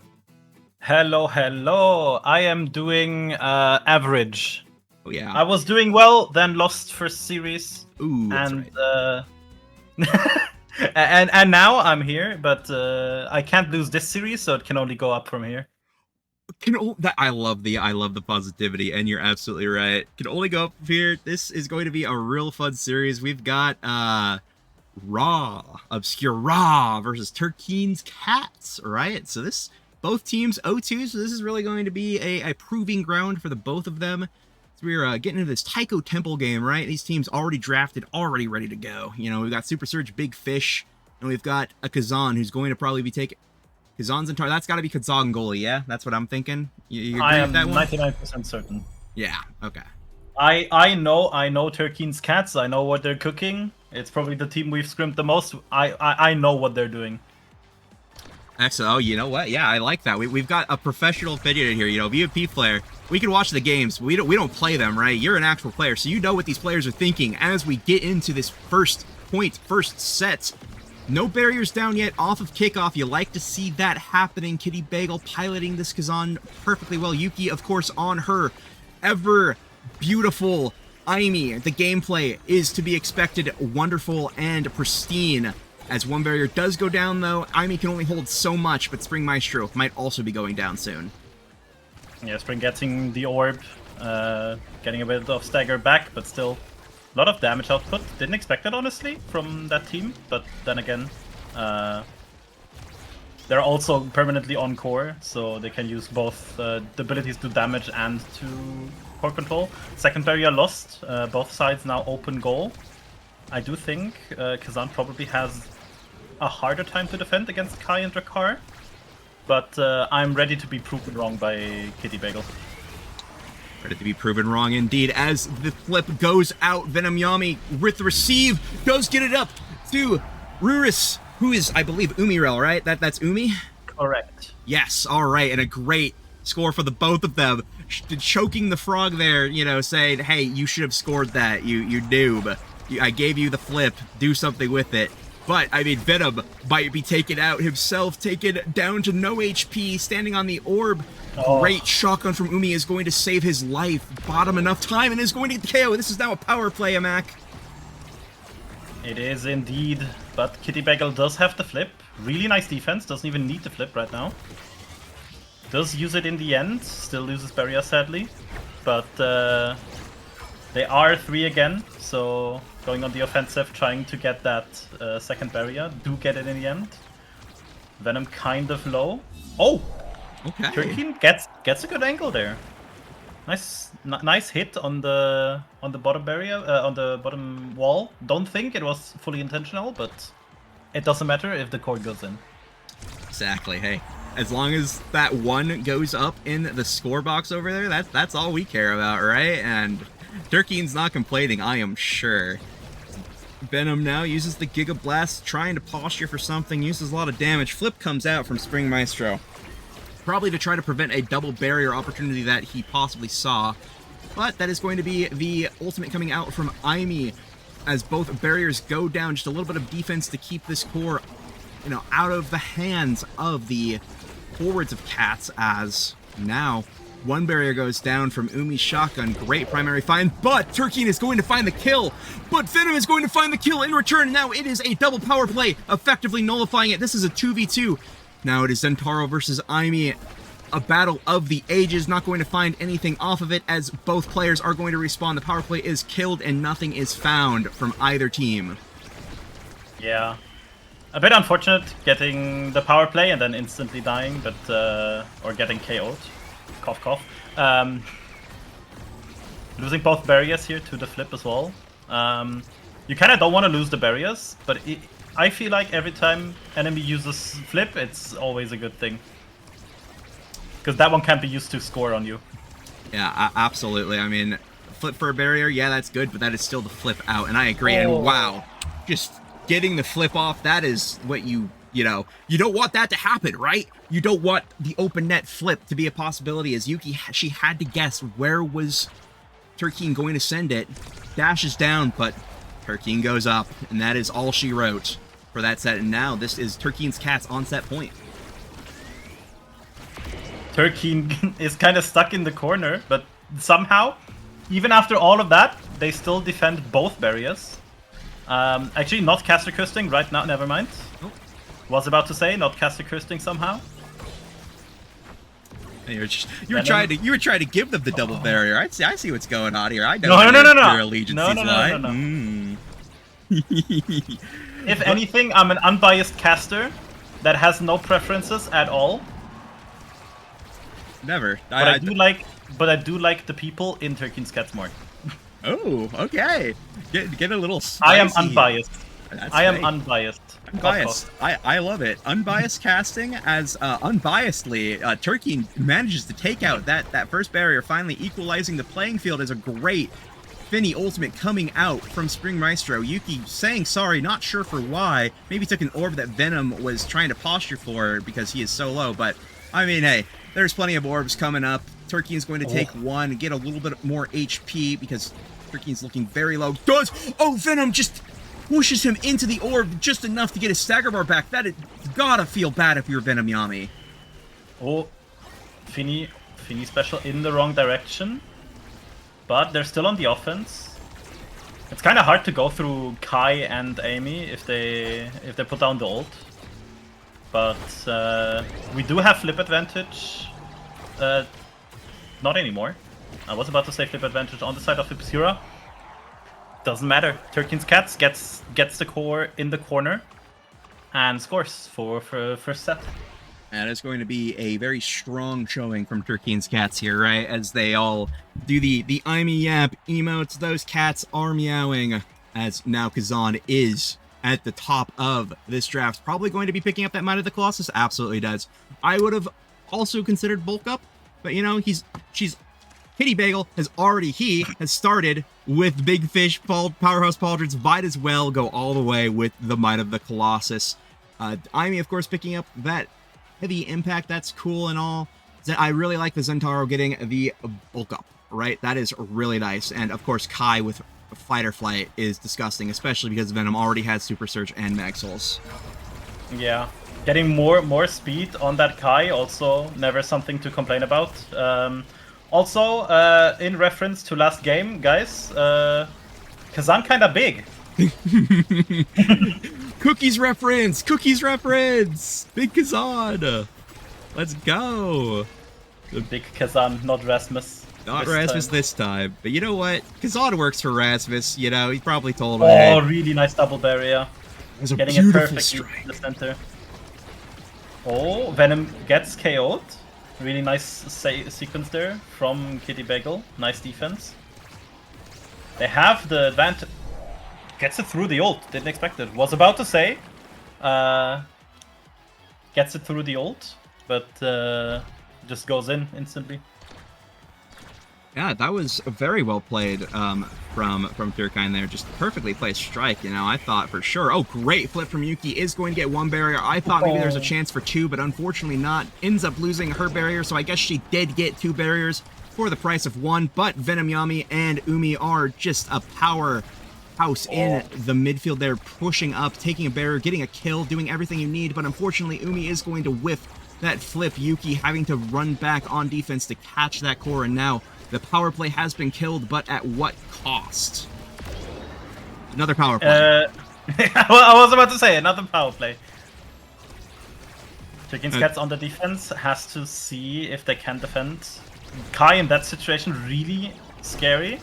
However, they do get it, and they lose the power play in favor for another power play, guys. Oh, nice defense. Power plays all over the place. What is allowing this to... Oh, okay, yeah, you know what? That is the Super Surge heavy impact difference that Imi really brings to the table. You know, that eject button giving her all of that additional range, and with the size that Kitty Bagel has, it's just... It's very effective at being taken out in the goal box, right? Yuki is just playing so forward. We know her to be so strong on this Imi. It is just what she excels at, of course. This is her pick. She has made it her own, and you have to respect what she can do with it. Yeah, offense here on the side of Turkey's Cats. They do have a flip. Decide not to use it. They lose the second barrier, but should get one barrier on their own. Venom had to flip there to not get KO'd. Yuki playing it slow right here. Umi's kinda low. Has to be careful. Yeah. That's the scary part about Kai. Once he gets into the corner and has the ability to just primary, it's really hard to defend unless you're like Atlas or Asher in that situation to just like completely block off any advance you could make.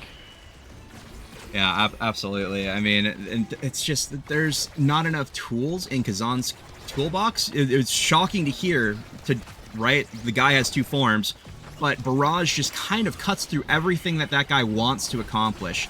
Hook, it beats. Pop-up, it beats. Barrage, as long as you position it right, that guy was nice positioned perfectly to die to Finny. Great bumper kill. But, I mean, Kai will beat Kazan in my opinion, but great ultimate coming out. Good glitch pop from Yuki to continue the defense. Kitty Bagel trying to get involved. Yuki is dead, but saves the goal. Umi is now back. Venom and Umi, this powerhouse should be able to keep this alive, this power play. Kitty Bagel might need to get involved with the flip if they want to make something out of this, but Yuki is going to respawn now, and that is the entire team back. Great defense coming out, and unfortunately, just losing the strike where Venom Yami, after all of that, is going to end up getting scored on by Turkine, and now that is 2-2. Turkine showing that strike second does work, even against 3 people. Gets it through. We're going to 2-2 for set 2. Kinda poetic. We do lose double barrier real fast on the sides of Turkey's Cats, but we have seen them come back from this, so should be okay. Flip used. Venom does have flip on his own, so really scary now that Kitty Bagel does not have their own flip anymore. Oh, and Yuki just insane aggressive plays, like we're used to seeing from her, and gets that set and equalizes to 1-1. Just Yuki, incredibly piloting this Aimi, and that double barrier at the start just was so much momentum for Turkine's Cats to deal with. That barrage, there's nothing that Kazan can do against it. Kitty Bagel's going to have to find a way to play around that, as this Aimi does pick up the hot shot. That's going to be a lot of a faster core. Decides, no, I don't need more damage. Opts to get Zen the 1-2. That's fine. I really do like this missile prop pickup from the Drakkar. You're a Drakkar enjoyer, right? Missile prop, yeah? Pretty good? Pretty good, especially he already has aerials, so those primaries are going a long way. Like, he's gonna have a lot of pressure there. And also, we did not get more size on Kitty Bagel. Doesn't seem like he needed it. But what we did see is that Kitty Bagel was forced to take a spark, and last rotation already saw 3 sparks. I don't know if there's even still a spark in. I might be wrong on assuming that there are no sparks in, but it's for sure only 1 spark if there's a spark left. I'm not sure. I was not paying attention to the spark counter myself, so I am inclined to believe that there might be 1 left or there might be none left, but now this is a double offensive from Uvi and Yuki, and they are going to get it done. Just these blinks from Yuki are incredible. This is the power of an Aimi goalie, especially when you have someone like Venom, Yami, who's going to be able to back you up when you blink in. He's going to understand the mission, right? That is the goal here, is allow enough space for your Aimi to get in there and get involved. Yeah, looking at just the power of Yuki right here with that Aimi, like super surge, heavy impact, hot shot. If that secondary like hits, like Kitty Bagel and someone else, like it's just doomed. Kitty Bagel and the core in that case. No, it's just so much efficiency coming out, and I mean, Turkey's Cats are responding to it the best they can. They're getting damage out, they're getting these KOs, but you know, Yuki is just playing around it so well. Venom, they can take him as low as they want. He is playing around this damage. He is getting orbs, but now he is getting stacked out with damage. Turkey now hunting, and a great KO from Sping Maestro is going to take out Umi with the flip, great usage, and oh my goodness, this defense. Okay, that is good. Kitty Bagel now getting involved is going to be the last touch that they need to get the core, to get the last barrier. Now dribbles, uses the hook, but that is now a power play on the side of Obscura, and now this could be dangerous for Turkey's Cats. Yeah, Obscura a bit better on converting those power plays if they have them. And if they have one, they tend to always keep someone else KO'd as well. So they keep that one longer as well. They do get double barriers here on the side of Turkey, on the side of Obscura against Turkey's Cats. Oh, Yuki, nice stun there. Gets the flip out of Kitty Bagel. Amy just defending with her ult, trying to get there. Kitty. Oh! I was about to say Kitty Bagel gets the KO on Venom, but Yuki just jumps forward and scores. I mean, that is Yuki's bread and butter. I mean, she had flip, she had, secondary. You gotta be looking out for that. You got to be. I spy with my little eye a dead eye. And that is going straight to Yuki. That is going to make her so much more powerful. There's the last spark. There we go. It does go on to Kitty Bagel, who does have that spark already. Interested to see what this Drakkar is waiting on, though. Guys, did we mention Kazan extra size? Kazan does have 3 size awakenings. That is true. I didn't notice that. Thank you for mentioning it. Hey. And he got Among Titans this round. Oh, that's true! Among Titans. This is a big Kazan, everybody. We have a size Kazan. This could be what we need. We've seen this before. This could be the answer, but what is the answer right now to Obscure Raw's problems is just to kill Turkey, and that Zentaro is gone. And that big hook cannot save that barrier for that much longer. So now the power play is over, but they lost both of their barriers for it. Yuki this time, surprisingly, does not get the hit on both Kitty Bagel and the core. So this time offense does not get the goal, but I don't think Yuki does mind. Apparently, yes, she does. Really nice angle there from Turkin. Makes Yuki choose one of the sides and gets the right side for just pushing the core past Yuki there. And that's all you need. And another double barrier. Beautiful. Secondary coming out from Turkin. And flip is gone as well. And flip is gone as well. Turkin! What's that? Insane interaction. That's what you want to see out of your Zentaro. You want to see them just busting in there with the secondary, taking both barriers, and that is a dead Finny. But that is okay. Power play right away, but they are still running off the momentum from that previous point. Does use the primary to get enough time bought to beat the... Really nice How did that guy die? Oh, misses the doubler, but that's okay. Finny is back online, has the secondary to try to help out there. The ultimate, the primary. Zentaro is going to get that barrier with the help of Spring Maestro. Kitty Bagel trying to get it up to Spring Maestro. Umi is back on the field. KO! Now on to Spring Maestro. Now it's Turkeen and Kitty Bagel in the box, nice all on their secondary. own. On the... Ooh, this is a power play that Obscura needs to get back to this point, but... Spring Maestro is back, but Yuki takes out turn on Turkey, but oh my god, it rolls in. Wow, what a point of all time. No abilities after Kitty Bagel gets KO'd, and that's how we get scored on. That's how you get through that defense. Just hope they don't have abilities. Going into the last set here, looking at the Awakenings, I see potentially Cast to last to 4 Kai, maybe Prime Time as well. Zentaro already has Dash Awakening, so Twin Drive a really good choice. Maybe would have liked it a bit more on the Kazan, because he already has a lot of cooldown with the double spark.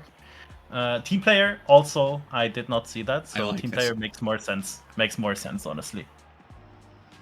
No, I didn't see the team player until Kazan was holding it in his umbrella-wielding hands, and this is going to be super terrifying to see, right?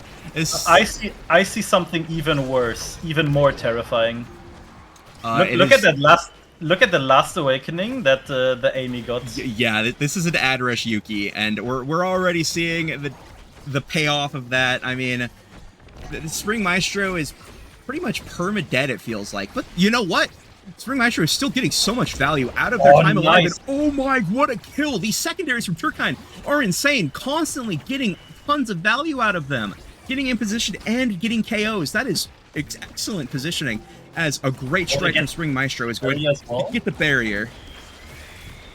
Oh, nice defense. Team player helping out there as well.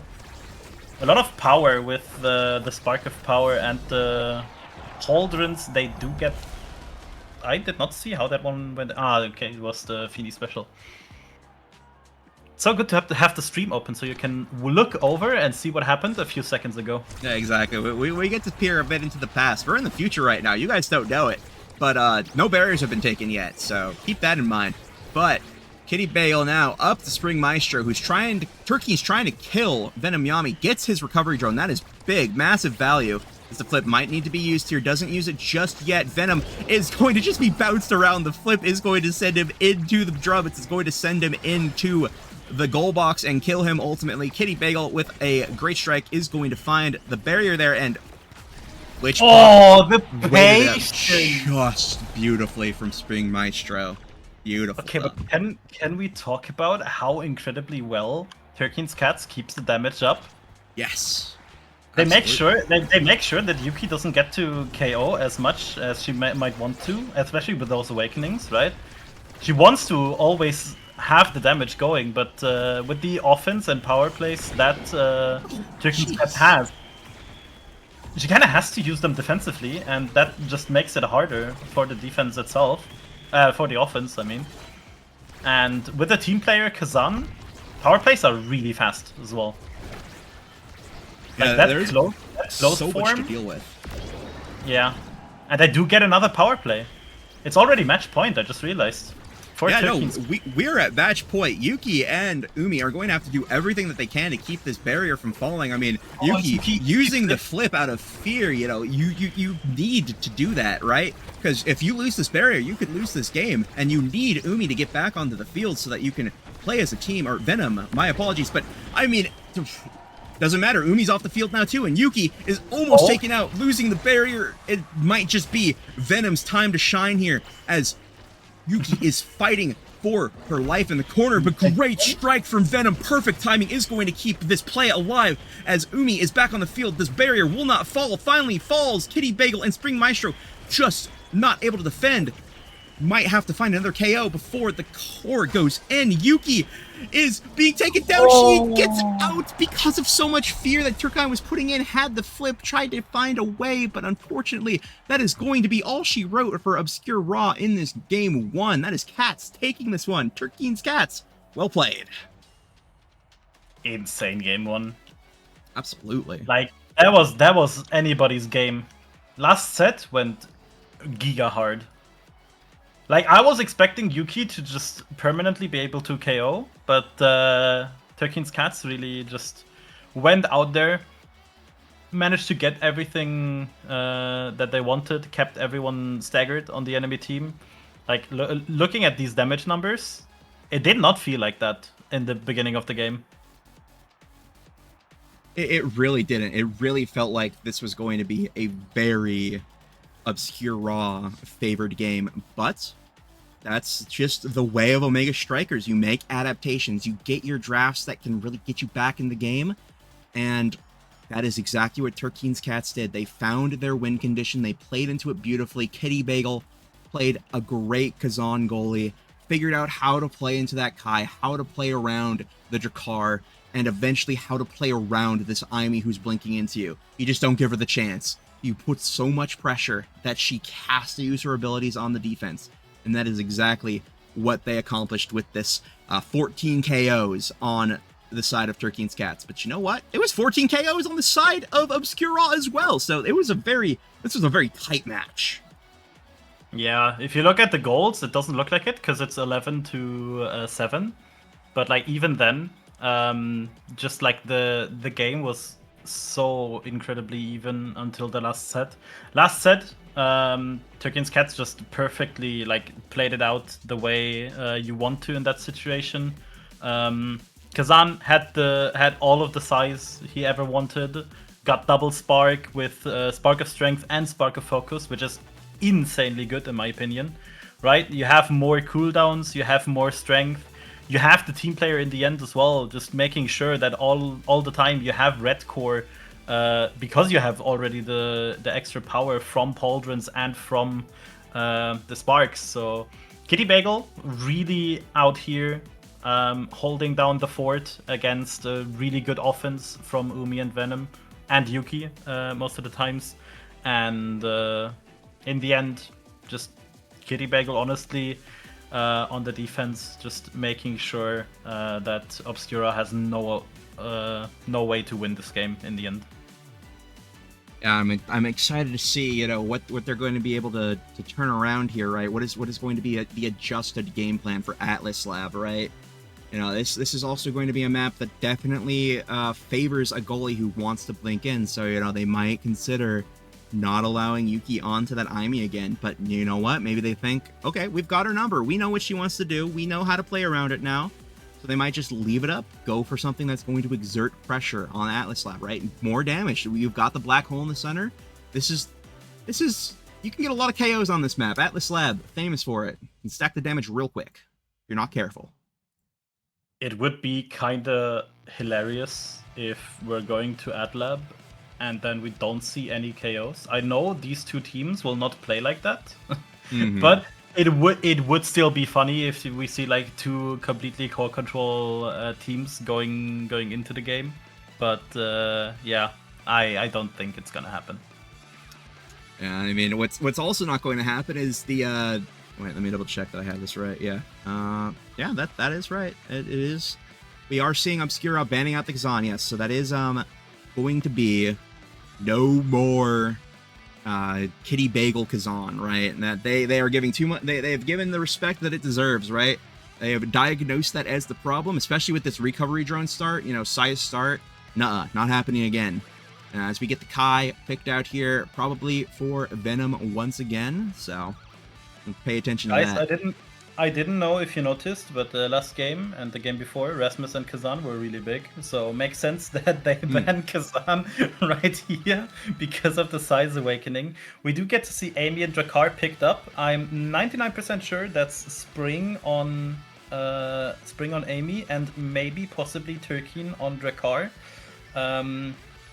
Because that Drakkar kind of good in my opinion on the offense, especially with Amy. You have a lot of ways to win strike wars with both these characters, and from what I'm seeing, Obscura wants to cover their bases with a little bit more damage prowess. Getting that Vice with Castellast, always a good choice in my opinion, because it just makes it easier to get the secondary down, just teleport forward and get a primary or maybe even ult in. Yeah, I'm a big fan of this Atlas pickup. Just from a, like, what's the word I'm looking for here? Just from, like, a good pick standpoint, right?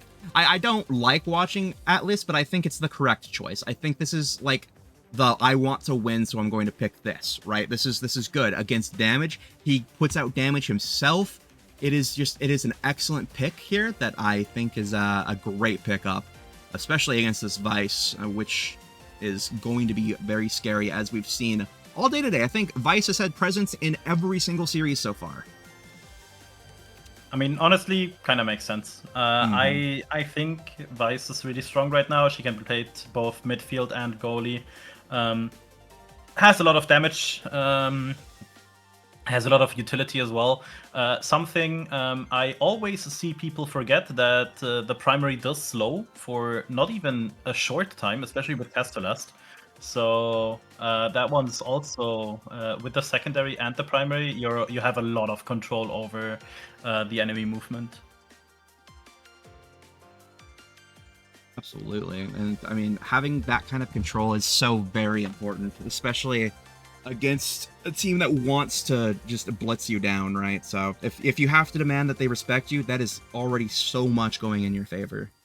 As we are now getting into this game now, going through character select. Look at that. Yep, that is going to be Yuki on the Vice, of course. She is going to be involved in the play, and yep, that is going to be Spring Maestro on the Aimi. of course, as you said. And then Turkeen on the Drakkar. This is exactly as you drew it up. We have a couple of name bugs here, yeah, on Umi and on Kitty Bagel. So keep that in mind. Players did not forget to turn their names off. It just happens sometimes. I am lucky I don't have that bug. Yippee! I do not have to think. Let's go. Hey, that's how we like it. But that is one barrier down a piece for either side. Spring Maestro and Turkey looking really low. The tempo is already swinging in the favor of Obscura, as they have already hit level 2 across the board. Spring Maestro finally hitting level 2, popping down that turret. Atlas now hitting level 2 off of an orb. Use that secondary. Yuki channeling the ultimate, not finding anything for it just yet, except for maybe the scattering of the people, but nothing to show for it just yet, as a barrier does go down. Caster's Curse. Nice ult there as well from Atlas, just making sure that Spring doesn't lose his recovery drone. Really close as well, getting hit into the center, but does not do so. Really nice barrier take from Turkey in here. Umi tries to cook up the Atlas, does manage it as well. So first goal, first strike goes to Obscura here. I don't know, that was a very well-placed strike from Umi there. You know, that's the angle you want to look for when you're playing against Atlas, right? That just like that he can't cover everything, especially if he's just used his primary. His secondary is not going to be big enough yet to deal with a kind of strike like that, just into the deep pockets. I believe they used to call that one the puffy angle back in the day if you're from NA. But Spring Maestro, beautiful juggle into the black hole is just not enough. Just putting Spring into the right position. A great KO. Shotgun into the net, and that is going to be everything that Turkeen's Cats needs to score. Insane, honestly. Really nicely done. I think Drakkar was in secondary before, so That'll do it. Yuki did not have much time to react there. I did see one thing that I don't want to see from the side of Turkeen's Cats again. Spring does kind of want to walk up on kickoff the entire time, has already eaten full Vice and Zen combo twice, and was staggered for the entire round. that is something you do not want to do. Spring Maestro might be playing a little bit too loosey-goosey with the knowledge that they have nice recovery KO drone. from 13. But it is taken out, and yes, great KO is going to just continue this power play a little bit longer. Great strike shot from Kitty Bagel is going to encourage the play to continue, and the barrier does go down for it. Now this is an open net. The power play is over. All members are back on the field. Spring Maestro might be the next one to be sitting out, as a great channel of the Vice Ultimate is going to buy just enough time to get the barrier, bring down Spring Maestro even lower, and find a way to get the core in through Umirel. Yeah, Umi just really nice. Secondary in, gets the core a little bit more forward, strikes it up, so Atlas can't reach it. Really well done. But once again, on kickoff, technically the same thing happens. Spring just gets completely dumped by abilities, does not dodge, and that way it's kind of hard to play the game, honestly.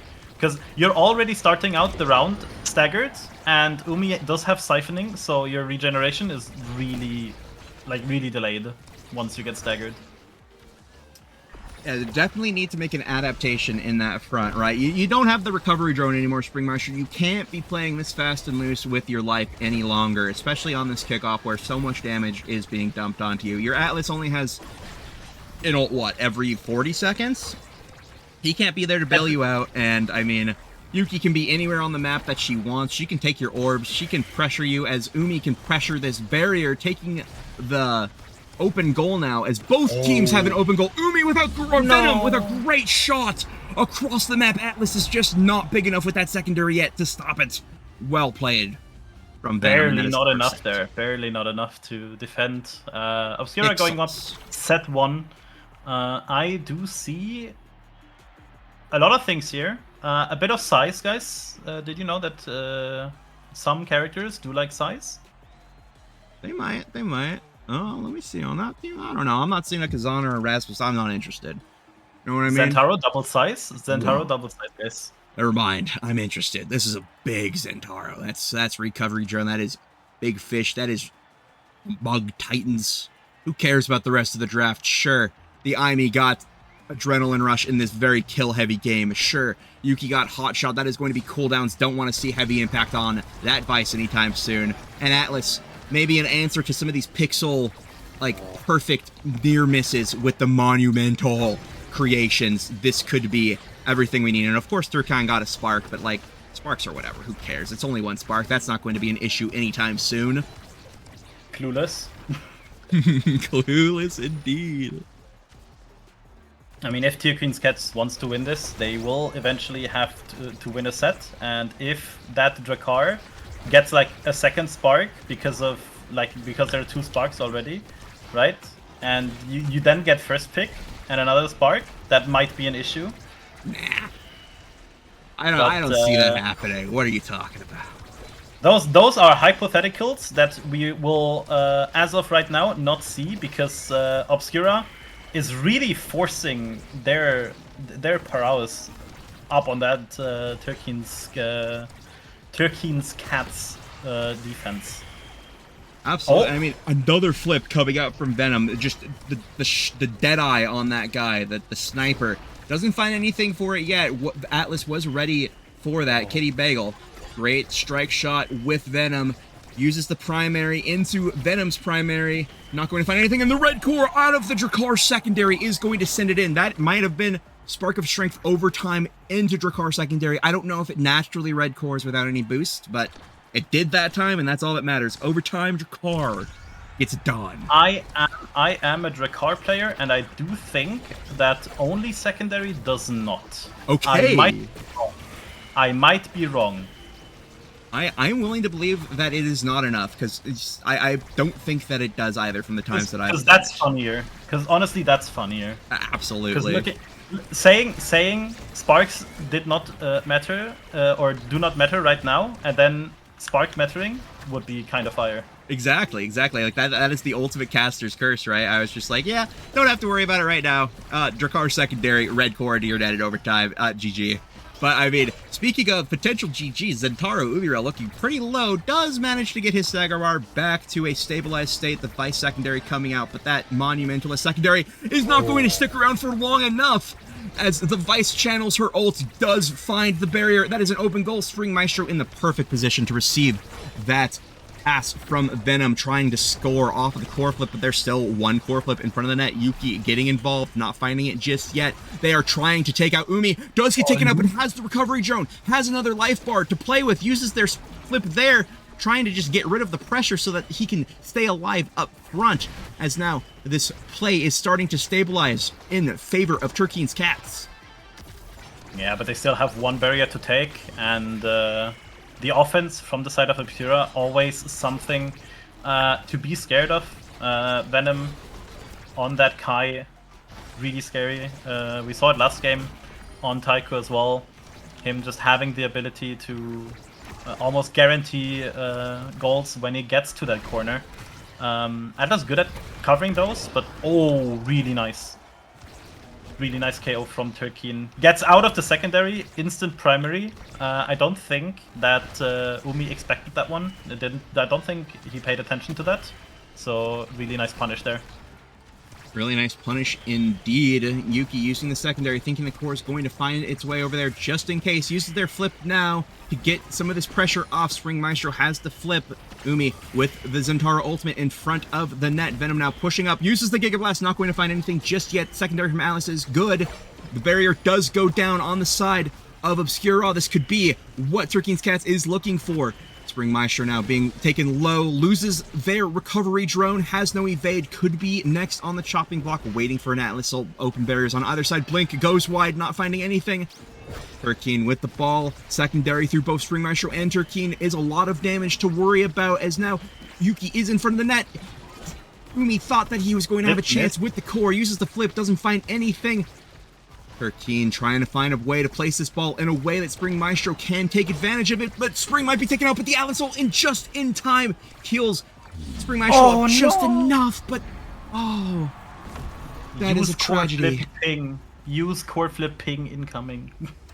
Yeah, I think Kitty Bagel thought he was going to be fast enough to catch up to it. Probably thought he didn't need it. Thought maybe one of his teammates. I don't know what was going through his mind there, but flip was not one of the options he thought he needed to use, unfortunately.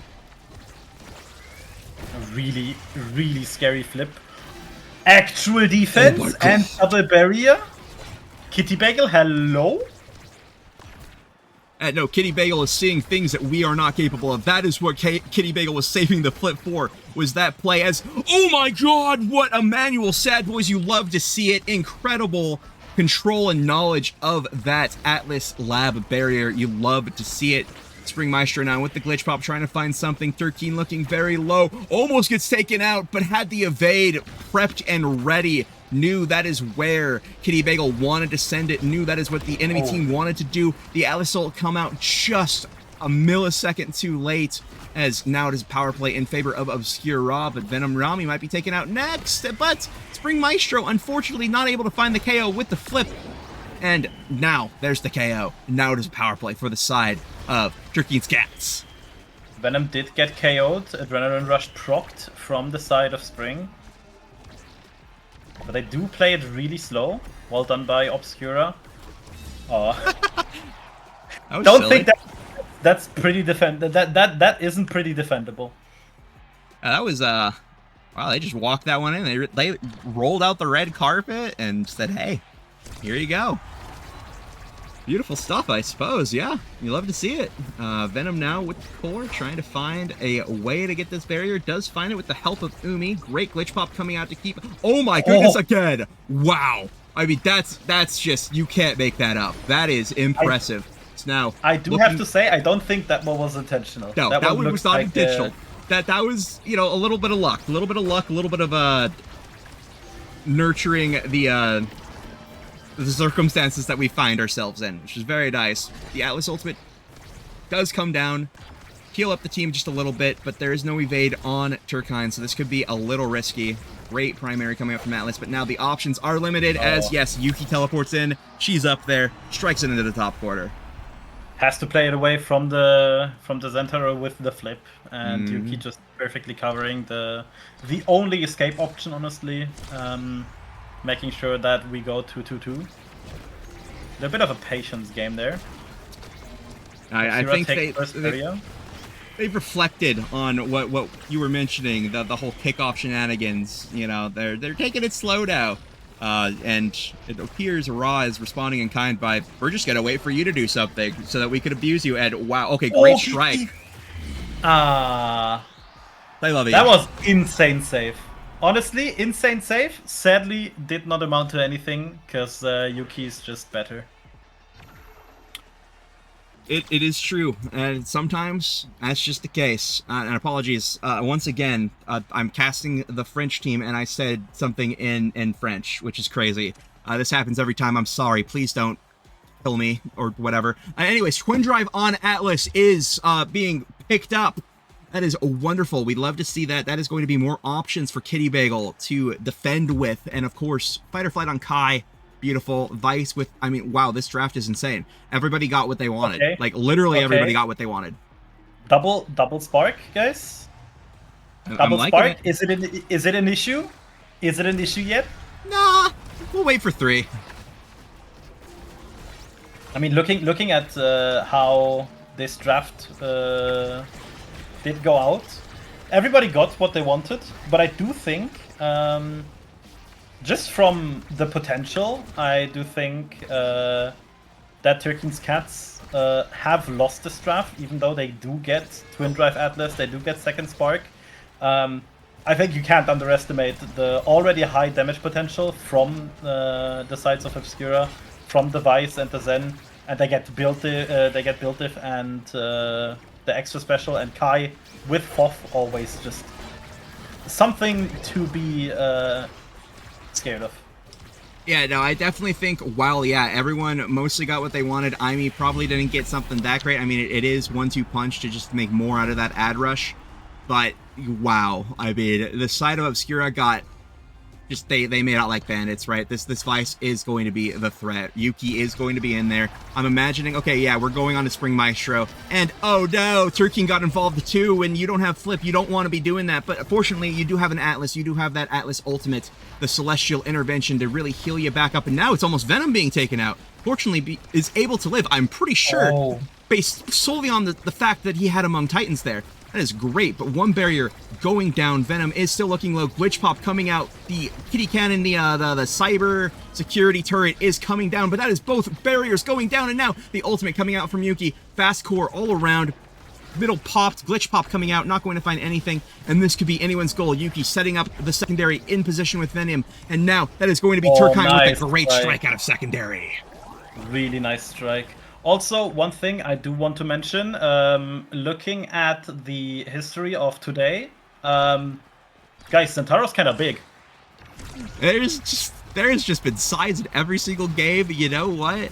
Fortunately, I mean, Zentaro is one of the lesser of the size abusers. Still, I mean, it's size and it's going to be abused, but hey, could be worse, right? Haha, as both barriers go down, nobody has evade on the side of Turkeen's Cats. This is very dangerous against this Vice, who is going to secondary on you to help her team score and use her ultimate that is, you know, buffed by that extra special. Especially with the Zentaro with the flip in front of your net, who can do awful things to you. Does the flip, secondary, great patience. Going to wait out that secondary. Great patience, but greater defense. Turkeen's Cats, though, still on the very far back foot, honestly. Turkeen walking away from the Atlas ult, not getting all that much HP back. Kind of unfortunate. Kitty Bagel, however, keeps doing what they've been doing the entire time, just defending like the GOAT. Oh my god, okay. Turkeen is back. Oh. Gets flipped. And we go to match point, going into a potential 3-game series if Obscura just decide to get the 3-0 going. This very well could be the first game 3 of the day. All games have been close, don't get me wrong, but this could be finally the one where it is taken all the way to a game 3. Finally, Spring Maestro being taken low, Zentaro, Unirel in the face of Atlas. Yuki with a great secondary channeled at the perfect time to get in position for the pass, uses the primary to get the core from taking the barrier. Unfortunate positioning now as a great Giga Blast coming out from Venom Yami to keep the play alive, the barrier alive, kill any opportunity, but a great response from Turkeen. This could be what Turkeen's Cats needs to get back in this game. Open goals on both sides now. Scary position to be in for Turkeen's Cats. We have a flip on the side of Umi. Defense is there. Atlas does get KO'd in the end. Do they get to play the defense? 5 seconds until Atlas is back. They do get to play the defense. Kitty Bagel has returned, gets a little bit of healing onto his teammates. Oh! And the spook! I did not even see that. Yeah, I did not see that Turkeen went invisible, and I don't think Yuki did either. Drakkar, you know, just so fast, was able to take advantage of that, saw that Yuki wanted to pass to herself with the secondary, got in a position for it, and just excellently executed. But speaking of being executed, the strike shot is just not enough. Tries to go for another manual Sad Boys, unfortunately just too much core strength. That is on both sides. Open barriers on both sides. Spring Maestro in position to make something happen here against this Zentaro, who is staggered. This could be a dead Zentaro with the recovery drone being popped. Great! Really flip nice from flip. Yuki. Great reaction against Spring Maestro secondary, and now Spring Maestro being taken low by Zentaro. Venom Yami very close to being killed. I was Turkeen! waiting. I was waiting. I saw the Drakkar going invisible, and I was like, "Where is he? Where is he?" And guys, third spark. We do get it. We do get it. Okay. We do get it. I'll say it. This Drakkar's a problem now. This Drakkar's a problem. Guys, I called it. I called it. First set. Triple spark, Drakkar, and now we have a problem. This could be Obscura's game to lose, as we do get this missile prop on the Kai, right? And we've seen some of these Giga Blasts that Venom's been going for. This might be a big switch up. Bulk up on Zentaro. This is huge. This is big. And wait, what just happened? I might just be delusional, but I think Obscura did make a mistake in draft. Because there was a potential to give Zen explosive and take heavy for the Vice. Otherwise, Atlas had to take heavy. And I do think forcing Atlas to take heavy would have been better. Or maybe just getting heavy on Vice. Not to say that bulk up on Zen is bad or anything. But I do think that would have been the better play. Yeah, I'm personally of the persuasion to say that I think Vice should have taken heavy impact there. I am not sure what the comms sound like in there. Maybe it was a misclick. I'm not sure. But with the hotshot, I think like you really definitely want all of that cooldowns, right? That is just so much that you can play around with. I'm definitely a fan of the bulk up on Zen, right? I don't mind that so much. But hey, who am I to talk? It's working for them so far.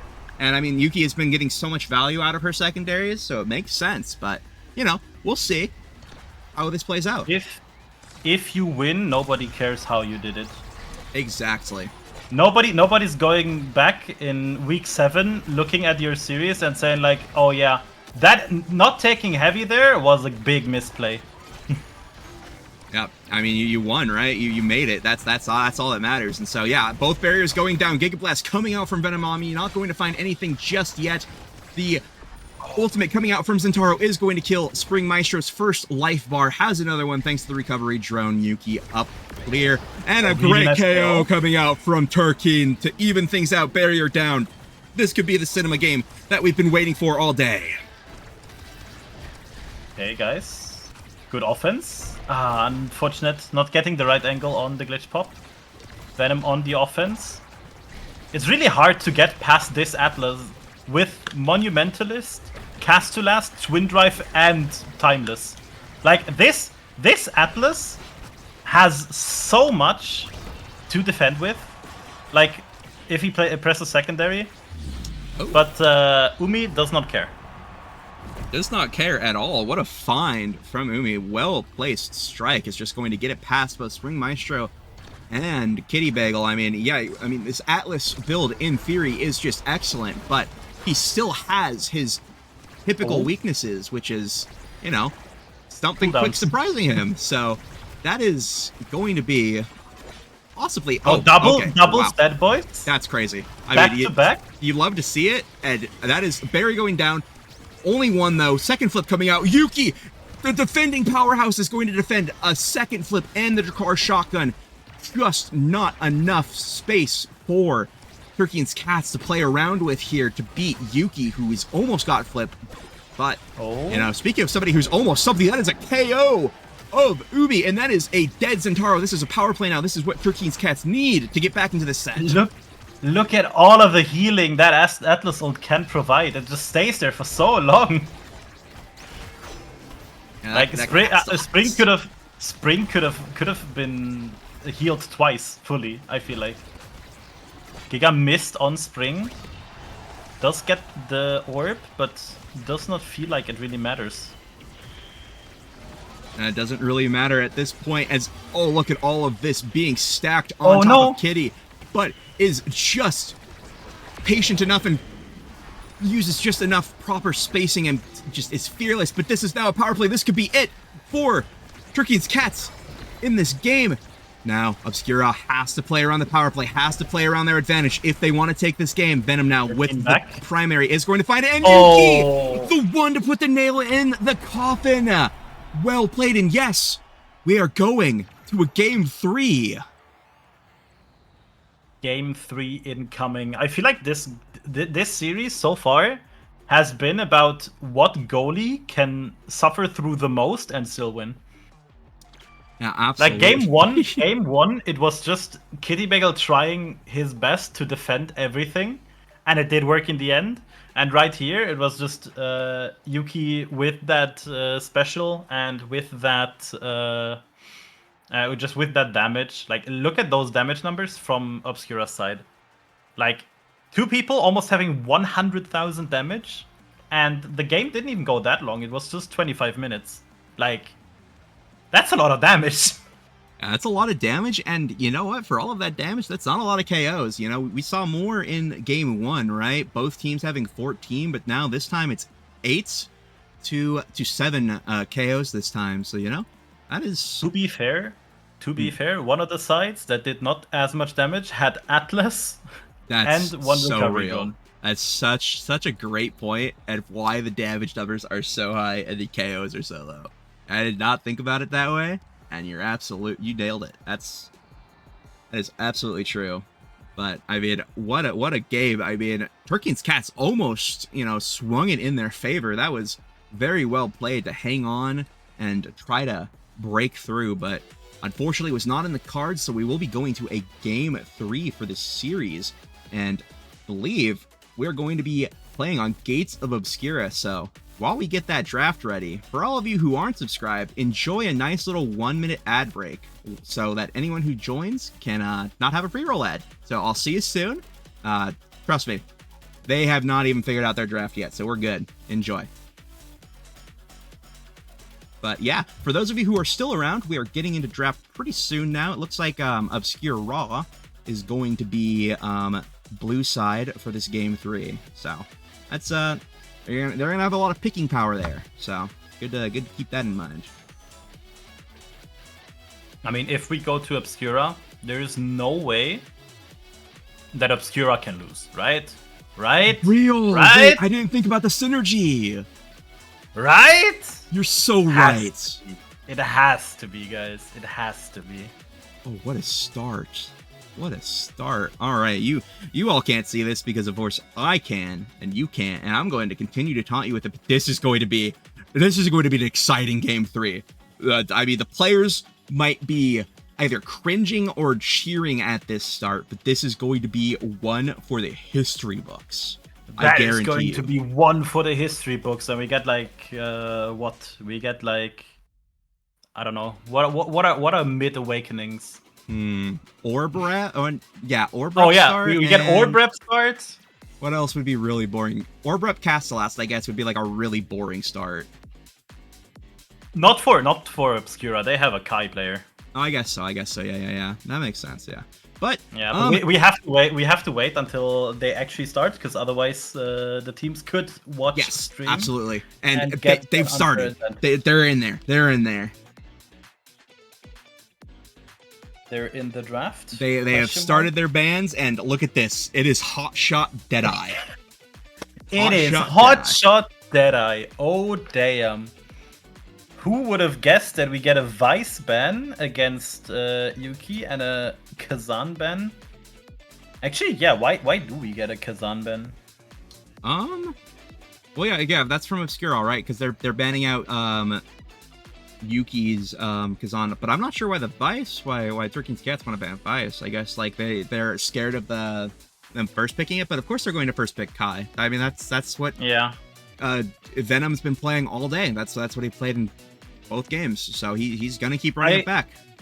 I feel like the Turkey's Cats has to pick up the Amy. Spring is a really good Amy. Hotshot and Deadeye. I feel like 2 really good awakenings. Maybe also looking at an Estelle, but I feel like it has to be the Amy in the first rotation. Otherwise, Yuki just gets that as well. And Yuki on Amy is scary. Yuki on Amy is scary indeed, and it looks like she is not going to be able to play it today. That is Luna Amy going over to the side of Turkey's Cats. Honestly, I'm a little surprised that Venom didn't think to take Luna there. I from what I know, he's a pretty good Luna player, one of the better ones, in fact. And from what I know, he likes to pick. Maybe he doesn't like it on this map. Maybe he's feeling really hot on the Kai, which is a great pick on this map, so that makes sense. It's a Deadeye start, and Luna wasn't banned, so you are just leaving it on the table for Turkey's Cats to take, and that is going to be the Rune going over to Obscura. You know, full thematic here, you know? Just want to mention, Yuki did get to play Amy in the first match. Yes, she did. So, She got her turn. Now it's Spring's turn to. Wait, actually, Amy lost all games. Maybe Amy is weak, guys. Wait, real? Wait, real? Amy Real? lost on. Yeah, Amy lost on Yuki in game 1 and on Spring game 2. Guys, maybe Amy is weak. We need an Amy buff. Buff Amy. Buff Amy. Give her back her old glitch pop property where it lingered, please. I still send out glitch. No, I don't. I got over that habit like in season 2. But no, please bring it back. That's what I'm saying. But we are finished with this draft. Of course, we're going to see Zentaro, and we're getting a Juliet pick. Yeah, I almost said Juno. That would have been silly. No, this is going to be a Juliet. I really like Juliet on this map. I think she's a lot of fun, and I think she really pressures KOs really well. Okay, guys. I'm seeing something that I like a lot and something that I do not like at all.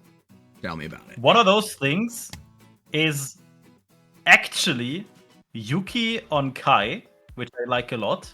Because I do think Venom would go Rune here. Venom is a really good Rune player with the hotshot as well. Like, they might have gone for the Kai bait. Because I do think that would make sense if you wanted to pick the Rune here, but not first pick it, right?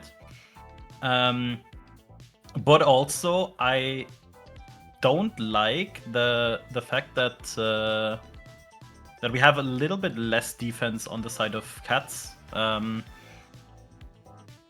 Actually, never mind. This is Obscura. I forgot. So mobility is defense, and they have a lot of mobility. I retract my statement. Statement retracted. Wipe it from the memory banks. Worry not. We're on Gates of Obscura. Speed is defense. This could be everything. And it might just be everything. As we get into this match, Spring Maestro, of course, running the Deadeye on the Ami. You don't even need to ask what Kitty Bagel on the Luna is running. Turkey taking that hot shot on the Pummeler's Juliet. And, of course, it is going to be full hot shot from the side of Obscura as we get into this one last game of this series. One barrier already down on the side of Turkey and Scats. Yeah, already seeing the power that this rune has. Just getting the primaries and secondaries going. Great patience there for Umi. Just waiting until there's no way that Kitty Bagel can defend this. Kicking us up with the first goal of our final match in this series. And right now, from what I've seen, I do think maybe I got stun-locked by Juliet kill, my bad. No, don't worry. Oh my god! I mean... I was thinking, and then I saw the Juliet kill, and I was like, where was I? I understand. Hey, the Juliet to do the KO. I like the KO. But you know what I like more than the KO? Beautiful glitch pops. Timed perfectly to score. Well played from Spring Maestro, making the most of that power play right as the goal is opening. Just the glitch pop placed perfectly to take away all options. As, speaking of all options being taken away, you're dead. You don't have any options left. As Uvirel is taken out, return to Brazil, Turkeen with a great flip going to take the barrier, opening up the gates. Venom going to teleport down. Unfortunately, it is going to be passed around him as return to Brazil, Turkeen finds the goal with a well-placed strike. I was gonna say that I like Obscura a lot more because they basically perfectly played together with the hotshot rune covering the bases and then just covering the spaces that the rune can't. But right now, looking at how Turkeen's Cats plays, like they got KOs already that really just basically deny all of the crowd control, the area control that Obscura has. So on that front, I think right now Turkeen's Cats might be favored because again they get the power play right now. Just from the way that I am watching these players pilot their characters, Kitty Bagel seems so comfortable on this Luna, going for all sorts of creative plays, right? I'm excited to see this, and it looks like Turkey is just incredible at finding these KOs, right? This is just an eternal power play. Kitty Bagel flying in with the Luna, great Giga Blast coming out from Yuki, but a punch from Turkeen is all that is needed to secure the set for Turkeen's Cats, and this is the first set being taken in this final game 3. I'm gonna be serious. I think that was a power play for like 40 seconds, maybe longer. I would completely agree with you. That was the eternal power play. There was never more than 2 guys on the field for the side of Obscura, right? That was just too much to handle. But we're getting to this draft now. That is going to be Julie picking up that Might of the Colossus. Just a little bit more strength on her. I am a little surprised that neither Bulk Up nor Heavy Impact went to her. I would have preferred Bulk Up personally. But it does fall back to Luna, which is just fine with me personally. I mean, that's great. If the Obscura team does not want to pick survivability against this comp that is putting them into the eternal power play, so be it. That's their fate. I'm surprised that Spring did not take Heavy here, because it's really good on that. It's really good on that Zentaro, right? Because of basically all of his abilities are multiple hit and impact, right? He's gonna get a lot of those CDs back. Yuki got staggered. I just realized that on the side. Did not get KO'd though. Going back to my statement before, I don't think going for the Spark of Leadership instead of the Heavy Impact for Amy was good here. Yeah, I do agree. I'm not the biggest fan of Spark of Leadership pickup, right? Like, I mean, right now, it's just the first spark, and it's probably the weakest spark, right? And like they made sure that it was not good. It is. Yeah, it is by far the weakest. No. And absolutely. It's kind of a dead pick as well, in my opinion. Like, if you don't have sparks already, and you can't guarantee getting sparks, I feel like it's kind of troll to pick up. I think it's very bold as well, especially when you are on, when you're ahead, right? You want to pick to push your lead, not, plan for contingencies. But maybe, planning for a contingency, maybe it's a self-fulfilling prophecy, right? You have that spark now, you're losing the set because you essentially have, like, an awakening that's giving you nothing. And so now you're like, okay, at least I picked up the spark, right? No. But, I mean, that is going to be Spring Maestro being banished to not their death, does use the flip, does manage to survive for just a little bit long. Taking it Oh out. no! That is unfortunate. Walking into the anomaly, I think. Yep. Into the primary, I think it was. Kind of unfortunate. Kicking Umi through the portal as well instead of KOing. Beautiful thing that happens on Obscura. Oh wow! Really nice barrier take. Yeah, no, I mean, people might hate Glitch Pop, especially, like, goalies and brawlers, maybe even midfielders, but I love Glitch Pop. I love it so much. It's my favorite ability in the game. It's the best ability in the game. And Spring Maestro, I'm so sorry. I've been saying Maestro. It's Maestro. Oh my goodness gracious. Spring Maestro is a Maestro of the Glitch Pop. I just say Spring because it's easier. That is perfect. Hey, nobody corrected me. Oh, the perfect banish. The perfect banish. You love to see the banishes. Oh. We've been seeing some good vanishes today. Yeah, I mean, to be fair, I do remember. I don't know what season it was, but Venom decided at some point I want to be the best rune in Europe, and spent a lot of time on that rune. If he is the best rune, I am not to say, but definitely showing his prowess. And that is, you know what? I think the EU region does have its fair share of rune enjoyers, so that is a strong claim. And you know what? We'll have to see if Venom can back it up here.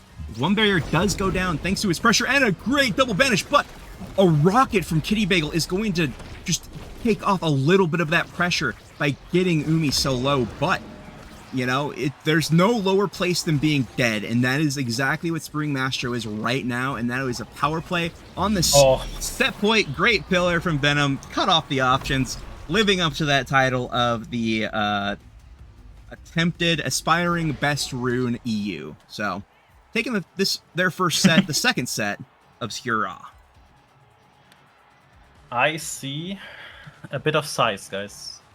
Is the meme going to continue? I mean, I feel like it can't. There's 3 size options here, right? Like, it's sizes. Like, if somebody on Turkey's Cats takes Among Titans, and okay, but we can still get size on Julie. We can still get size on Julie, and already Might of Colossus. I do think Big Fish should still be in, right? Yeah. Big Fish is still in the pool. Among Titans, recovery drone is out. I do kind of like this Aerials pickup. I mean, it's very, like, Spring Mastro, like, it's the way that they're playing this Amy right now. They want to have more influence with what they're doing, and they're so good at where they want to place things. I definitely agree. That is, like, probably their best pick right now. I really like it. It's a confidence pick. It allows more control, even though, like, maybe we could have taken things that, like, maybe benefit the team a little bit more. I really like it. It's an ego pick, and I'm living for it. But that is now open barriers on either side. Venom has the flip, gets punched by Turkeen, is going to have to play their life so well, not well enough, unfortunately, as Zentaro ulting in front of the net. Not going to find anything. Great rocket into the secondary from Spring Mastro. That was elegant, beautiful, well played, saw the vision, incredibly done. That entire goal was so well played by Turkeen's Cats. Like, good passes, good covering. We do see another banish into half to 3/4 of the HP bar gone. Turkeen now on that back half has to be careful. Does get a lot of HP back, thanks to that orb that he picked up. Insane barrier defense, honestly. I thought it was gone. But second barrier does stay up on the sides of Turkeen's Cats and on the sides of Obscura. Venom really low, but so is Turkeen. Both teams have to be careful. That's a really unfortunate position to be in. Zentaro should have his special up rather soon. So we might... don't even get to see it. Just the Kai Barrage getting that one, and nice flip on the sides of Umi. Umi is going to sink it in there off of the death of Turkine, which, you know, I hate to see it, but it looked like, you know, things were not going the way of Turkeen's Cats in that point anyways, so might as well reset after, I mean, Kitty Bagel put on a great defensive show, but there's only so much you can do when you're in a 2v1 situation and Yuki kills your brawler, right? So, you know, great boost to get the first barrier here, really putting the pressure onto Obscura, as a great flip from Yuki is going to alleviate some of the pressure. Flip from Venom to alleviate even more pressure, and a banish to really shut down any attempt at a response from Turkeen's Cats. Great layering of everything from the side of Obscura, but oh my goodness, no, Spring Maestro, that's not where you were supposed to strike it. Almost perfectly played. Just unfortunate positioning on the mouse. Too excited as that is a KO, but there is still an opportunity. Return to Brazil has it. Boost in. Rocket. Not going to find anything just yet. Turkine does get the KO on Yuki, but it is the recovery drone that recovers her. She is going to live for just a little bit longer, and that is the power play killed. Oh my goodness gracious, everything that could be happening is happening right now. The barrage goes down, saves the barrier for the goal for just a little longer. Boost into the portal, not going to find anything just yet, and another sneaky portal trying to go for the same play as we saw earlier. The dash from Aimi, not enough. Now in front of the goal, nothing yet. A KO. This is a power play with a flip. This could be everything that Turkeen's Cats needs for this point, and yes, that is going to be a KO. And almost would have been a third KO if the blink would have landed on the spring onto Venom Yami. That is going to be Turkeen's Cats up in this point. Insane point. They got one advantage and just ran with it. However, Turkeen does not have a dodge and evade, so might get cooked here real fast. Might get cooked real fast indeed, as already they are cracked. The stagger bar is non-existent on Turkeen, but that aerials glitch pop putting so much pressure. Zentaro versus Luna, a tale as old as time, but oh my goodness gracious, Kitty Bagel is in the head of Umi. Great primary coming out from Yuki is going to be enough to stop this advance from Kitty Bagel, who was trying to make a play on a power play. Incredible. Just absolute confidence in yourself. The Zentaro, oh, unfortunate. You hate to see it go out like that, but that is going to be this set tied up now. Expecting the Zentaro ult to hit one strike too early and just not having the strike, really unfortunate. But we do go 2-2. This series really enjoyable, honestly. Really enjoyable from both ends as well. Both teams really out here trying to entertain us.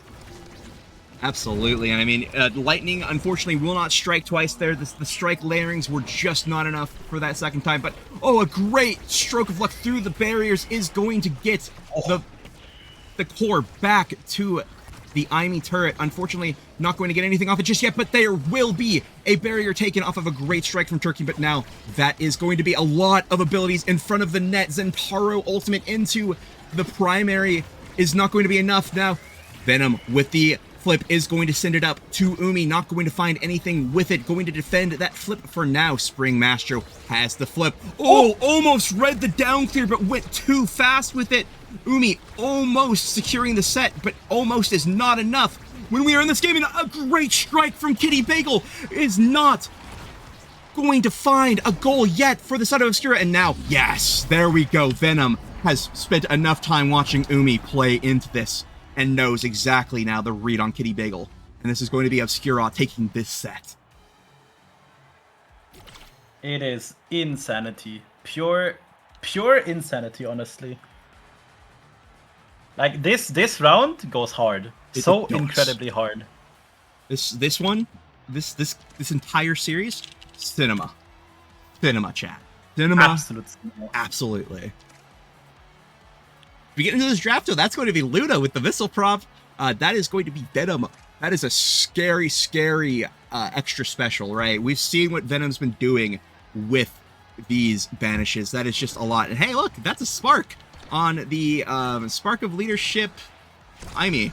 Not enough value yet, and I'm pretty sure even if you got all 4 sparks, the value really isn't there, but it's still something, right? That's still a spark for yourself. That's still 2 sparks on Spring Mastro, as Umi is taking it incredibly low. There's a lot of damage that has been added to the pool.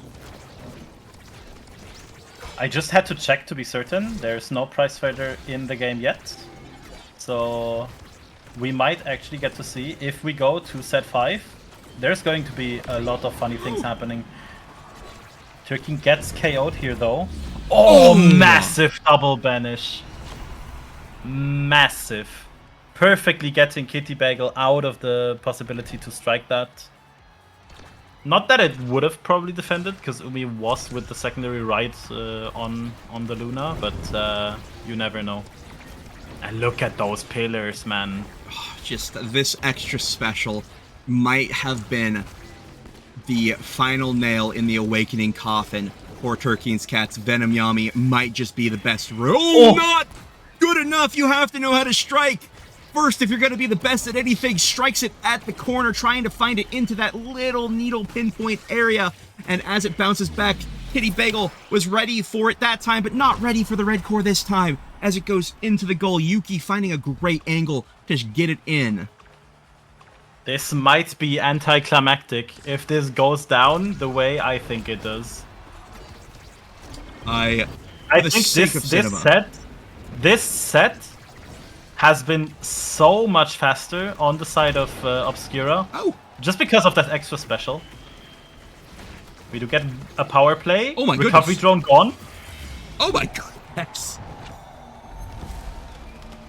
Yeah, no, you casters cursed it, I think. I think you're just like, yeah, you know what? They weren't able to find anything. The moment you said that, Venom dies. Then Yuki dies, recovery drone down. Kitty Bagel boosting at the perfect time. I mean, this is why Turkeen's Cats has made it this far into this series, right? They have so much team coordination that you just cannot find anywhere else. As the barrier goes down, this is looking mighty scary. They might have to find another one of those KOs to equalize the playing field, but that is going to be a barrier down. That is going to be Umi looking very low, dodges the glitch pop, and a backwards primary nice from barrier Kai take. is going to save it for now, but that is the barrier down. The kitty cannon is out, and that is And going KO. to be Umi dead! And that is going to be the potential set point now for Turkey's Cats to keep alive in this game. This isn't even set 5.5, this is set 4.5. And the best part is, because Umi died in the end, Luna did get Adrenaline Rush procced. So abilities are back up, almost. They're back up almost as Yuki gets involved in the play, realizes she needs to ensure that Nice nothing can go KO. wrong, but Turkeen with the kill is going to find it. Great strike parry is going to keep their barriers from falling, but they still have one left. The flip goes out. They are exerting One so more much barrier. pressure, and now it is open barriers for either side. And Umi there's a dead? KO on Umi. That is going to be this Luna with missile prop banish on to Oh! Turkeen, and that is going to be the boost to score the goal. Yuki just not reading the core well enough, and that is going to be a set 5 Going in this to series set 3. 5. Insanely fast recovery, and that Amy gets third spark. We might be leadershiping, guys. We might be leadershiping. This could be everything that Spring Mastro was looking for now. We have that third spark. We have control of the field. What is going to be a response? We're picking up big fish. That is going to be survivability for Venom, but that is prize fighter onto Kitty Bagel, who has been assisting with these KOs so often. We saw how many Adrenaline Rush procs were going off. Julie forced to take that Super Surge to prevent Zentaro from getting that dash range, but he already has dash range, but Super Surge also really good on Julie. I am not sure what the right option there was, but here we are now, set 5.5. This is a series. I do think Surge was just in general the right pickup, because... Oh no, Kitty! Flies Kitty out. Bagel missing the core with that secondary. A little bit off. Just a Umi little staggered, bit but not yet down. We do get a kill on Umi. Nice special from Amy. Does not get it too far though. Oh, the special from Juliet gets blocked. Oh my We goodness. do not get the KO due to funny portal things. Great strike war. That was a double strike. Waited for Yuki to strike it and then struck it out of Venom's hands. Well played patience, and the cannon is not enough. It is enough to get a KO, but it's not enough to get the goal, as Umi is now playing for this, going for that same play that they've wanted to, that they've found success on. Not yet, but oh my god, the boost is not going to be enough. The angle is just a little So off. close. Turkeen is back on the field, gets another goal, gets a kill. It is a power play again, except this time for the side of Turkeen's Cats, and this core is red. It is overtime. The core is going fast. Luna with the boost, not going to find anything off. It just bounces. Venom with the well-priced primary, the pillar, not going to find anything. Dash out from Umi right as he respawns. Nothing to be found for it just yet. And a great usage of, I believe he has, yes, no, he does not. That was just beautiful positioning, and he sends it in. Obscura taking This the first game- point here. This game is accelerating real fast, honestly. Like, something I do also want to mention, Luna does have the prize fighter. So if Kitty Bagel is able to get like 1 or 2 KOs, this game might go from, okay, this is even, to, okay, this is cooked. I honestly think that it could be anyone's game. You're absolutely right. I mean, I don't... Oh, that's a double barrier. That is an open barrier, an open goal on either side. Great rocket! Oh my goodness, Kitty Bagel with the vision finds the rocket after, I believe it was Spring Mastro cut off the top option from Yuki. It was Kitty Bagel who saw the opening where Yuki would want to send it, and a rocket secures that goal. Boosting in, trying to find something. Double banish once again. Story old as time. We've been here before. We pick up some orbs. We place down our turret. We are still in it to win it. Now, though, trying to find a KO on Spring Mastro. Not going to find it just yet. One barrier does go down now. We have the barrier advantage. This is what we need if we are Obscura. Venom now with the core. Umi finds the KO. That is going to be Springmaster down, and a great pillar is going to take out this barrier. Cats need to find a way to stay alive in this, and a great passing play is going to keep Obscura on top here. It is insanity. We're going to match point. Like, game 3, it's 2-1. Like, do we get 2-2, 2-2? I hope so. It would go hard. The King's Cats on the offense here. Oh, really nice combo. No prize fighter stack, however, on the Luna for that. We will see if it goes into further gaming. Oh, just a little bit off on that angle on the Luna ult. We do get a banish, we do get both barriers done, and Spring Oh my goodness. gets the goal! Okay, guys. It is game 5, set 5, game 3, set 5.5. We are cooking. We are cooking Officially. indeed. One flip out, a little nervous maybe. Didn't need to use that one. Second flip out. We are just too eager to get these barriers down. We want to have the advantage, and there we go. Boost in, keep the pressure. Punch One is barrier. going to secure it. That's one barrier. That is almost two. Rocket keeping Venom out of the play. Not going to be enough as he gets the core pillar, trying to find Nice it. But that is the second barrier. barrier, and that is Kitty Bagel flying That's a in, Dren boosting prop. in. That's a Has Dren the prop. adren, absolutely. Has the core flip to assist. Rocket coming in, saving that flip for when it's needed. That is when it's needed. Striking the core. Oh, now great Rocket is going to help with the KO. And now this is another power play for the side of Cats. One barrier down. It is now open. Juliet is going to ultimate on top of Yuki. Not going to find the kitty cat. He comes out, and that is the dead Yuki at the goal. And that is going to be Turkey's Cats taking the series. Insanity. I will say, I did not expect this at all. Like, not that Turkey's Cats couldn't have won. I just didn't expect it to be this hard of a banger. Right. This game. This might be one of my favorite series I have ever had the privilege of being around for EUSL. Oh my goodness gracious, what a show. I thank Ether for not being able to make it, because that means I got to cast this beautiful cinema of a series. That's what I'm saying. And hey, I'm thanking Jay. I hope your power gets turned back on soon. You know what? But hey, that means I got to be here in the pilot seat with you, and that was everything. I mean, do we even need to post analysis this? I mean, we all watched the game. That was incredible. I mean, I can tell you exactly what I think. Yes, please do. I did not like what Turkey's Cats did in the first 2 sets with the drafting. In the end, it all worked out basically perfectly. Spring took the didn't take heavy impact away from Zen, took the Spark of Leadership, got the 3 sparks. It's not that it's not that much power that gets transferred to your teammates, but a thing that I feel like is forgotten a lot is that you still have the benefit of those 3 sparks, right? Sure, Spark of Leadership is not that strong, doesn't give you that many stats, but you still have 3 sparks on Spark of Strength and Spark of Focus, I think it was.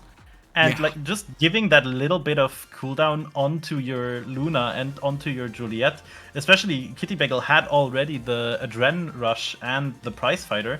Didn't get to stack it at all in the end, but like, come on. That's just... They just played the last 2 sets so incredibly well. Having to come back from the 2-1, I believe, because they won set 1. And then just like keeping the kills going and everything, like, honestly, deserved. 100%. 100%. I mean, wow. I would have been happy with anyone winning, and I am. It's true. I'm happy with Cats winning here. They played a great game. Both teams deserve to win, but there can only be one, and Cats just eked it out of the end. You know, the 2-2 set 5.5 was everything, and Turkey's Cats managed to bring it home, bring themselves home a W. They are now 1-2 in the series, taking their first win of the league. Also, one thing you do have to keep in mind, which is very important, like, unironically, Obscura is in the mud right now. They're already 0-3. Sure, they didn't have an easy schedule, but going 0-3 in the regular season is a position you can only come back from if either you have the other teams play for you, like they get results that you like, or you have to win every game, like every series after, to get that 4-3, to get that positive record, and that is not easy. That is not easy at all, no matter who you play against, because you know if you lose the next series and go 0-4 or just lose 1 or 2 series like going forward, you're out. And you never want to have to play with the mindset, I could be out if I don't win this series, because that's just extra pressure. You can't. Some people might like pressure, right? But most people just, like, if they're pressured into certain situations, they tend to perform worse, right? So you kind of don't want to be forced into that position, and Obscura is about to be right there. Unfortunately for them, that is where they are, so not much you can do about that, but you know what they say? Diamonds are made under pressure, and if there is a team that I think has the wherewithal, has the capability, just has the desire, it is Obscura, right? You have these historied players who, I don't think this is their first time in this situation where it's all or nothing. So I am expecting to see great things from Obscura. I think they've got what it takes. We saw that this series could have gone either way. So I say, take it in stride, learn what you can from it, and hey, I'm looking forward to the undefeated streak that you will be going on. With that said, speaking of a team that is been defeated very recently, in fact, as of last week, Forged Fury versus Luminous Astrals will be coming up next, and I'm excited to see that one. So, hey, stay tuned. We'll be back at you in just a bit. Any last words for the people in Mac until we cut to that break? Cinema. Cinema, indeed. Thank you. Absolute cinema. We will see you soon.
1. We are back. Hello, Psyche Evacuator here for Luminous, what is, oh, I'm already running out of steam.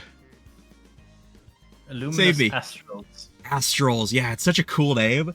I wanted to do it justice, so like I fizzled out because, like, anyways, against Forged Fury, you know him, you hate him, the North American invaders. They, of course, will not be having shapeshifting or Tempo Melon in today, but don't worry, they will always play with a North American, and today that North American is NXZD of Era's Kitten Club fame. So be ready, be excited, be hype. This is going to be a match to remember. I am going to say, I'm going to probably say Amy the entire time. That is absolutely fine. I will probably refer to him as an X, but that's just how it is. Anyways, yes, we are into this game. It is an explosive entrance missile prop start on Demon Days. This is going to be a bloody game, and if you know anything about NXCD, you know that he is probably better at KOing than Tempo Melon. But that is not to say that he doesn't have a team, right? We've got Ata, she's on the Finny. We've got SMG on the Now, but of course, we must talk about Luma. Tell me about Luma. What do we got here, Evac? We have Alex, the guy that probably is and will always be the best goalie in EU. We have Llama, who is disgustingly good on this rune, as you just saw. Scoring a goal, the wrong one, but doesn't matter. And Zarhainif, who's also a really good player. Not as good on forward, some would say, but still good enough to easily make Luminous Astrals the favorites in this game. Absolutely, and you know what? I am a big favorite of theirs as well. I love watching Alex. I love Llama-Craft. I mean, these are just all players that I enjoy watching, and it is a double power play now. SMG taken off the field, Zarhainov taken off the field. You know, Zarhainov was the first European player that, like, I actually became a fan of, right? I watched him play midfield, and I loved everything that I saw, right? And he didn't even start as a midfielder. He's a brawler, and he's back in the brawler position, right? So I expect to see great things coming out of him from this X. There's the bell ringer, takes the barrier. Great angle. That was very slick with it. As now the power play has ended. One barrier down. No barriers down for the side of Luma. Almost taking. Oh my goodness, the timing, and Alex, I mean, greatest goalie indeed, can only do so much when the cannon is in front of your face, but manages to save the goal for now and put his team in a great position to defend. Llama really low. Zar played really nice patience. Unfortunately loses barrier in the end. Oh, Llama gets stunned by the primary. Really bad timing. Was expecting the core to catch that one and then just strike it out. But then kind of just gets scored on. 2-0 on the sides of Forged Fury, which is going to help them for sure. Taking some space in the first game. Unfortunate angle, taking first barrier of their own by SMG here. SMG has to flip as well to not get KO'd. Llama staggered, does regain his stagger though. Zar also pretty low. There is already a lot of damage going on, and I don't hate it. I don't hate it either, Evac, and I think the damage will only get more stacked from here, right? Got a Finny in the game. You've got one of the best brawling IMEs to ever grace the servers, NA or EU, but, you know, does not matter when you are 6 feet under for the next 13 seconds as the power play is proceeding. Llama-Craft is staggered from that core flip. Ultimate coming out from Ata. She's looking for the kill. Not going to find it, but the power play is killed for now. Still no barriers lost on the side of Luminous Astrals. SMG trying to find a way around this pillar, going to wait it out patiently. The glitch pop coming out, not going to find the barrier, but SMG is in the right position to receive, but the core is going too fast. It is overtime, and Ata is not going to be able to respond in time, and that is going to be Luba taking point 1 in this set. Or, I guess, point 3, their first points in this set. You know what I mean. I know exactly what you mean, and that's that Luma is on the board. Yes. We can make it simple. Luma's on the board, almost taking second barrier here. Zar being staggered. They have to be careful. I don't think. Oh, nice banish. Banish evade. Oh, so close.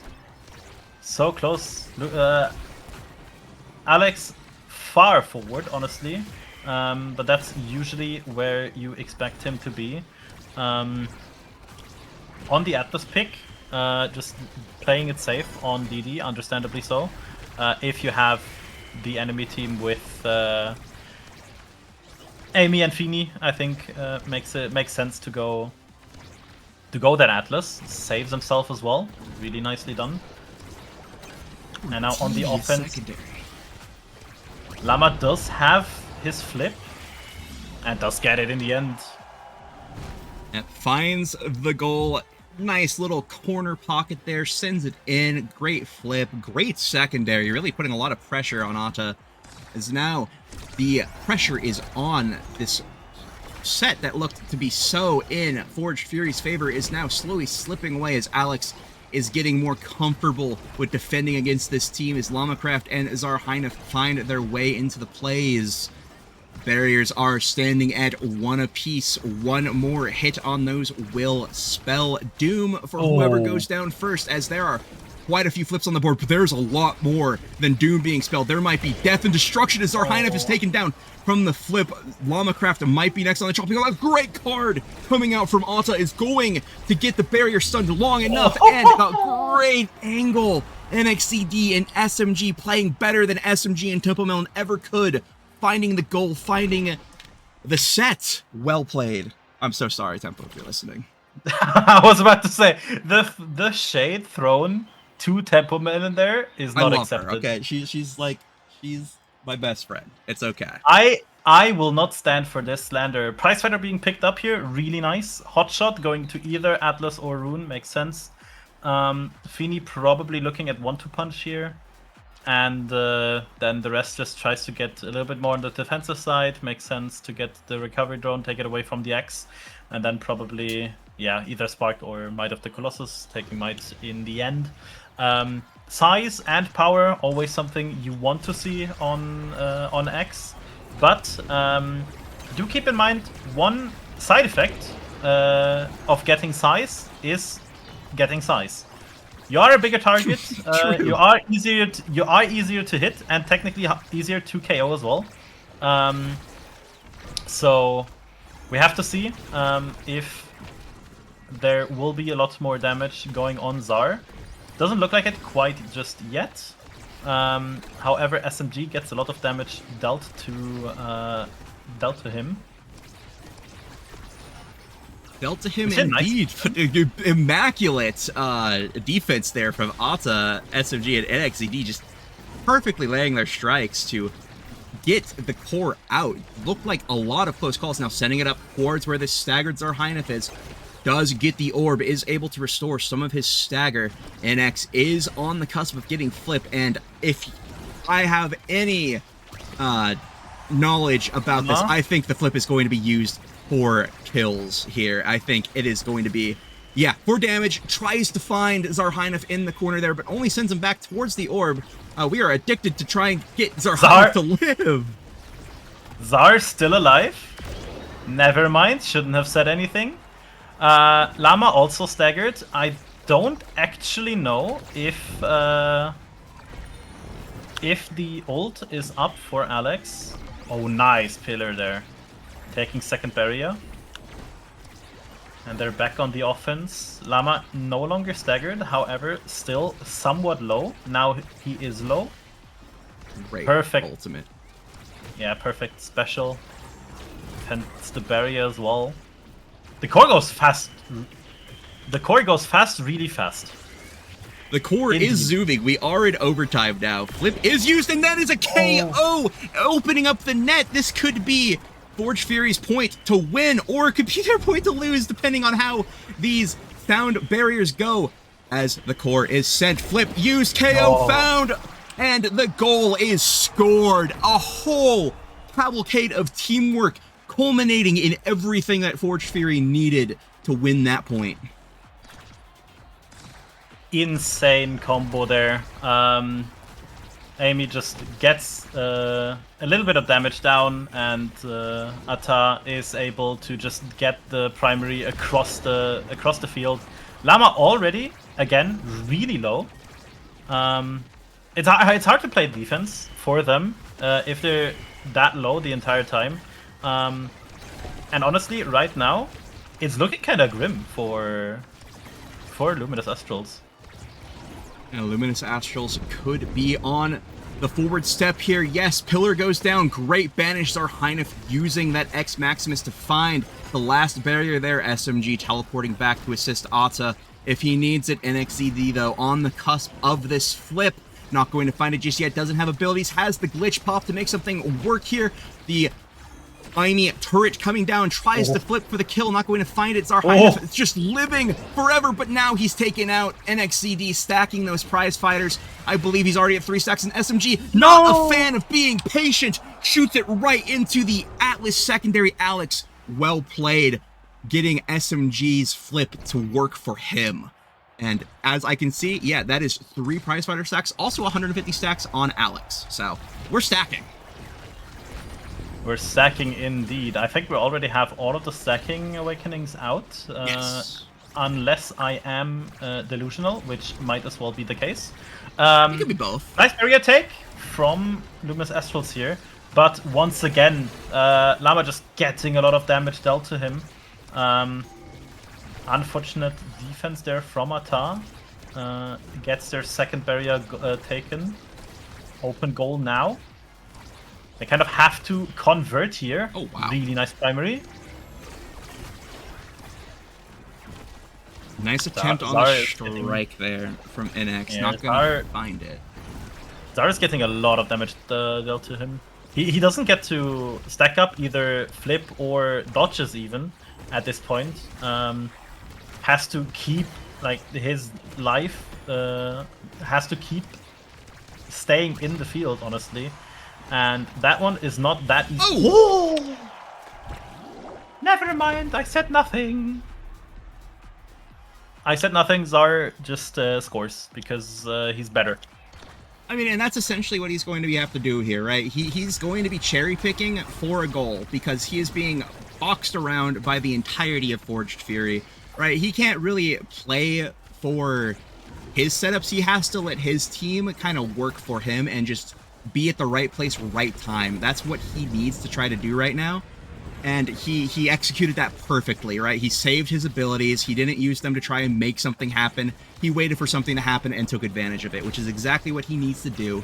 The Aimee turret coming out here, making it a little bit of a scary situation for Alex, and SMG using the flip, the ultimate from Ata coming out, does use the flip to find the goal, and NXCD already back with a flip now. This could be a goal for Forged Fury, and if everyone might be patient, is a virtue of NXCD. Alex was not expecting that, didn't think he would need to use the flip, and the score belongs to NX. And this is Forged Fury at set point with Luma. Might go 2-0 here. Something you always kind of want, honestly. Being on the 2-0 just allows you to like somewhat be stupid for a while. Not that you want to do that, but it's always nice to have some of that security to always have the ability to just end things off, honestly, and the pressure is always on the enemy then. Right now, again, Zar gets removed from play by the side of Forged Fury. Alex trying to play time, doing so very well. Does not even lose one barrier in a power play. I know, Alex, of course, the defensive powerhouse that we expect him to be. It holds down during this power play. Excellent work. I mean, not to the laziness of Forged Fury. I mean, Ata was peppering Alex with these cards, but there was just not enough space for them to convert, and now it is going to be Luma getting on the board. They have taken a set. It is 3-2 now. Llama standing where Llama should stand, honestly. Just strikes it in. Just built different, honestly. Built different Perfectly indeed. as now Atlas, MVP, of course, is going to try to... What does he want here, really? I mean, you kind of want to say Twin Drive, duh. Great pickup. Super Search going on to Aimi. Beware, this Aimi is going to hurt you. Timeless on Finny. Actually, I wonder maybe we take that instead on Atlas, right? Because Timeless Finny on this map, that's kind of gross, right? Of course, Castle is going to ruin. That's great. To be fair, I think it was a 50-50 for having Ata choose between the Castolast or Timeless, so Llama can get the other thing. Fair enough. Might be a deny angle or a secure angle in that case. Also, we have removed Amy from play. And it also means that her prize fighter stack is gone. That is a dead training until she manages to find a kill, which might happen sooner rather than later, as Zarhina is, of course, the eternal victim here, being shoved into a locker repeatedly. Still level 6 in this lobby of two people who've already hit level 10. He's not really being able to play the game, but that is A-okay, because his team will play around that, and that is how they will score. But though he goes down, I don't know if NX did get credit for that. So yeah, that is Prize one. Fighter regained. Yes. NX now trying to get the core off of the Finny ultimate, not going to find it just yet. Alex with a great turnaround on that goalie behind the you know what I'm talking about, the barrier, as now Ata gets the core down into the corner, trying to get it out, playing a little bit of corner defense. The cannon comes out from NXCD, not going to find anything off of it just yet. Great card coming out from Ata. She just has the vision for how it should be done, and NX, of course, using the flip for a KO, securing it for the team in a card flip, and the ultimate is going to go too fast. Ata, no, unfortunately, was not enough to stop the core flip.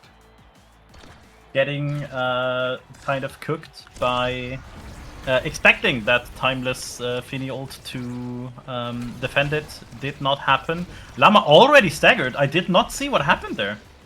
Already basically gone, honestly. Basically gone, but is restored back up to a healthy place. Oh, but nice for how long? One barrier does go down. Zarhina, of course, right place where he needs to be to take advantage. Alex holding this core field for Delama, gets the barrier, and that is an open barrier for the side of Luminous Astrals. NXCD throwing the glitch pop behind, trying to throw some chaos, keep the stagger bars low. SMG with a great strike is going to secure it. Zarhina and Alex have flips. They can try to make something happen here. They can try to use it for defense, or they can just hold and wait. Zarhina popping the X Maximus, going for a play, going to dash down, has flip in front of the net, and the Finny ultimate comes out again. Almost a repeat, but this time Otto was ready, but unfortunately did not have the foresight to move forward with the play and get scored on. That is going to be Luma up by 2. Pillar down, Zarhina up, Llama in the middle. Where do you clear? Where open space? Question mark.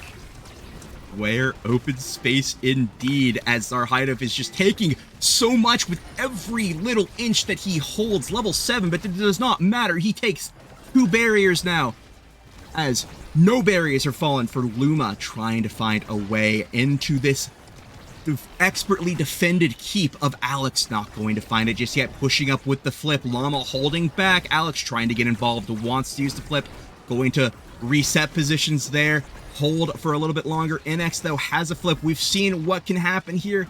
And Zarhina almost taking out Llama now in front of the net. Flip comes out. Oh no! Llama Ata, and that is going to be NX being taken down, but Alex still resolute. NX is alive. Zar got died. Yeah, Zar died. Yeah, NX used flip to kill Zar, yeah, right? Zar dashed. NX is dead again. Zar, oh, you got me all fricked up here. Zar is dead again. And what a pillar from Llama-Craft! Okay, but like, who's forward, Llama or Zar? I mean, chatting. At this point, it's whoever's in the position, right? What happened was Zar wanted to dash special NX, didn't manage to quite stagger him, and NX just flipped and got the KO. Yeah, okay. That's I saw the flip KO go off. I didn't know how Zar got into position to be that, but yeah, that makes sense. That makes sense. to just dash past. Does Gotcha. Zar get second spark? It looks like he can if he wants, but he might want to take the survivability. Yes, and I think he opts for Big Fish. I do kind of Understandable. enjoy that because there isn't exactly a spark in the game anymore that will give you survivability, and with the way things have been going, I think Bro wants to live just a little bit longer these points. Maybe. Survival is optional. We said it before, as long as you win, it doesn't matter how it went. True. I would... Please make it easier on yourself. I would still say, if I have to end every single game on level 1, and I get cooked the entire time, if I win, that's okay by me. And Zar has to play that game, kind of. Absolutely. I mean, playing into Llama-Craft's pillar perfectly, this Llama-Craft Xayah Harnif duo are just taking everything from Ata. There's just no position where he can clear it to, where anything is safe. The cards coming out, of course, Bellringer from Zarhynif, and a great kill on to Llama-Craft from NX is going to be possibly what Forge Fury needs. Unfortunately, it slips by the turret, just enough space to get by as a great flip comes out. Alex, I feel like he's had flips since set 1. Oh, nice. Right? As great Atlas Ultimate coming out to save Zarhynif. Zar's playing the game. Is going to need it this time as, wow, take it dangerously low. The ultimate comes out. Very scary if you're Fitty. Alex up front. And unfortunately, there's just so much pressure on Ata. She just does an unfortunate secondary. And that is set game point now. For the side of match Lumen's point out. indeed. It does not feel like it. It feels like Lumen's Astrals is always on the back foot with either Zar or Llama being staggered. But like, they're just better. They're just playing what they have insanely well. Alex just giga cooking on the defense. I don't think I've seen Alex lose a single barrier since the last 2 sets. Might be wrong on that one. They might have scored last round. But like, still, it's so enjoyable to watch Alex play defense.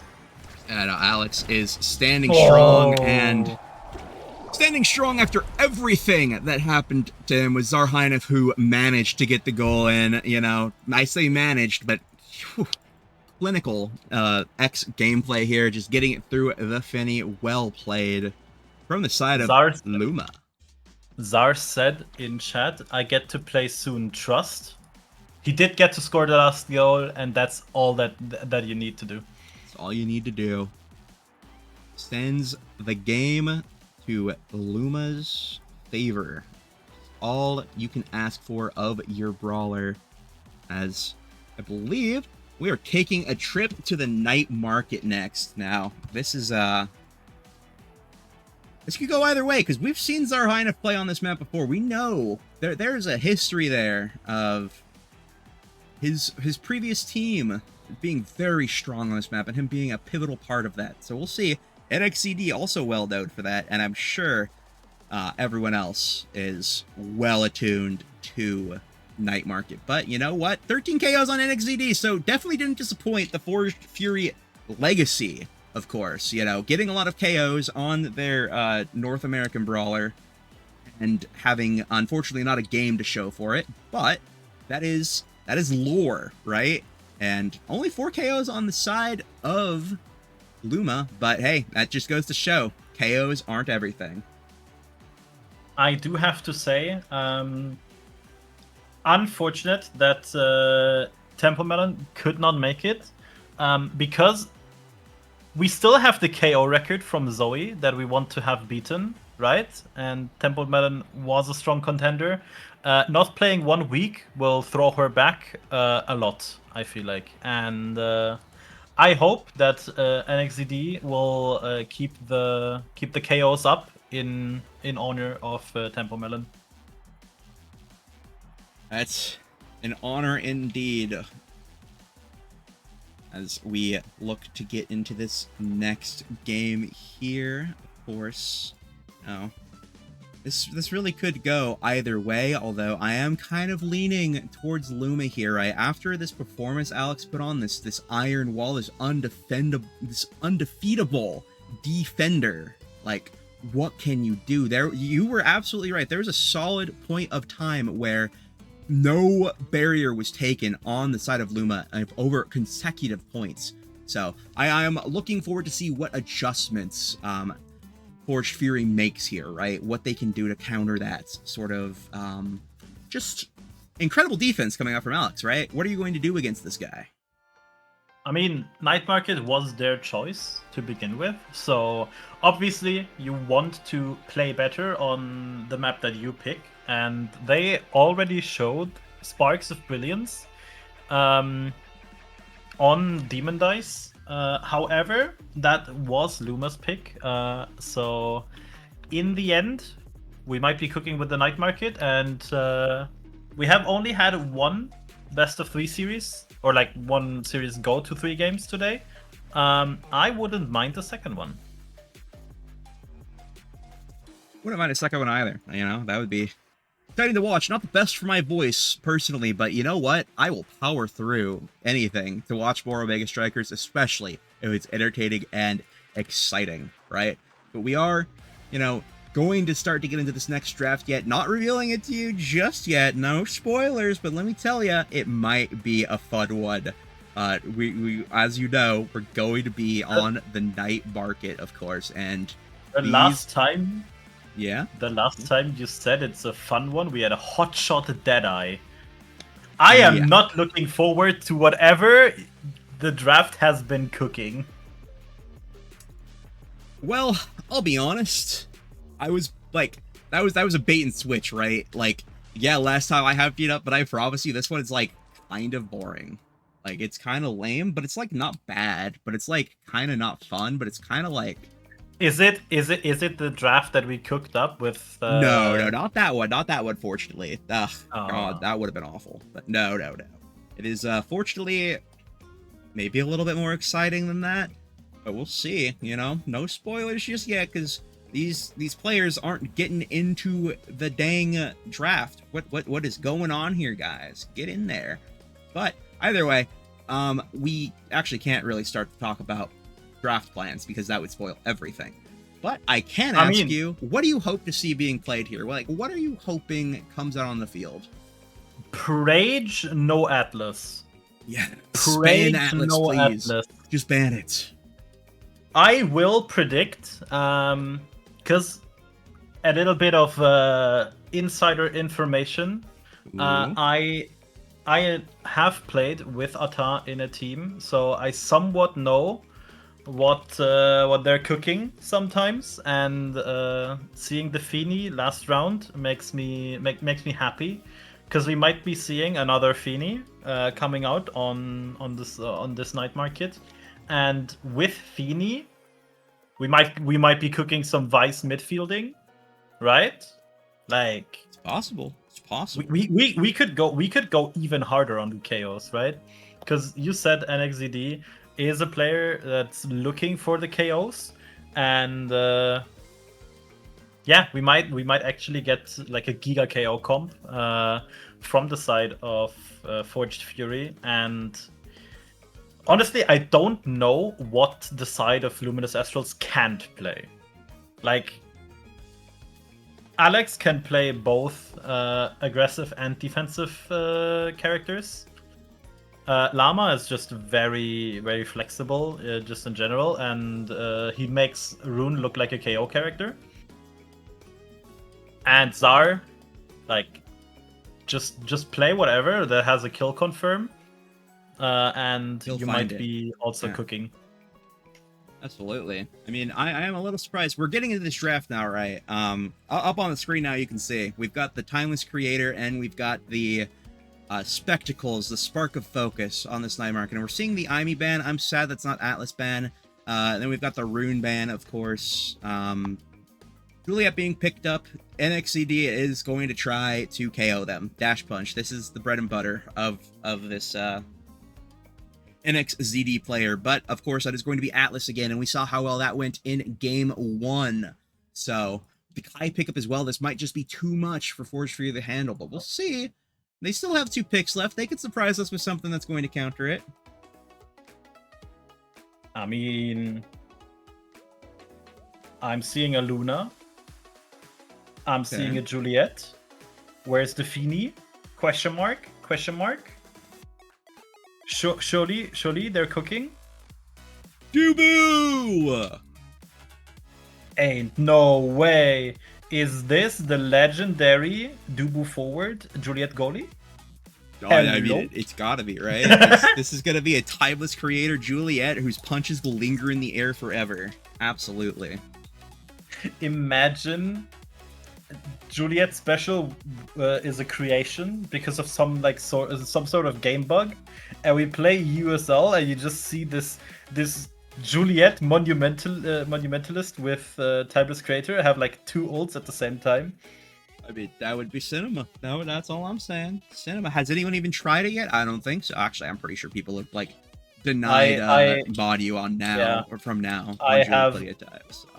All I'm saying, during scrims this season, I have 100% win rate on Castulas Zentaro, and I would be happy if it wasn't 3 games.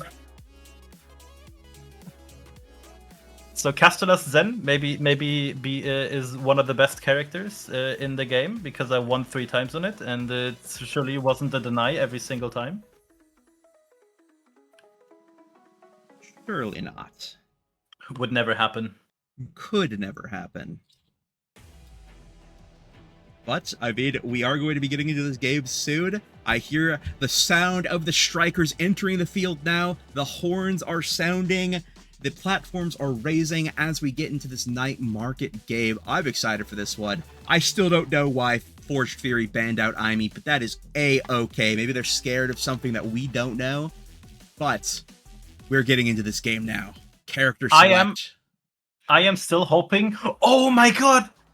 No way it's happening. Oh, it is actually the Dubu midfield. It is the Dubu midfield. Okay, I'm standing up for this one. This is I was cooking just the wrong meal, man. I did not see Ata as a Dubu player, and I was correct. And that is going to be sparks all across the Forged Fury team. Alex, the only one in the lobby, picking up Timeless Creator. Slick kicks on Zarhyneth and Lamacraft. They are going to be striking the ball for some speed as this Dubu is already taken very low. Lots of abilities being dumped onto him, as well as Zarhyneth now. Ata on the Luna, going to have to defend against this Mako forward. Wait, I just noticed we have a Mako forward. This is a Mako brawler, everybody. And you know what? I'm happy for it. This is a great map for it, in my opinion. Maybe one of the only maps where it can potentially make sense. Every player in EU knows and fears my Mako forward in solo queue. Not because it's good, but because it makes people lose LP. Mostly my teammates. But it doesn't matter, because this is Zarhyneth playing Mako forward, and if anything, he can make it work. I believe in it. That guy is my EU GOAT, and if he can't do it, nobody can. As SMG rolls at him, but the Atlas ultimate is going to pop out. Wow, that core bounced out very fortunately for the side of Forged Fury. Rocket going to try and get the clear here. Great strikes from SMG to clear it out. Unfortunately, there is not enough players on the side of the field to really make advantage of the clear, as off of a flip, the gate is open. The barriers are down. It is an open goal now for the side of Forged Fury, and now Zarhyneth and Lamacraft just have to make the passing plays work. As a boost comes in, Rocket finds its mark, but unfortunately, the barrier is still standing. Oh my goodness, it went right through the barrier. The Mako ultimate barrier. Insane that SMG kinda got jebaited by Mako ult and used flip. So now we have almost 2 flips on the side of Luma, and we only have 1 flip but actually appearing on NXDD right here. So It's gonna be interesting to see. Second barrier lost on the side of Forged Fury. Alex has to use the flip. Zar also uses the flip. So actually advantage to Forged Fury, but Zar gets the perfect strike going. And after what happened last game, I respect Zar, and he's looking to have a nice game right now. Yeah, Zar took it personally, and off of a beautiful Giga from Llama-Craft, finds a great strike into the goal. Nothing Ata could do about that one. Channels the secondary there to keep the core just in possession of his team and out of possession of Forged Fury. The Dubu wall does come down, not going to find anything with it, except for maybe a little bit of bot time. Llama-Craft is very low. This could be perfect hunting season for NXCD as SMG is getting into position to try and make something happen. Nothing just yet. The Luna ultimate comes out for some reason. Not going to find anything off of it. And not yet! The rocket was not enough. Llama-Craft perfectly spaced to live and is running along the edge. How does he survive? Llama-Craft is unkillable. That is ancient forbidden tech that only the most esoteric of strikers should know. As he gets the score with it. Incredibly played. Llama-Craft has been watching the 3Z Breezy VODs. Yo, guys. I think Forged Fury might be cooked after that one. That's a mental loss in a way you wouldn't even wish on your worst enemy. Yeah, no, they could like just... imagine you don't get that KO, and then he scores on you like with just a strike, not even with any abilities. I would probably be a bit tilted. I'd be a bit sad as well, but you know what? You know how you fix that?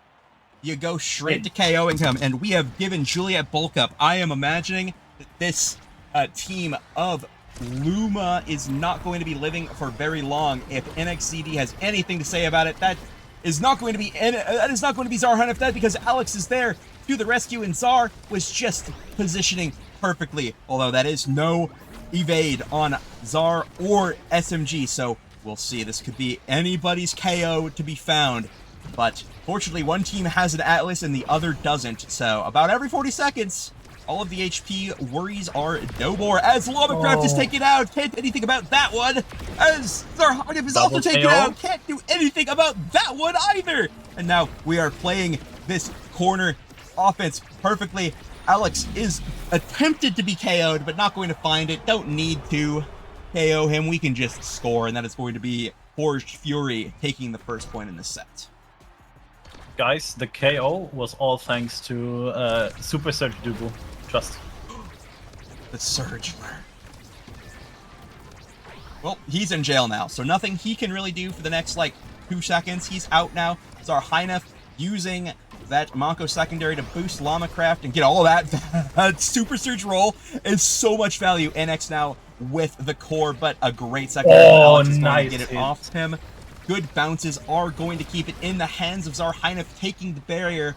It's now a bit of a scary situation. Llama-Craft had a lot of faith in what Alex thought he saw, and unfortunately, it is going to be their demise. Taking the barriers, NX, and scoring the goal is going to be Ata. She precisely found the angle needed to score that one. Guys, all I'm saying, last game, Forged Fury won first set and then lost all 3. I'm not stating anything. I am just mentioning facts. You know what? I see what you're going for here. You're going for the reverse caster curse where it doesn't happen, but you know what? I don't think it'll happen. I don't think it. Nope.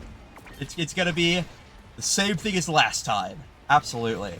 As now Zar Hanif is going to get a hold of the core. Llama-Craft looking for the core themselves, not going to find it. NX looking for a punch. Zar Hanif is actually given the perfect funnel from SMG. Thank you so much, but he gets taken out. That log did a lot of damage, and now Llama-Craft is in possession of the core, but it's going to get back to Ata, who's going to pass the SMG. The roll comes out, rolling wide. Not going to find a boost and flip used from Alex so much that he finally had to use that flip. We know how much of an iron wall he's been where he doesn't need to use that. The pressure is finally surmounting from the side of Forged Fury.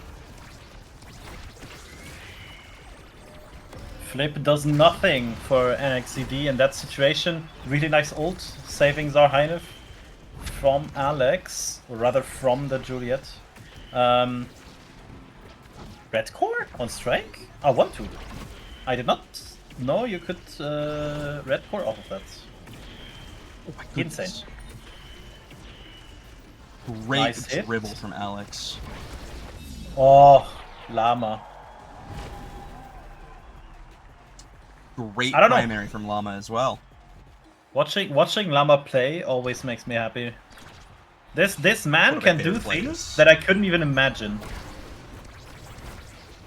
Me either. Some of the bounces I have seen, some of the positions I've seen found are just completely unique to this map, and much to the hatred of some players, especially on this Forge Fury team. That is just the gameplay loop that you should expect when you're on this Night Market map. As Zarheinov is taken out, Alex just not fast enough with the resurrection. Unfortunately, the Celestial Intervention is not going to be enough, as NXCD just waits perfectly while SMG has a perfect strike. Not sure what happened there. Goes for a very interesting bounce. Tried to find something cool off it. Not going to find it. Barrier almost going down. Clip needing to be used. Ultimate coming out from NX, and that is going to be a very dead Llama-Craft as the power play continues. Zarheinov, unfortunately, you're very slow. You're going to have to get into defensive mode. You are Mako. It is a great time to be Mako. Unfortunately, Alex is going to get stuffed. The punch is going to stop any attempt at a flip, and NXCD is going to be taking the set MVP of set 2. Average Julie gameplay. Get a KO, prepare dash punch. I mean, if it's good, if it goes, like, just go for it, alright? Takes the Adrenaline Rush over Spark. Kai getting second Spark with Spark of Agility, really something that will help out Llama right here. However, Atta gets the extra special, so a lot more damage than Atlas.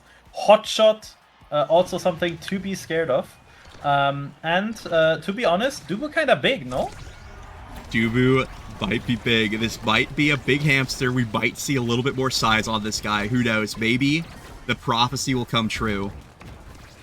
That is going to be a tofu fort coming out from SMG to not much avail, although NX with some good strikes is going to keep the core out of the hands of Llama-Craft, and a great secondary almost takes Llama out of this world. That super surge is a terrifying force to be reckoned with. That is Zarheinov, the ultimate from Atlas comes out. NX, though, is going to ensure that Zar cannot take advantage of it by punching him away. Atta now looking for the KO, but while he was fishing, Llama-Craft saw the opportunity and took it. That is an open goal now for the side of Forged Fury, and now all Lumen needs to do is hold until Zarheinov is back, and if we know anything about Alex, we know he will. Alex is synonymous with holding it down. Bro just is on that Atlas to not get scored on at all, and it didn't go too well last set, but I think this game would be a lot harder if there's anyone else but Alex in that goal. Oh. I honestly think Alex might be the only person who's capable of dealing with this, as this overwhelming force is just too much. That is NXCD with Adrenaline Rush. This is a snowball character. Juliet, you do not want her getting these KOs, and KOs are being found. Both Zarheinov and Alex being targets now. One has flip, one has no evade. It could be anybody's game here as the Mako ultimate does come out, is going to get a barrier.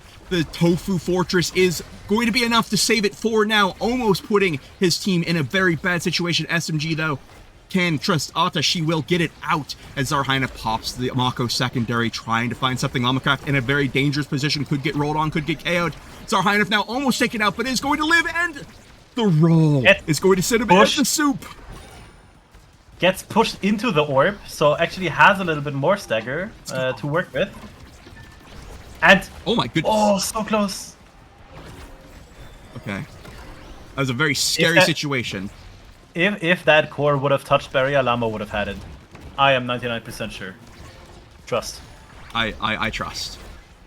Looking for the dash punch, not going to find it. Llama almost has 100 evade, uses it to avoid some oncoming damage. No flip for you, but staying alive might be a little bit more valuable, as we can see with Zar not being able to really interact with the play. Does get an orb. That's a little bit more time in the play that Zarheinov gets. Great, Atlas Primary going to send the core over there. Great flip from SMG is going to reset the core, and that is going to be a barrage. Llama-Craft in position to make something of a great primary from Czar is going to be read and listened to as the core is sent deeper and deeper into Luma's base, and that is going to be a KO, and that is going to be the barrier. This is not what you want to see if you're Alex. Oh no! A great secondary, just unfortunately the core went right through it. I don't think that's supposed to work that way. I mean, just unfortunate for Alex there. A little bit late on that secondary time. Oh, Alex. Is the pressure getting to him? Pressure might be getting to him as NXCD, though, uses the flip, doesn't find anything off of it just yet, except for maybe a little bit of pressure. SMG casually just dribbling the core, holding possession, as now that is going to be a 3-0 set in favor of Forged Fury. Ata taking the MVP. It is insanity right there. It is absolute insanity going on right there with the KO power that Forged Fury brings on the table. Denying Spark of Strength, kind of unfortunate if you have a Luna with extra special and there's specialized training or Prizefighter open already. Prizefighter being taken by Juliet makes some sense. Atlas Alex going for the little bit more defensive side on prime time, not choosing to deny Prizefighter, which makes sense because Atlas with Prizefighter does kind of nothing. Unfortunately not. I mean, he's got a little bit of power behind those abilities, but probably not enough when you could take Primetime and just have a lot more defensive options, right? Of course, NXCD getting this Prizefighter might spell disaster, but if we can play fast enough before he finds chaos, or we have just a great trigger finger on Alex, that would have been a res if NX had gotten the KO. Incredible timing, and that is an open barrier now for the side of Forged Fury, who are now going to have to play defense. Everyone involved. SMG unfortunately logs instead of striking, and that sets up a perfect scoring opportunity for Zarheinef, who is going to find the goal without even having to use the Mako strike passive. I mean, if you want to get your mojo back, I think this is like exactly how Luma wants to do it, right? Not like that. No, not like that at all. However, taking one barrier, that's also something... that's a start, for sure. However, you do have to keep in mind, it wasn't just the deny for the spark for Llama, denying the third spark. Luna does have the second spark from the beginning, so actually getting Spark of Focus and Spark of Strength, so also something to keep in mind, because the Spark of Leadership is still open, as far as I remember. Oh yeah, I don't think it has appeared in the draft yet. Oh, great. Oh, okay, well, it was a really great stealth pass from Ata until she missed strike, which is, it happens to the best of us. Tofu Fortress comes out, kind of, can't really tell if it trolled the elephants, but it kept Llama-Craft down there for long enough to get a super search roll, and this core is going around the world. Zarheinef and Alex now in a double defense situation, but this is the duo that you want to have double defending. Zarheinef of who had great... Oh, what no! the hell was that, brother? Oh no! That's the duo you want defending, and they're not defending right now. They are cooking themselves. I don't know what I am watching. This is not the Omega Strikers that I am familiar with. Double KO on Llama-Craft, a pottery spotting, Zarheinef own goaling. The pressure is mounting. They do not want to lose the Forged Fury as the ultimate comes out. SMG with the flip, going to go back. Llama-Craft almost finds it, but SMG was standing in the right position. Big Dubu able to save it. Dash punch onto Llama-Craft to stack some damage. Boost coming in onto Zarheinef, not going to find the goal just yet, and it's going to slip through both of them! Zar, that is all you needed to do, was pinpoint your strike. Well done. You have, you know, made up for your sins of earlier. That flip, we will forget about it. History will not remember. What they will remember is you being at set 2 now, or point 2 in this set 4. Zar was just calibrating with the flip. Exactly. Right? For that perfectly accurate strike, just calibrating real quick. Unfortunately taking a barrier, but like, who cares if you take your own barrier if you score in the end? Exactly.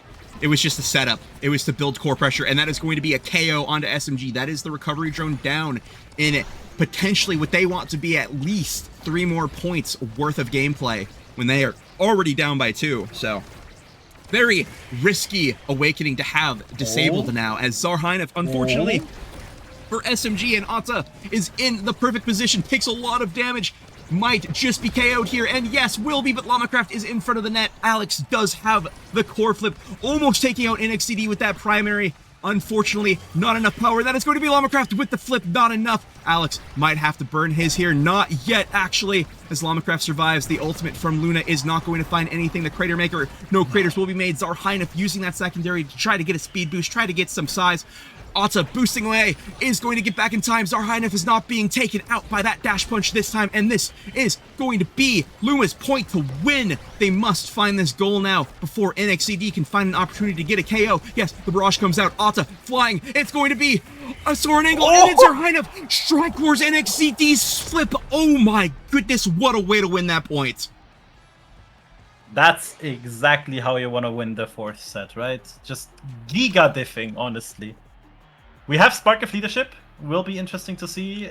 Don't think it's going to be picked up by Kai, because there is Fight or Flight, which is really funny. Spark of Leadership might be taken by Luna. Never mind, I didn't see that eye. Won't happen, ever. Yeah. Juliet might get built different here. Indeed, she does. Looking at the awakenings right now, that Juliet is something I would never want to see on enemy team.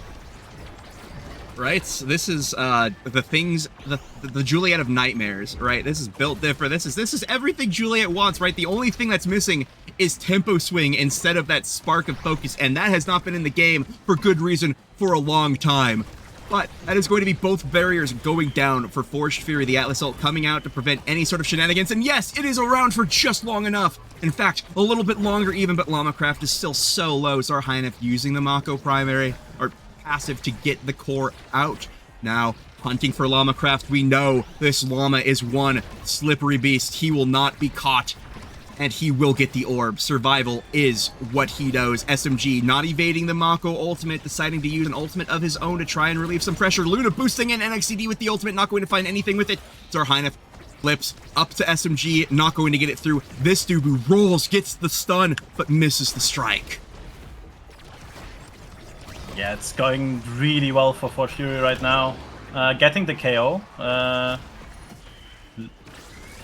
Really close there. I saw that one going in. Llama with a bit of a wrong strike there.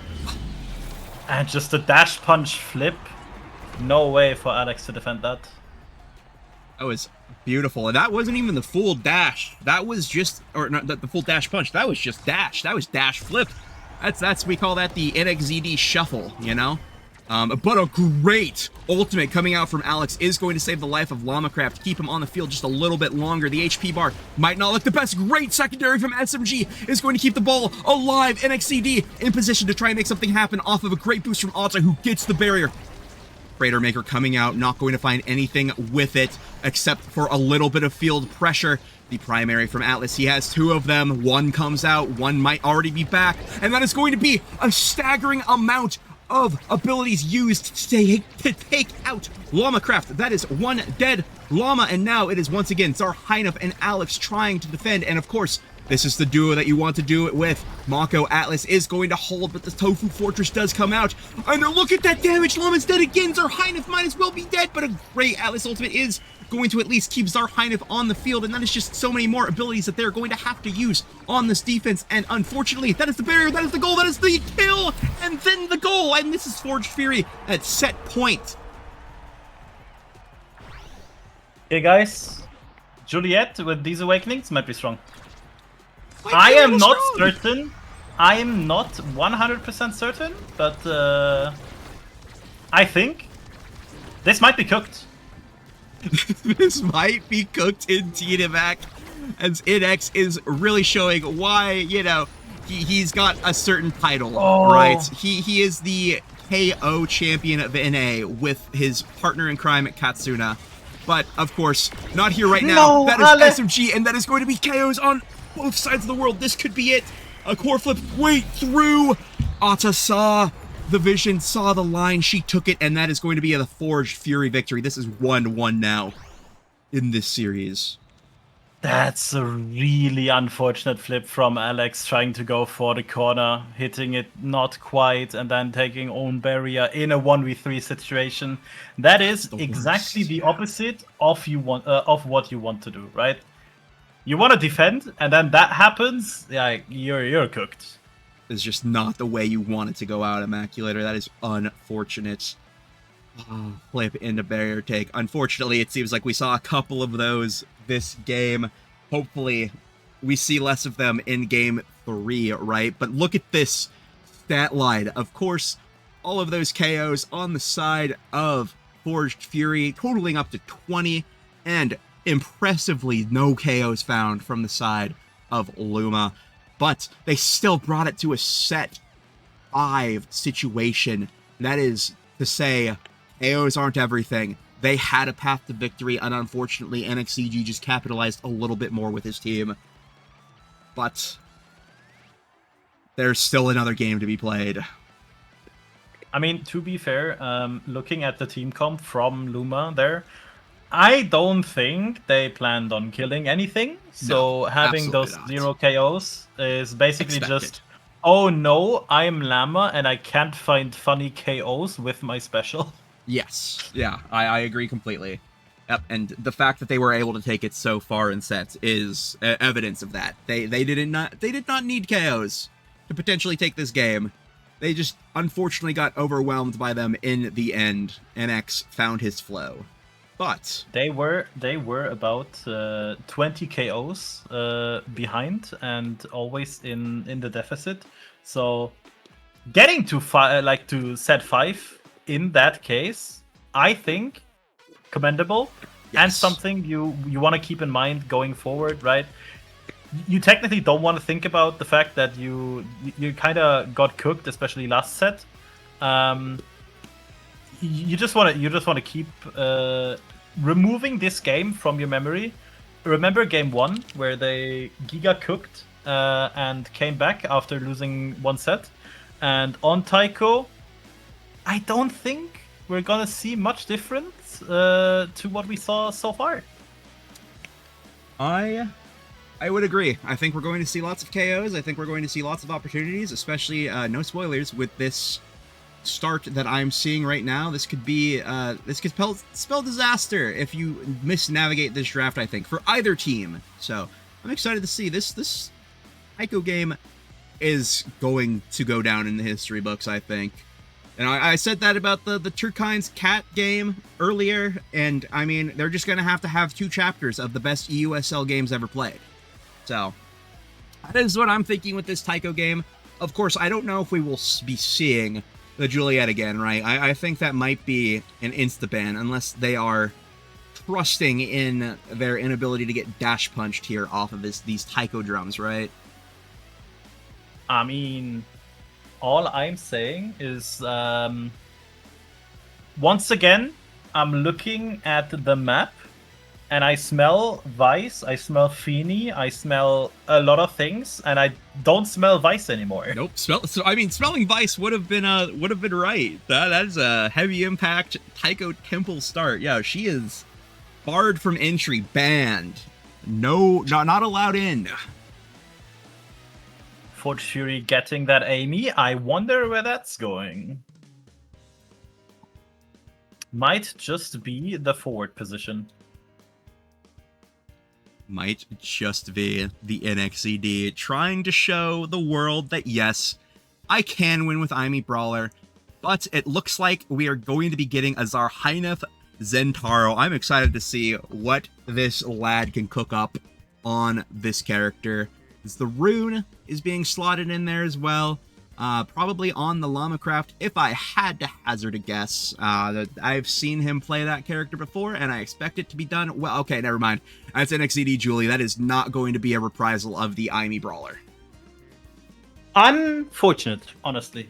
I kind of like I kind of liked it. I have not... Spoiler, I have not watched a single game of NA in my life. And always hearing what they play and then seeing it in EUSL, always something fun. It absolutely is, yeah. Now that we've got some foreigners on the field, you know, we can really see what the NA leagues are cooking up with. And I mean, ooh, Finny and then Juno. Okay. Wait, okay, that's the ping check character. I'm all for that. Is that the legendary Alex Juno? Is that real? Because I don't think Llama would pass up the opportunity to play Rune, and Zar I don't think would play Juno with Alex going Zentaro goalie, right? Absolutely. No, I wait, it is an aerial start. I would see, you know what, the Centauro could cook eject button aerials, but I mean, it's heavy impact. You can't not take that, right? But like, I don't know. That Centauro could be at his net at one point, your net the next, and then blink right back. It's a scary thing, I say. A scary thing. I did not think of that, and I'm kind of happy that I didn't, but I want to see it now. I want to see it. It is... I have seen... You know, there's one Vassal goalie who is very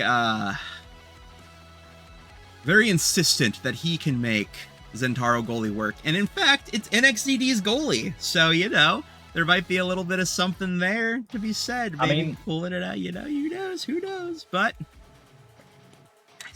that's... All I'm saying, we do have a Zentaro goalie merchant in EU as well. Oh, let's go. The only issue is maybe they're not the best goalie, so unfortunately we don't see them in EUSL this time around, but maybe in the future. I am hoping, fingers crossed, for the future.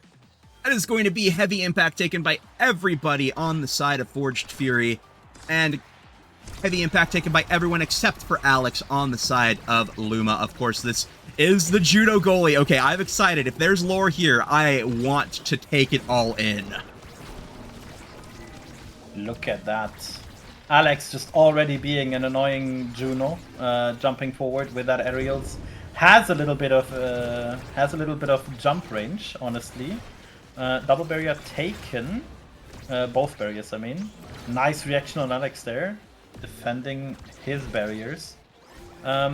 I do want to point out that this game might just be once again KO against staying alive. And I fear for the ability to stay alive now that we don't have an Atlas on this map, where it could be so pivotal to have that. Oh, a great ultimate. Oh, I really love the idea there. Stunning Alex, so potentially maybe his eject button runs out, but unfortunately time Alex. Just enough, and the flip is going to secure the goal there. Insane. Also something I'm not sure people saw. Llama got his secondary off, but also got staggered and hit into the center. He would have died before, but bro cancelled his death. The death cancel tech. I love it. Lamacraft, we're going to need a lot of that out of you this game, as Zar Heinef now is going to have to show us if he can death cancel. He cannot, unfortunately, as Zar is taken down. Zentaro is off the field for the next 6 seconds. This power play now in the favor of Forge Fury, but a jump from Alex is going to find it with the help of Lamacraft, and that is a power play defeat. They have killed the power play and taken a barrier off of it. They are up more than when Lamacraft was... nice banish. Beautiful banish, nice. Keeping NX out of the play. Might be cooking. And NX is kind of low. Gets the second barrier with the help of SMG. I am waiting for something to happen. It is scary for both teams right now. Alex does have basically 0 HP. So if he gets cooked... Situation. Okay, he got orb, so it's safe. Oh, what an angle. Just the snipe from SMG. You know, so many great core flip finds here by the these European midfielders. You know, they're sharpshooters. They see the line, right? And just another one in the trophy case. Beautiful. Core flip is going to secure that one, and that is going to be MXCD off the board for the first time since game 1. This is what Luma needs to take back this set, get some momentum. Now, Lamacraft going to have to beat SMG. The Finny ultimate coming out is going to send it back into his Odette. Atta, what are you doing? Playing Finny the way God intended. Playing Finny the way God intended right there. Yes, the mischievous trickster strikes again. You would be mischievously trickstering yourself on Finny. Like, that is canonically correct. It is. It is what Finny is meant to do. If you don't own goal at least once, you're not. Oh my gosh! Zarhainev with the find. Sniper indeed gets the double barrier off of a great flip. Card coming out from Atta, going to get it into SMG's hands. Ultimate comes out. We've been here before. I'm scared. If I am Atta, I am worried. SMG now blinking in, trying to get priority. NX now trying to take out Llama. He teleports away. Great usage of the abilities to get out and stay alive. Now, Alex jumping in, KOs the goalie of Atta. She's down. Alex doesn't even need to use the flip to secure this goal. Yo, no hate, but I don't like Juno at all. No. Let me finish. Okay, I don't hate Juno, but watching Alex play Juno, it is just something different, man. Oh, I agree. I am enjoying every moment of this Alex Juno experience. It is honestly like a very fun way to play Juno, as Atta gets scored on by Zarhainev, throws out the Luma representation, and we are now Luma up in this game 3. Is that a hot shot on Rune? Oh, this is a dangerous place to be. I think SMG is going to want to take fight or flight. Yeah, I like that a lot. Is it going to be team player for Alex? Yes, I don't think. Yes, it is. Yeah, I don't think anything else makes sense. Stinger is also good. Recovery drone for Zar. It's built different. Might be the wrong play in my opinion.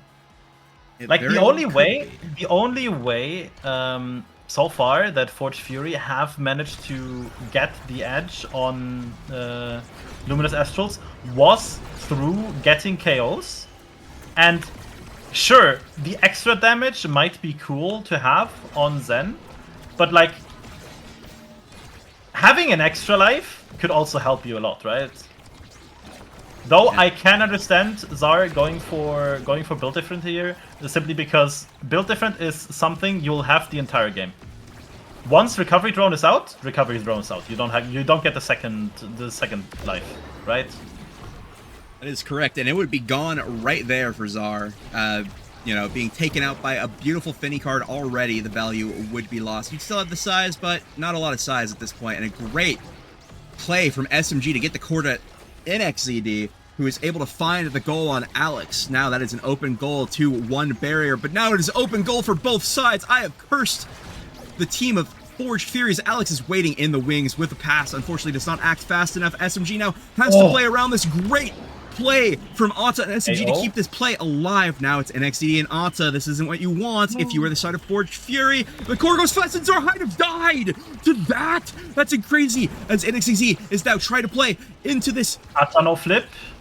No flip. Alex almost has his. Banish comes out onto SMG, and that is going to be a glitch pop, but it is not going to find anything just yet. Zarhainev back. The power play is over. We sent it back into the pillar. Unfortunately, I thought he was going to send it back and down into it, but unfortunately, that is just not what happened. That is so incredibly funny. Llama's Vortex disappeared, like right the second it was supposed to hit, but then Zar struck it, or like it barely hit, and then Zar struck it with red core. It was so funny timed. I thought like Llama got the goal, but then just Zar being there kind of threw me off because I was just confused at that point. Oh dear. Alex cooking. Alex not cooking. Yeah, just the bouncy castle. That'll do it, you know? Just a little center taiko drum. That's all you need sometimes. As Forged Fury displays their team logo as we get into this next point of set 2.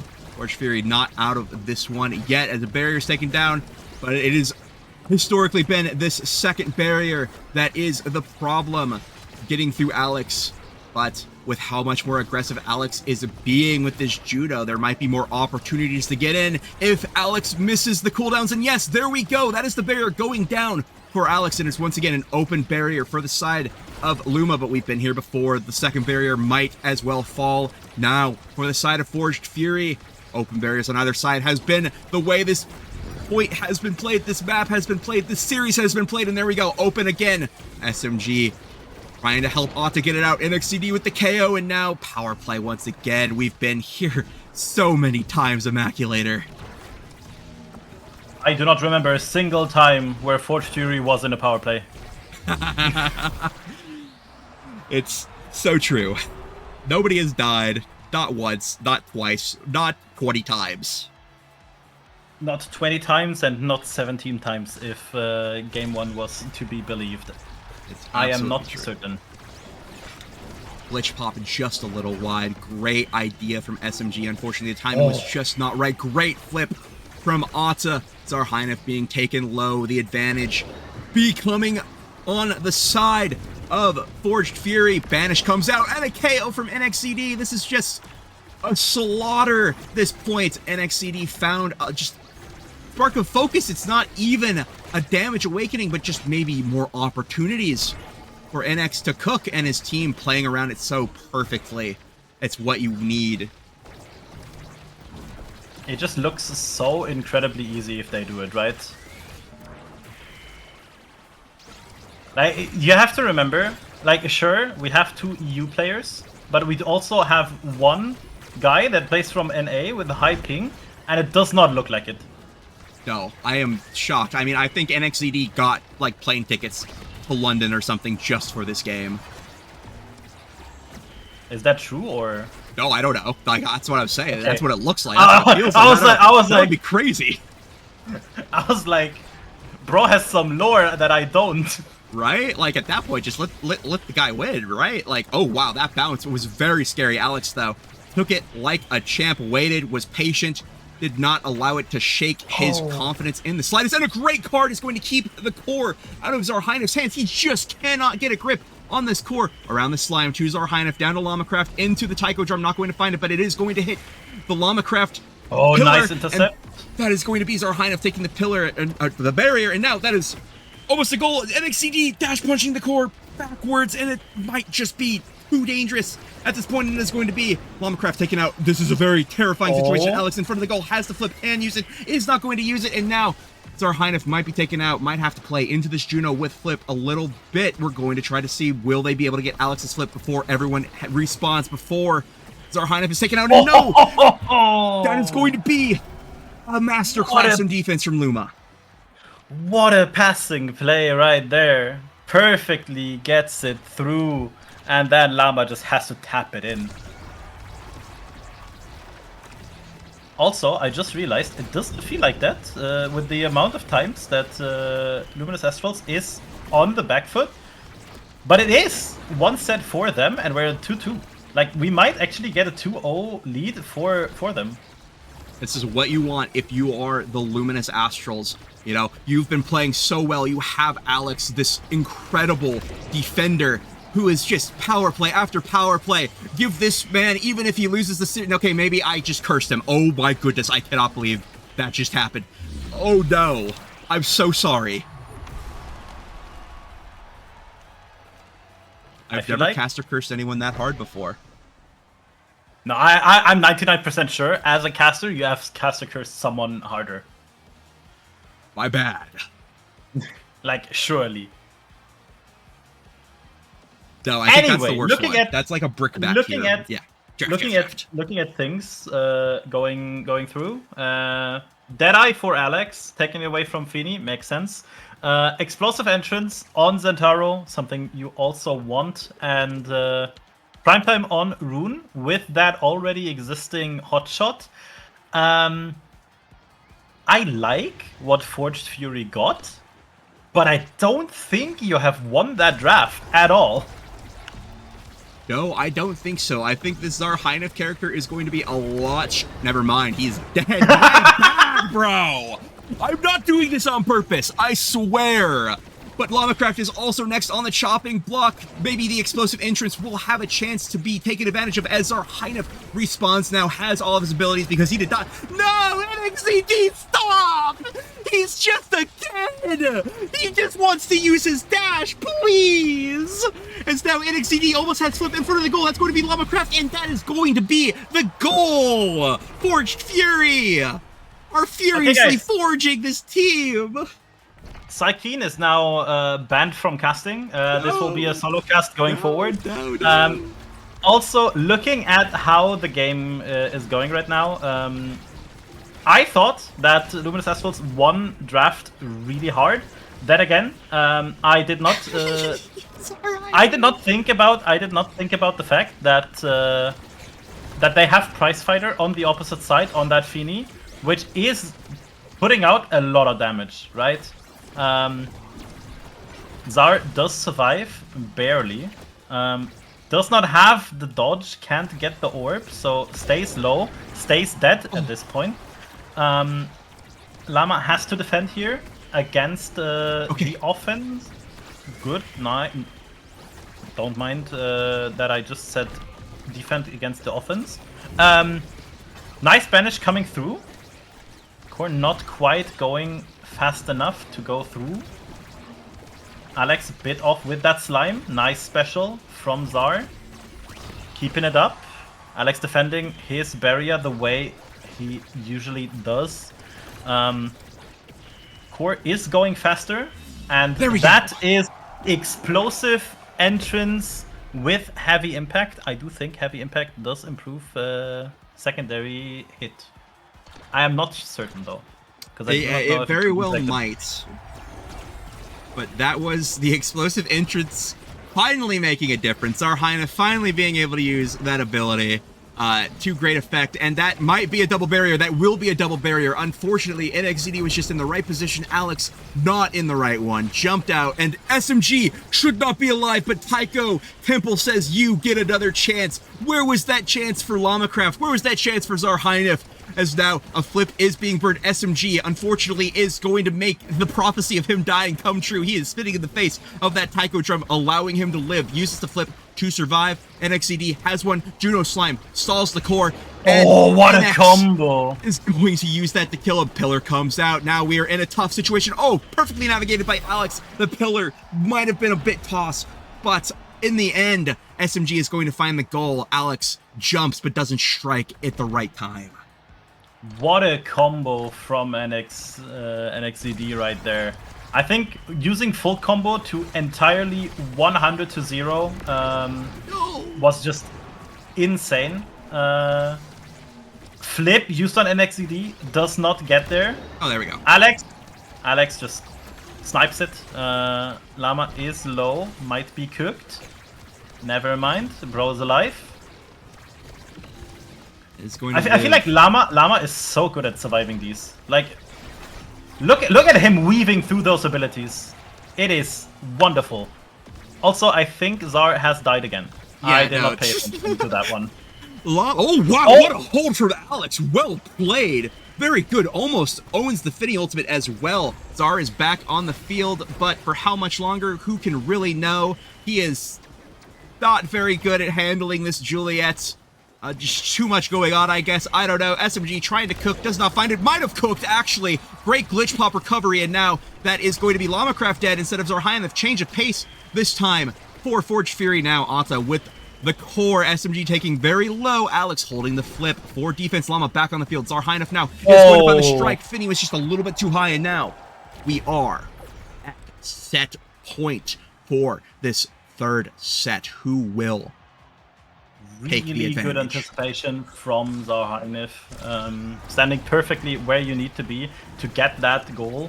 Nice Vortex there. Almost getting the perfect setup for second barrier. Never mind. Cinema. And there we go. Such a good combo. The banish, the the perfect timing against the Amy turret as well. The passive that might strike a second time. Like, bro's cooking. Bro's giga cooking. Bro is cooking. He heard what I said about him, and he had something to say about it. Taking his team to this next point, and that is going to be an ad rush taken away onto Alex, but that is going to be Missile Prop and Extra Special traded in its place. That is going to be dangerous, and that is going to be Reptile Remedy on NXCD. Doesn't he have bulk up? He does! This could spell disaster for the side of Luma. I'm looking at this draft, and I have to say, I think Luma got kinda cooked. Yeah, I would agree. Alex had to deny the Adren Rush, otherwise this game goes from bad to worse. Oh, you can't just kill him like that! Oh, But Alex! Alex! That is what they pay you the big bucks for. Imaginary money. Nobody gets paid in this league. But that is what they pay you for. Amazing. 1v3. Ata just pushed up a little bit too far. And that is what it is all about. Alex is going to be riding that one all the way to the bank, because even if they lose because his forwards keep dying, at least he did that. As now he might also be the one dying. Finny Ultimate does come out. Llama-Craft is KO'd. Alex looks to be next on the block. Misses the punch, but that is going to be a death from the card. But now Zarheinef in his own 1v3 situation. Down to SMG, now into the goal. Very well played. I was hoping Zar might come back in time, but did not happen. Honestly, kind of surprising. SMG and NXZD probably could have played a bit more to passed a little bit more to stack a little bit more energy, because Zar did not have any more abilities. As I say this, Zar uses his abilities that he has. Oh my goodness! Take both barriers, and yeah, Llama does what he does best. Place pillar, score a goal. Hehe. This is set point. This could be it. This is everything that Luma needs now.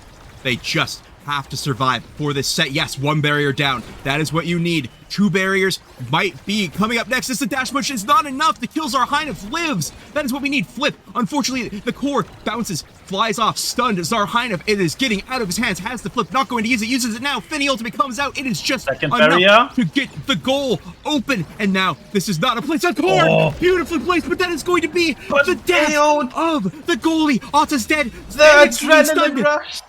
That is the goal!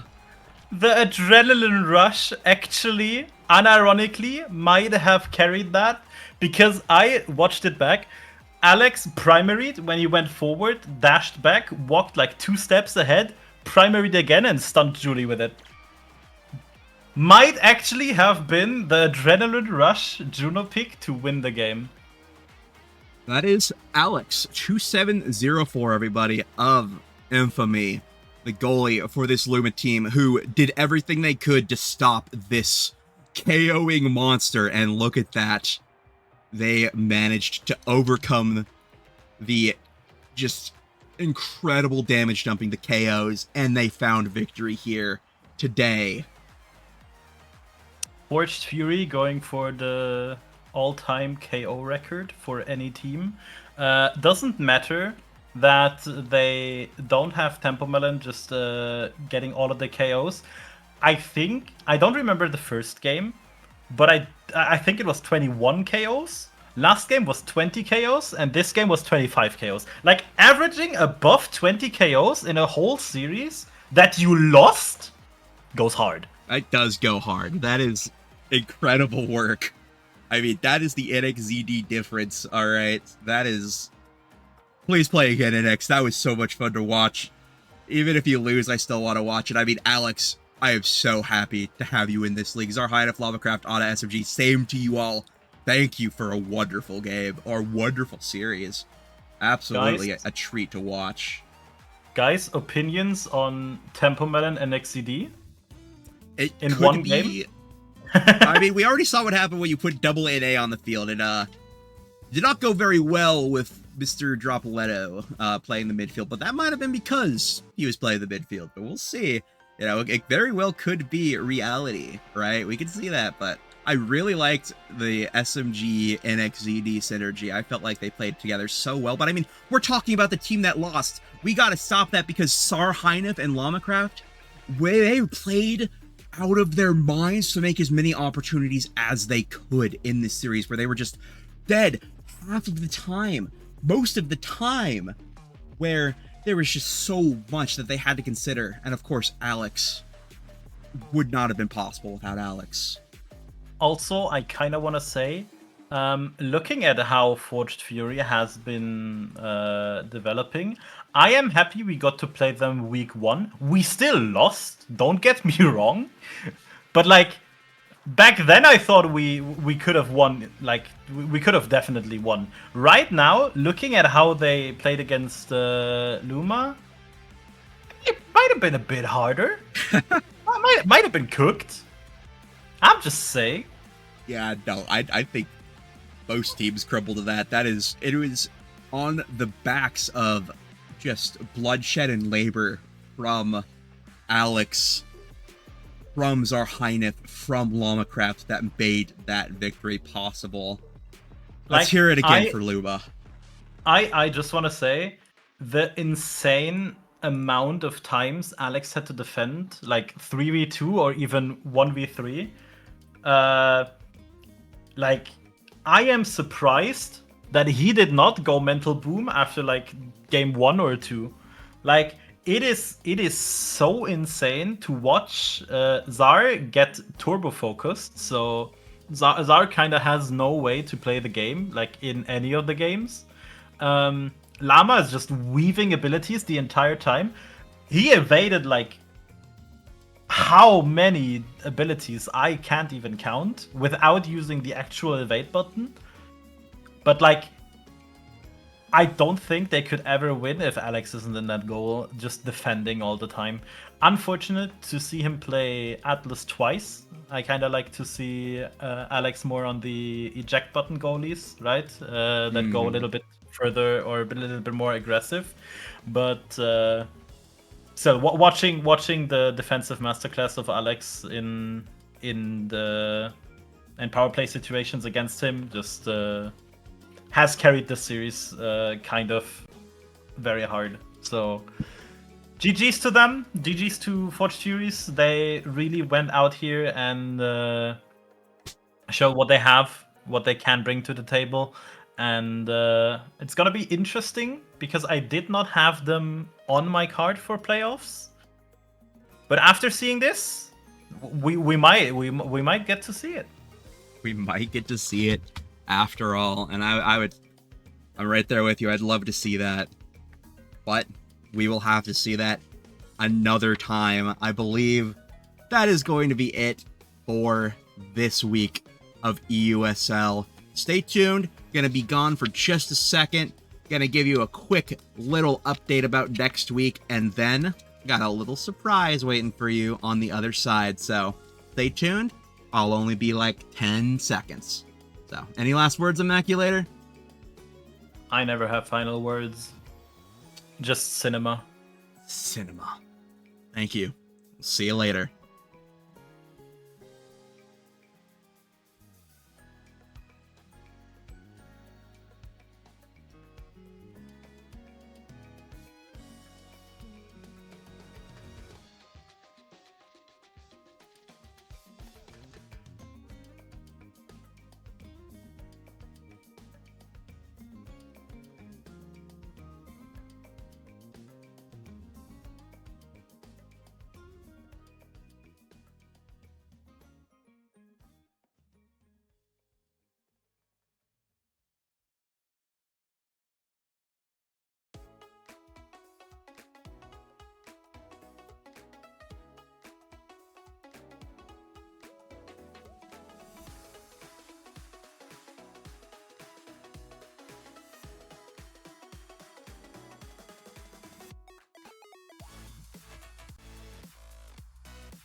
Alright, everybody, hello. It is me back again, Psykeen, for the quickest post-show that the EUSL League has ever seen. Yes, there are two of me on screen. You're just gonna have to deal with it. Just gonna give you a quick rundown of what we've got going on next week. Of course, we've got TMCT versus Big Bean Burrito. Looking forward to that one. Should be a hype match.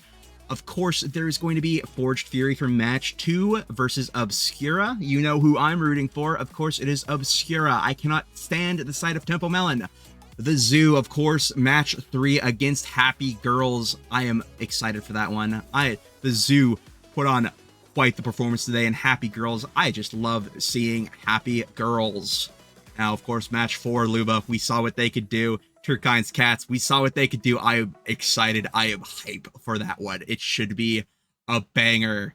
I am hoping to see you all next week, of course. Same time, same place. Shout outs to everybody today who played great games. I loved every second of it, and I got to cast every single one of them. So it was awesome. That said, my only payment is I ask if there's anybody whose username starts with S you play with me and SwiftZ in the Alpha Besties tournament on June 6th. Thank you. That is all I, Psykeen, have to say. Thank you again. I am now going to show you a little surprise. Please enjoy. Have you ever felt like there? This ad again? This tournament already happened 3 months ago. In the description below. But wait, there's more! If you're saying, oh, this ad again? This tournament already happened 3 months ago. I'm here to say, if Hyperstack Extravaganza wasn't enough for you, we have a surprise. Introducing Hyperstack Extravaganza 2 Tournament! If you thought the chaos from the first tournament wasn't enough, we made sure to twist the rules, only for the most hardcore gamers. Firstly, we have made a severe lapse in our judgment by having Monumentalist and Missile propulsion in the pool, so we removed them from the game entirely. Secondly, we noticed how everybody loved Taiko Temple, and the feedback for it being in the map pool was way too positive. So, we decided to take 1 step forward and 2 back. Taiko Temple is not in the map pool anymore, in favor of a way better map. And finally, the biggest change of all. Do you have any fears? Well, fear not. Your fears will vanish as this tournament will be fearless. If you pick a character, that character won't be available for both teams for the whole round. No more creation abuse and let your inner panic reign supreme. Sign up yesterday! The Revenge of the Hyperstack Extravaganza is not responsible for any removal on your favorite awakenings, and is surely not responsible for what happened back in 73. If you want a good man message, contact one of your local CEOs, for the low price of $1.99. For more info, check our star.gg in the description below.